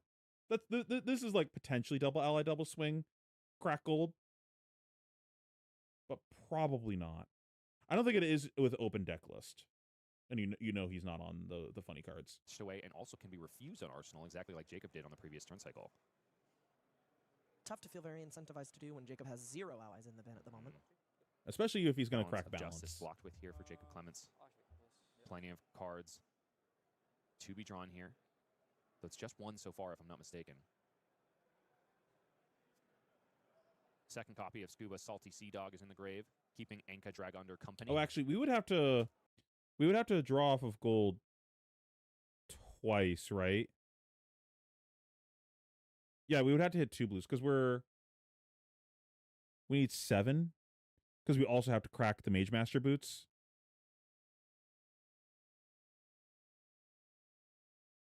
So we'd have to hit runner blues. That seems dubious. Fuck that. Jacob's block on that golden tipple, just daring Evan Herndon to draw another card. Using the I think drawing off of gold to get a free Arsenal is probably correct, though. Because, again, we have 2 extra resources. Might as well use them. To opportunistically deny that gold-baited hook trigger. And Jacob's almost forced to do that because he is still way behind in the gold race, even though he leads the life one by just a little bit. Evan, however, has not resolved a single copy of Conqueror of the High Seas to Jacob's 2. Evan activating Gravy Bones, finding another ally. Jacob drowning in this ally. Does golden that disparity just a little bit. change things? I don't think so. Also, did we play a blue yet? He has 5 cards. Curious to see if he can make something happen. But Evan's cashing in his Mage Master boots to try and drag Jacob down under as Anka drag under hits the board. 2 allies in one fell swoop. One of those allies that can also put in specific work against Gravy Bones, but we can deal with that later. Avaschi comes out of the hand. Was one of the blues? Going to gain go again. Was one of the tipples a blue? A gold token. This is the turn that Evan Herndon needed to get ahead in the life race. He's already got the gold, but can he get the life? Jacob Clemens is popping that Bounce of Justice and drawing a blue saltwater swell. 6 cards to work with. A tipple, a chum, plenty of resources, and I believe a C legs. But first he has to deal with 8 damage, threatening a gold being sent his way. Threatening to erode this life lead he has built up, and Anka sticking on the board is a pretty nasty proposition when tipples are worth so much in this mirror match. What happened It's to a the battle camera? of who is the saltiest, and so far, Evan Herndon is making a play for the Oh my lead, God. but a lot It of being the slightly gold off has been center is cashed in on triggering. his side of the board. Jacob Holy. Clemens, despite having used 2 Oh, power the cards out of the psychic deck, still damage has is the immense. full suite of equipment minus the Balance of Justice just cashed in here. He's got a 6-card hand at the ready for this turn. There's going to be some serious work being done here, Ellie. 19 plays 23. Jacob with a massive grip to work with. Murderous Rabble going to be the first lead off here. 3, more than likely targeting Anka. Evan has to make a decision now on whether or not he will use Anka's activated ability on this turn. Has Yes. plenty of allies in hand. 3 to work with, chooses not to activate Anka. Murderous Rabble connects with Anka, and he is dragged under where nobody can find him, at least until another game. Saltwater Swell at Oyston. Gonna flip that Avasti into the pitch zone. I'll attack Oyston with this blue swell. Second blue played this turn, doing work on ally cleanup. Jacob Clemens playing the janitor for now. But there's still 3 cards in the hand. One of them happens to be a golden tipple. One of the only common rarity power cards in the game of Flesh and Blood. Gold baited hook activation here. 4 resources floating. Golden tipple in the yellow on the board. 2 go again. Threatening stealing a gold if it hits, generating a gold and a rum as C legs is discarded. The momentum is swinging. The pendulum is falling on the other side of the table, and Jacob Clemens is picking up the pace, trying to outrace Evan in this naval battle. Tip the barkeep in the hand. It's not just a naval battle, it's also a battle of Alcoholics Anonymous. Jacob Clemens has the ability to generate so much rum here, in addition to the pennies that he's been generating time and time again. What do you think about the decision to discard the sea legs instead of the chum? I suspect if he's going to get the chum into the bin, he's going to use Gravy's ability or the second tipple that he has in his hand. So maybe it didn't really matter, ultimately. Gosh. Sometimes when Gravy just starts popping gold over and over again, all of these play lines that we are mincing words with simply fall to bits as the options expand before the shipwrecked looter. Golden tipple here. 1 go again. Gonna discard one of these 2 allies and draw a card to replace it and generate a gold. Jacob has had 11 cards in his hand throughout the course of this turn. Evan looking a little bit frumpy to the other side of the board as Jacob takes what is probably 10th or 12th game action so far this turn. 3rd copy of Conqueror of the High Seas is found off the top. Plenty of blues in the pitch zone in order to enact High Tide, but would have to pitch a yellow at this point from hand in order to play it. And then you don't get to play an ally. Interesting position for him. Probably just play the chum. And because Evan doesn't have Set an the arsenal conch. at this current moment, do you think it's better to save for the arsenal? It's a little tough that it's probably one of the more efficient ways to make use of his hand after discarding to Gravy Bones, though looks like he's just going to draw another card here, finding a back alley break line, likely going to be used in conjunction with either Dead Threads or the Rigor Mortis in his hand to resolve an ally. Maybe we'll see Mage Master Boots cashed in on this turn. Oh, he is just going to send the Conqueror across. I don't like looking to this. bet. I think we just set the Conqueror. Evan's on a 4-card hand, so like I think our arsenal's safe. And this lets us like play big hand next turn. The chum eats up a lot of damage. And I also like I don't really want to go to 1 gold. 2 gold is really like the safe spot in the mirror, like at least. Because if you're on 1 gold, they just hook and steal your gold, and now you're on 0 gold. If you're on 2 gold, okay, I can like let you steal a gold and still do what I want to do with my gold on my turn. 1 can be fine if you're okay gravy bonesing on your opponent's turn, but then you're giving up on dead thread value.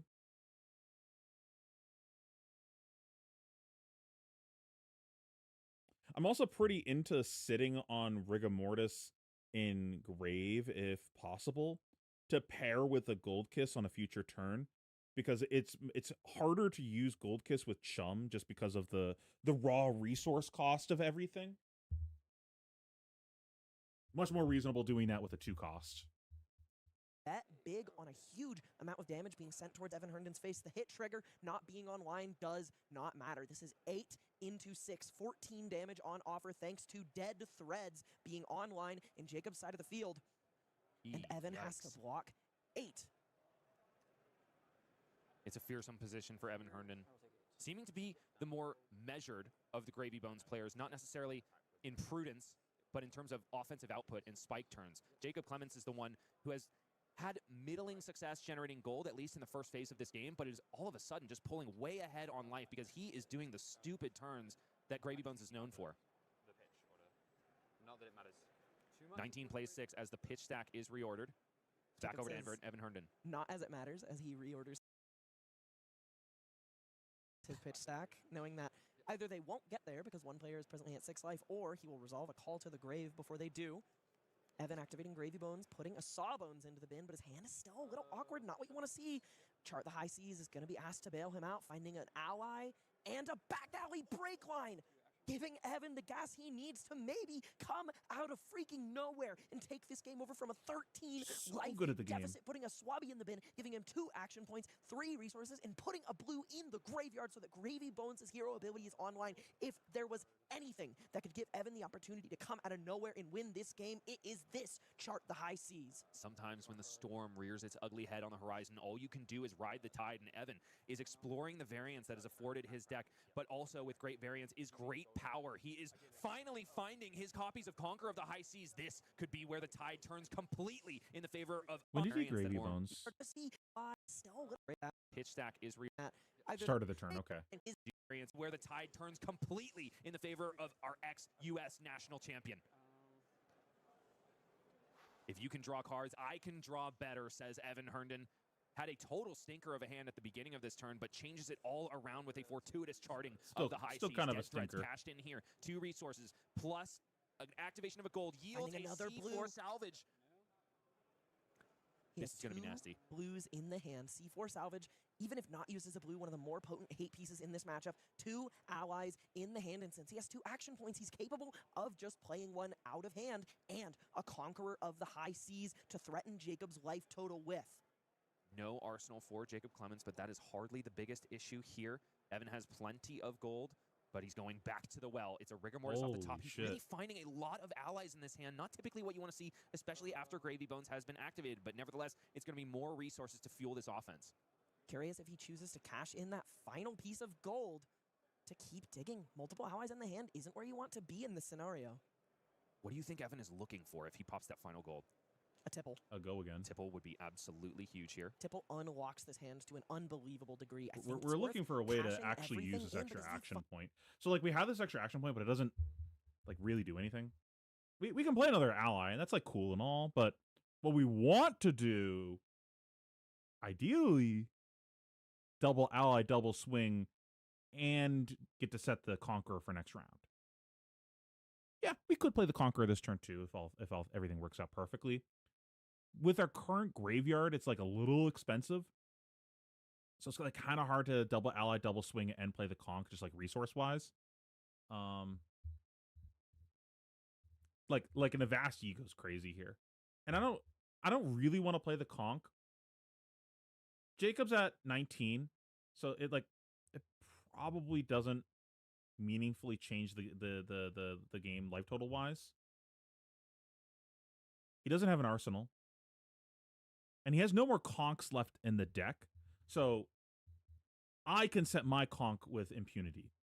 There's the small issue of if I set the conch and I don't play it this turn, if I don't threaten lethal on Jacob and strip cards, maybe I don't get to play my conch. So there is that argument of just play it now while you can. But I do ideally want to double ally, double swing.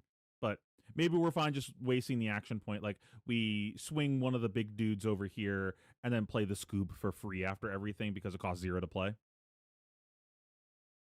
finds it, his turn becomes unbelievably explosive, and he Oh! found it yellow off the top. He's him! Final gold token cashed in for the exact thing that needs to unlock this hand. My co-caster called exactly what Evan might have been looking for here.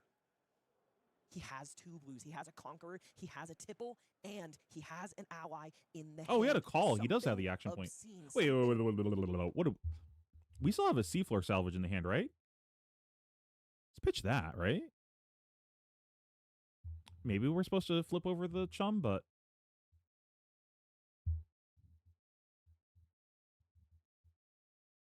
does he have any more back alleys? I thought he was on 2. One sec. I have his deck list in another tab.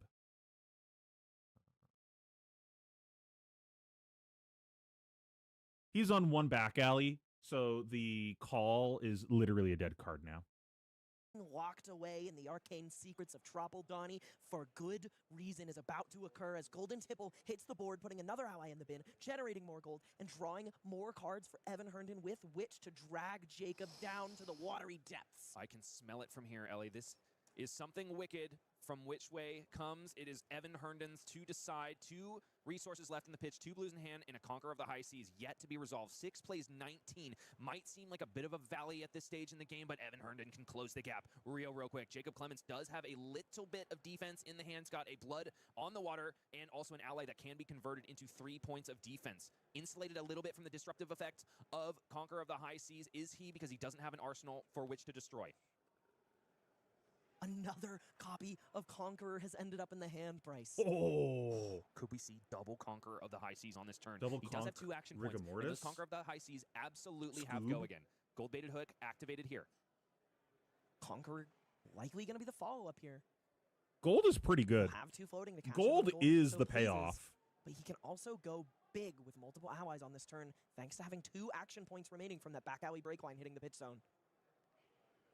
The resources are dwindling, though, and without a gold to go back to the well and generate infinite value from extra pitch, Evan Herndon might be spinning his wheels just a little bit. Conqueror of the High Seas finally deciding that it's time to deploy that all fearsome gravy boat. 22 damage. Here, not threatening an so arsenal, he demands hoping to a even card the plus playing field gloves just a hair. to put Jacob to 1. Evan Herndon is definitely more rich in allies in graveyard, but as of yet, none established on the board for either of these players. Chart the High Seas found off the top of the deck for Jacob Clements, discarding that 1 ally. Has blood on the water.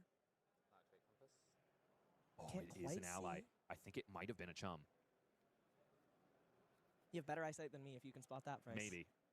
Oh, he has a 4 Still block, gotta so contend he with doesn't even a have to give up the threatening hook. to Make a gold for Evan since Jacob is all out after using Gravy in response to Conqueror. Gonna go down to 11. No blocks are declared, and the light totals get ever so close. 1, 2, 3, 4, 5, 6, 7 pitch cards in the pitch zone for Evan Herndon. You thought Kano could pitch. Gravy I thought says, Jacob had an 11-card turn last turn. This is ridiculous. Gravy says, hold my rum. Did I And miss hold it, C? Jacob I will, thought he could have as the played only both player with any conks on the this board at turn. the moment. Perhaps instrumental to his ability to win this game. Let's see what Evan finds off the top. Perhaps 5. Final. he's likely going to be the follow-up here. He'll have 2 floating to cash in on a gold if he so pleases, but he can also go big with multiple. Blue, conk, float 2. Conk in hand. Okay, no, he doesn't have the resources to do everything. They got me all gassed up when that was not even a legal play. And let's see what Evan finds off the top. Finding a tip the barkeep. Gonna let him establish some allies on this turn. Scuba comes in with go again. Still 2 action points remain, but one of them is going to be eaten up by the swing of the Salty Sea Dog. He generates another gold here. Cannot go back to the well, though, because the last card in hand is indeed a red. I wonder if you're supposed to go for Sawbones here and then just play Scoob on the back. Probably not with Jacob on Gold Kiss Rum plus Mage Master Boots still. That's like kind of dangerous. This is probably correct. I just want to think about it at least because like we could have double allied. Now we can't. May not be making much use of double action point here. Unless he just pitches this last Conqueror to put a Rigor Mortis into play.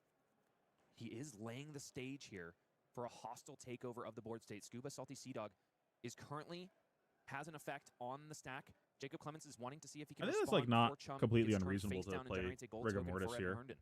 We might not get to cast this conk. Oh, I think I'd rather a rigor wasn't it? mortis in play than Never mind. a conk and arsenal that I Instead, die Jacob with. probably deciding on the defense reaction in hand, blood in the water.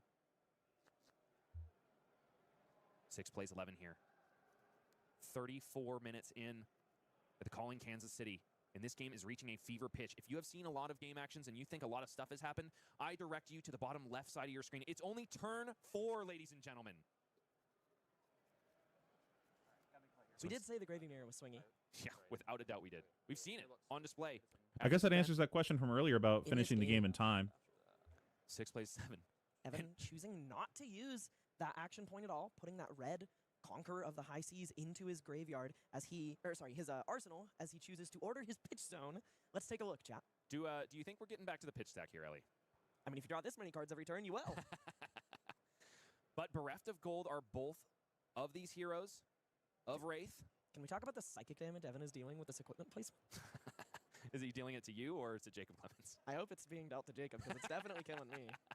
Murderous Rabble resolved with a Murderous Rabble on top. Scuba Salty Sea Dog goes back to the Watery Grave. Saltwater Swell finding a blue as well. 5 resources. Establishing a chum-friendly first mate is Jacob Clemens. Very clean response to what should have been a really huge power turn for Evan Herndon, but definitely feels like it fell Oh, second double place conk to again. Jacob Clemens. So Man, Evan just went it's a all little game now interesting. seeing his Jacob conks, did huh? clear the board and put a chum on the table here, but Evan has a Conqueror in the arsenal, a Conqueror in the hand, 2 blues and a chum. He's going to take a look at the top card of his deck here. It is another yellow, so a gravy activation isn't going to help him out much, but if he could find a 3rd blue some way, somehow, on this turn cycle, we could see some sparks truly fly with double Conqueror of the High Seas into an ally. Gravy Bones sending Salt and Spittle at one another. I wonder if you're supposed to block with hook last turn as Jacob, so you can kind of ignorantly hook here. It's like, do I want Evan to be on a 5-card hand when I'm at 7?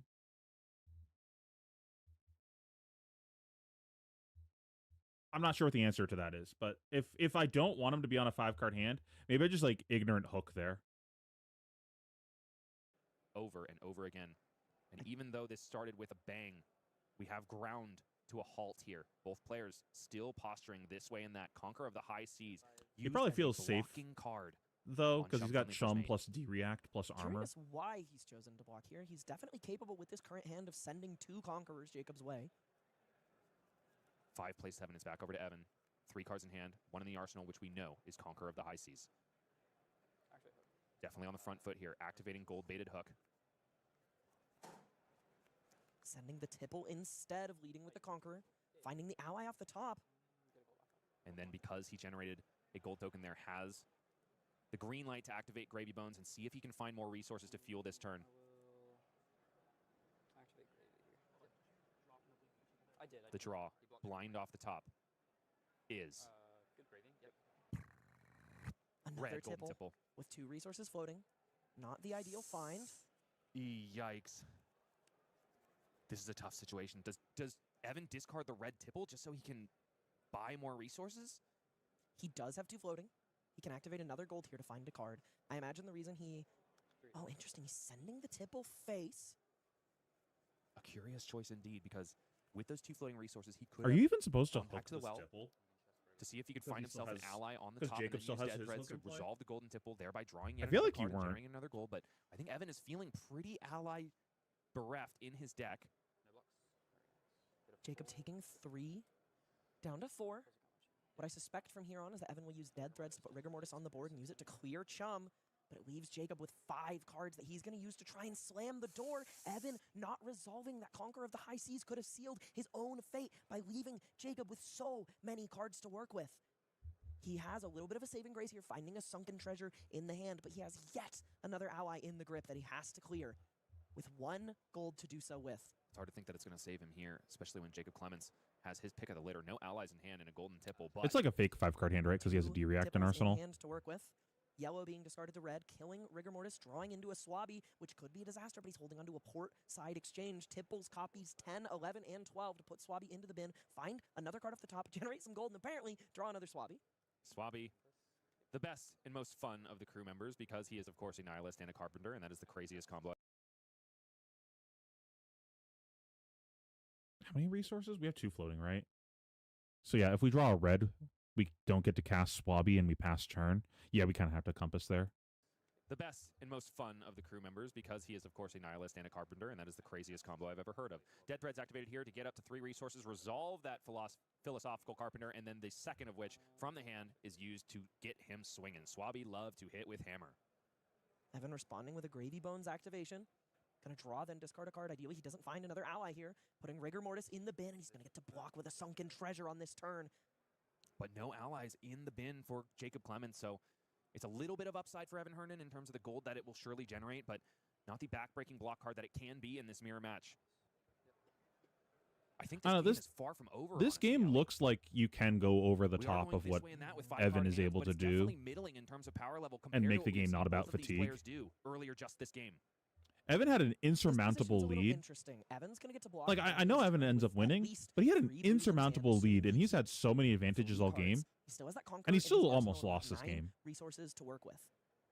I think that you could definitely blue into the bin. just race this strategy. So if, let's say he plays a Call to the Grave or Murderous Rabble, leading his turn with a blue. He could also send Saltwater Swell for a bit more of a higher variance line.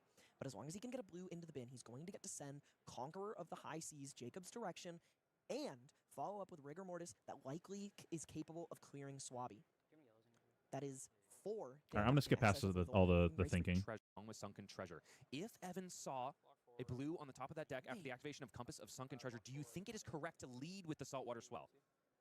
More urgently, he's making a gold with Sunken Treasure, and then he's going to be giving it to Jacob because of the hook trigger. So he will remain bereft of gold.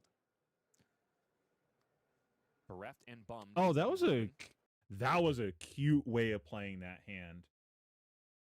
Okay, so I thought that he did this because the top of his deck was a red, and that was like, well, now I don't even get a turn because the card he had in hand was Swabby, but the card on top was actually another Swabby. So what he did is he left the card on top, so that way he doesn't have any allies in the bin, so he can't get Sunken Treasured. Then he cracked it off the top with Gravy Bones. Now that you can't Sunken me anymore, I'll put it in the grave. Of gold. Bereft and bummed is Evan That's Herndon. cute. Putting his gold-baited hook in the graveyard, I think incorrectly, because that piece of equipment does have Battle Worn, not Blade Break. Okay, he caught up. You better recognize Evan Herndon, because now is the time to go, my friend. So, I tend to think, or no, it is Murderous Rabble first. Blind, but flipping Eye of Ophidia. This is pretty hot right here, because Saltwater Swell is going to be able to follow this up. Murderous Rabble, 3 go again, removes the ally on board. Call to the Grave pitched here to establish a Rigor Mortis, and no, it's not a Saltwater Swell play. It is Conqueror of the High Seas, finally out of the arsenal and into the fray. 2 plays 4, and Jacob Clemens is staring down one of the scariest boats from High Seas. He does have the defense reaction in Arsenal, but he has 2 allies stuck in the hand, along with only 5 block power to work with. The Dead Threads is there. Even though he's likely going to be able to protect his arsenal, he has to worry about his life total. This is twice his remaining life total.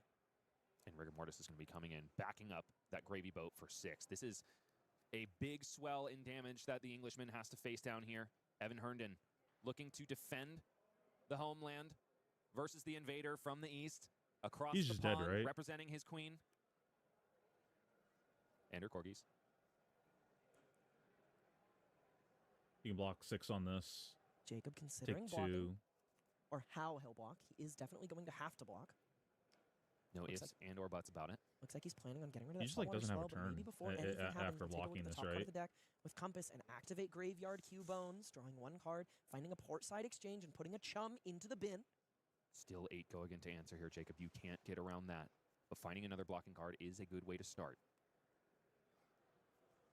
How many cards is Evan going to strip away from Jacob? That's the real question here. It's a total of 14 damage that Jacob has to face down. Must block 11 on this turn. Not entirely The other thing sure. that sucks is he's never gotten a chance to use his Gold Kiss or his Mage Master boots. So maybe he needed to be a bit more aggressive with them and find a spot to use them earlier. Not that he really had a spot, but that could also be like a deck building thing. Like maybe he needed a few more allies so that way his boots are live more often. I don't know. It's worth like thinking about. Like he's the game is going to end with him leaving shit on the table, and it's always a sign of like, okay, maybe something could have been done differently. Like this, he's at 2. Like if we got the double ally double swing, he probably wins this game, right? How he hangs in there. At least in any meaningful way, right? Because it is still a board state that must be answered on Jacob's turn. Rigor Mortis can just bury him if Evan is given the space. And Evan looking so stalwart after some really nasty turns from Jacob earlier on in this game, showing that he quite well could be the gravy master in the room. Jacob a little frazzled, not sure how this one got away from him.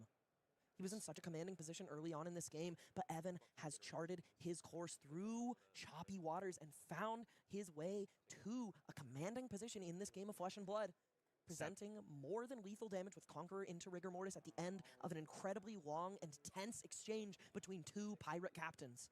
7 is the block on the Conqueror of the High Seas. 4 more at least. Excuse me, 3 more at least is going to have to be committed here in order for Jacob to live. No, life totals are 4. corrected here. I was correct in my original calculation. 4 damage must be blocked. Dead threads, like my co-caster said, is there, but definitely not something that you want to be giving. He was supposed to dead threads, right? Water ending position early on in this game, but Evan has charted his Oh, he didn't discard an ally. course through. 4 damage must be blocked. Dead threads, like my co-caster said, is there, but definitely not something that you want to be giving up. But he may have to. He has an ally stuck in the hand. Has a 3 block as well.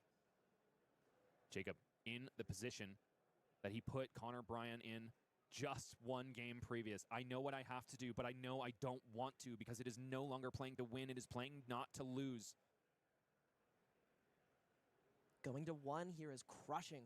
Looks like Jacob might just line up a block for 6, preserve his life total, and hope Evan can't do it all over again. If you haven't yet, folks, and then just move to cast the edge of Scoob. your seats, That's because we are actually pretty getting to good. the I kind of point like where we are that. going to Just crown like raw ourselves dog a the calling Scoob champion. pass. Based on the body language, Jacob Clemens does not think it's going to be him.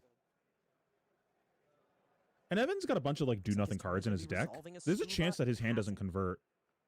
Unfortunate turn of events. Evan has all of the gas right here. Chart the high seas in the hand. Plenty. This is not one of gas those hands. and all of the decomposing dudes at his disposal. This is Evan's game to win right here and right now. The question is how much defensive capability is in the hand of Jacob Clemens. He is going to keep us in the dark, and that is okay because there is a lot going on Evan Herndon's side of the board. Saltwater Swell revealing I have Ophidia pitched so that Evan can fix the top of the deck in order to find the blue.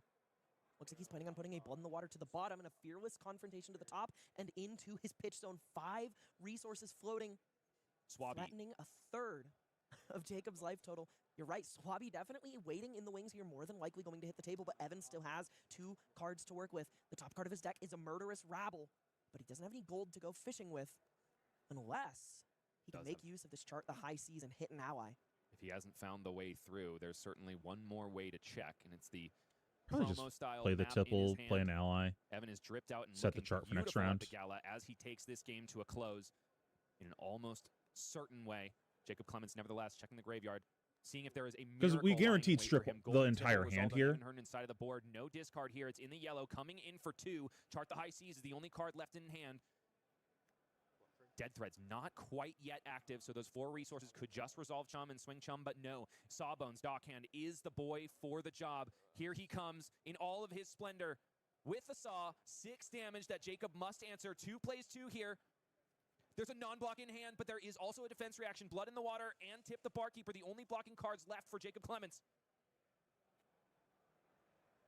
I guess you don't guarantee take the whole hand. Must commit both of them here, which means that it's just going to be another lackluster turn, another nothing burg. Must. Is it not an ally in hand? Tip the Barkeeper, the only blocking cards left for Jacob Clemens. Must commit both of them here, which means that it's just going to be another lackluster turn, another nothing burger in the face of the endless Don't you blood onslaught the ally in your hand and keep the blue dudes. and swing Scoob into ally? If only he could. Oh, it's not an have ally. found an ally off the top. He does at least get to swing Scuba here and maybe ask Evan for some cards or clean up a little bit of this salty crew. Again, not a winning play, but one that is forced by the board state of Evan Herndon. This Scuba swing also puts Evan Herndon's Undead Carpenter to the bottom of the deck and creates a gold token. It's 2 blues on top of the deck. I pitched this first, right? So, yeah. Cool. So up's good, and then, yeah, put this on the bottom. And then You said Swabby, right? Yeah, yeah, Swabby to the bottom. So, is it attack target? Yeah. Okay. That is the bottom of your Cleaning deck. up that Sawbones dockhand is Jacob Clemens and putting Swabby to the bottom, as is the Salty Sea Oh, no, Dogs that was White. from the scoop. Evan Herndon does have one dead card in the hand, but it's going to take more than that to save Jacob Clemens, who remains alive after so many turns of onslaught, but surely Evan Herndon has found the sauce on this one. Flying High is going to help him get there. Going to extend this turn quite a bit. Flying High enters the grave, unlocks the graveyard. Rigor Mortis, the second resolve for Evan Herndon, consuming the Go Again clause on Compass of Sunken Depths. Rigor Mortis, the first, swings in 6 Go Again. Activating Gravy Bones is Jacob Clemens, but can he find salvation? It's another ally off the top. He needs every bit of blocking potential that he can muster, but he's not finding it here. Going down to 1. Jacob Clemens takes 1 from the first Rigor Mortis. Murderous Rabble comes in for 3. And the fist bump is extended, and that is it. We have our calling champion. It is Evan Herndon. That was a great game. The home soil of the United States here in Kansas City, breathing a sigh of relief as he able that was to very just interesting get seeing there against the onslaught of Evan's Jacob. strategy, but at the same time, we didn't really get to see his strategy fully take place. He never cast a single seafloor salvage, right? He pitched them, I believe, and blocked with them. The Flying High was a difference. The last stitches didn't do anything. The game was nowhere close to that mattering.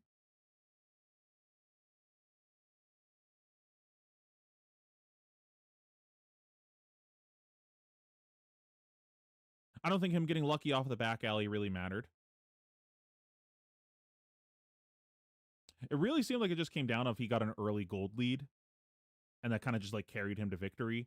And when he fell behind, like in life total and everything, he just leveraged the gold to dig out of it.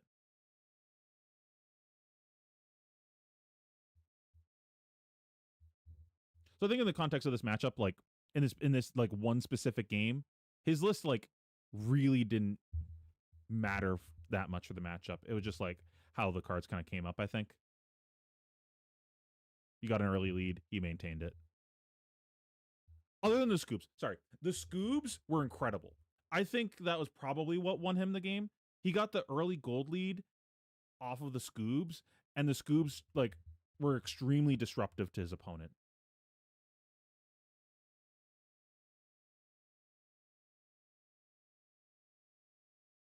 The game was also like kind of weird after the conks had all been played from Jacob. Just like game's kind of different. Like you already spent all your conks. The game's kind of different now. But anywho, thank you so much for watching. If you're still here, that's it for this stream. I will be streaming again later this week, next week. Depends if I go to the skirmish on Sunday. Got to figure out if I can carpool or not. Again, if you would like to submit a picture for my AGE player profile, just join the Discord, and the picture to edit is in the general chat. It is or just screenshot this and edit this. Make something funny, make me laugh. You might get your picture chosen, and I'll submit that to the AGE. Next stream will be figuring out my AGE player profile. Maybe finish up some of these gravy games.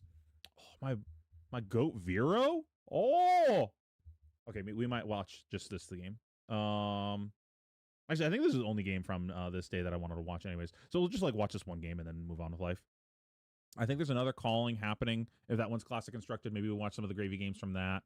And then just do some gravy games. I want to test out Evan's list a little bit, play some games with that, see if I like the seafloor, see if I like the last stitch, see if I like the addition of putting Flying Highs back in the deck. I already know that I like the Scoob. Scoob's my guy. Scoob's the goat. Scoob's actually not a goat. He's the dog. I got that dog in me. So yeah, we'll be experimenting with that. Again, like, comment, subscribe. If you got value out of this, check out the Patreon. It's $5 a month, and you get access to my Google Doc and spreadsheet going over all the gravy stuff, as well as my deck with the sideboard guide. Again, thank you so much.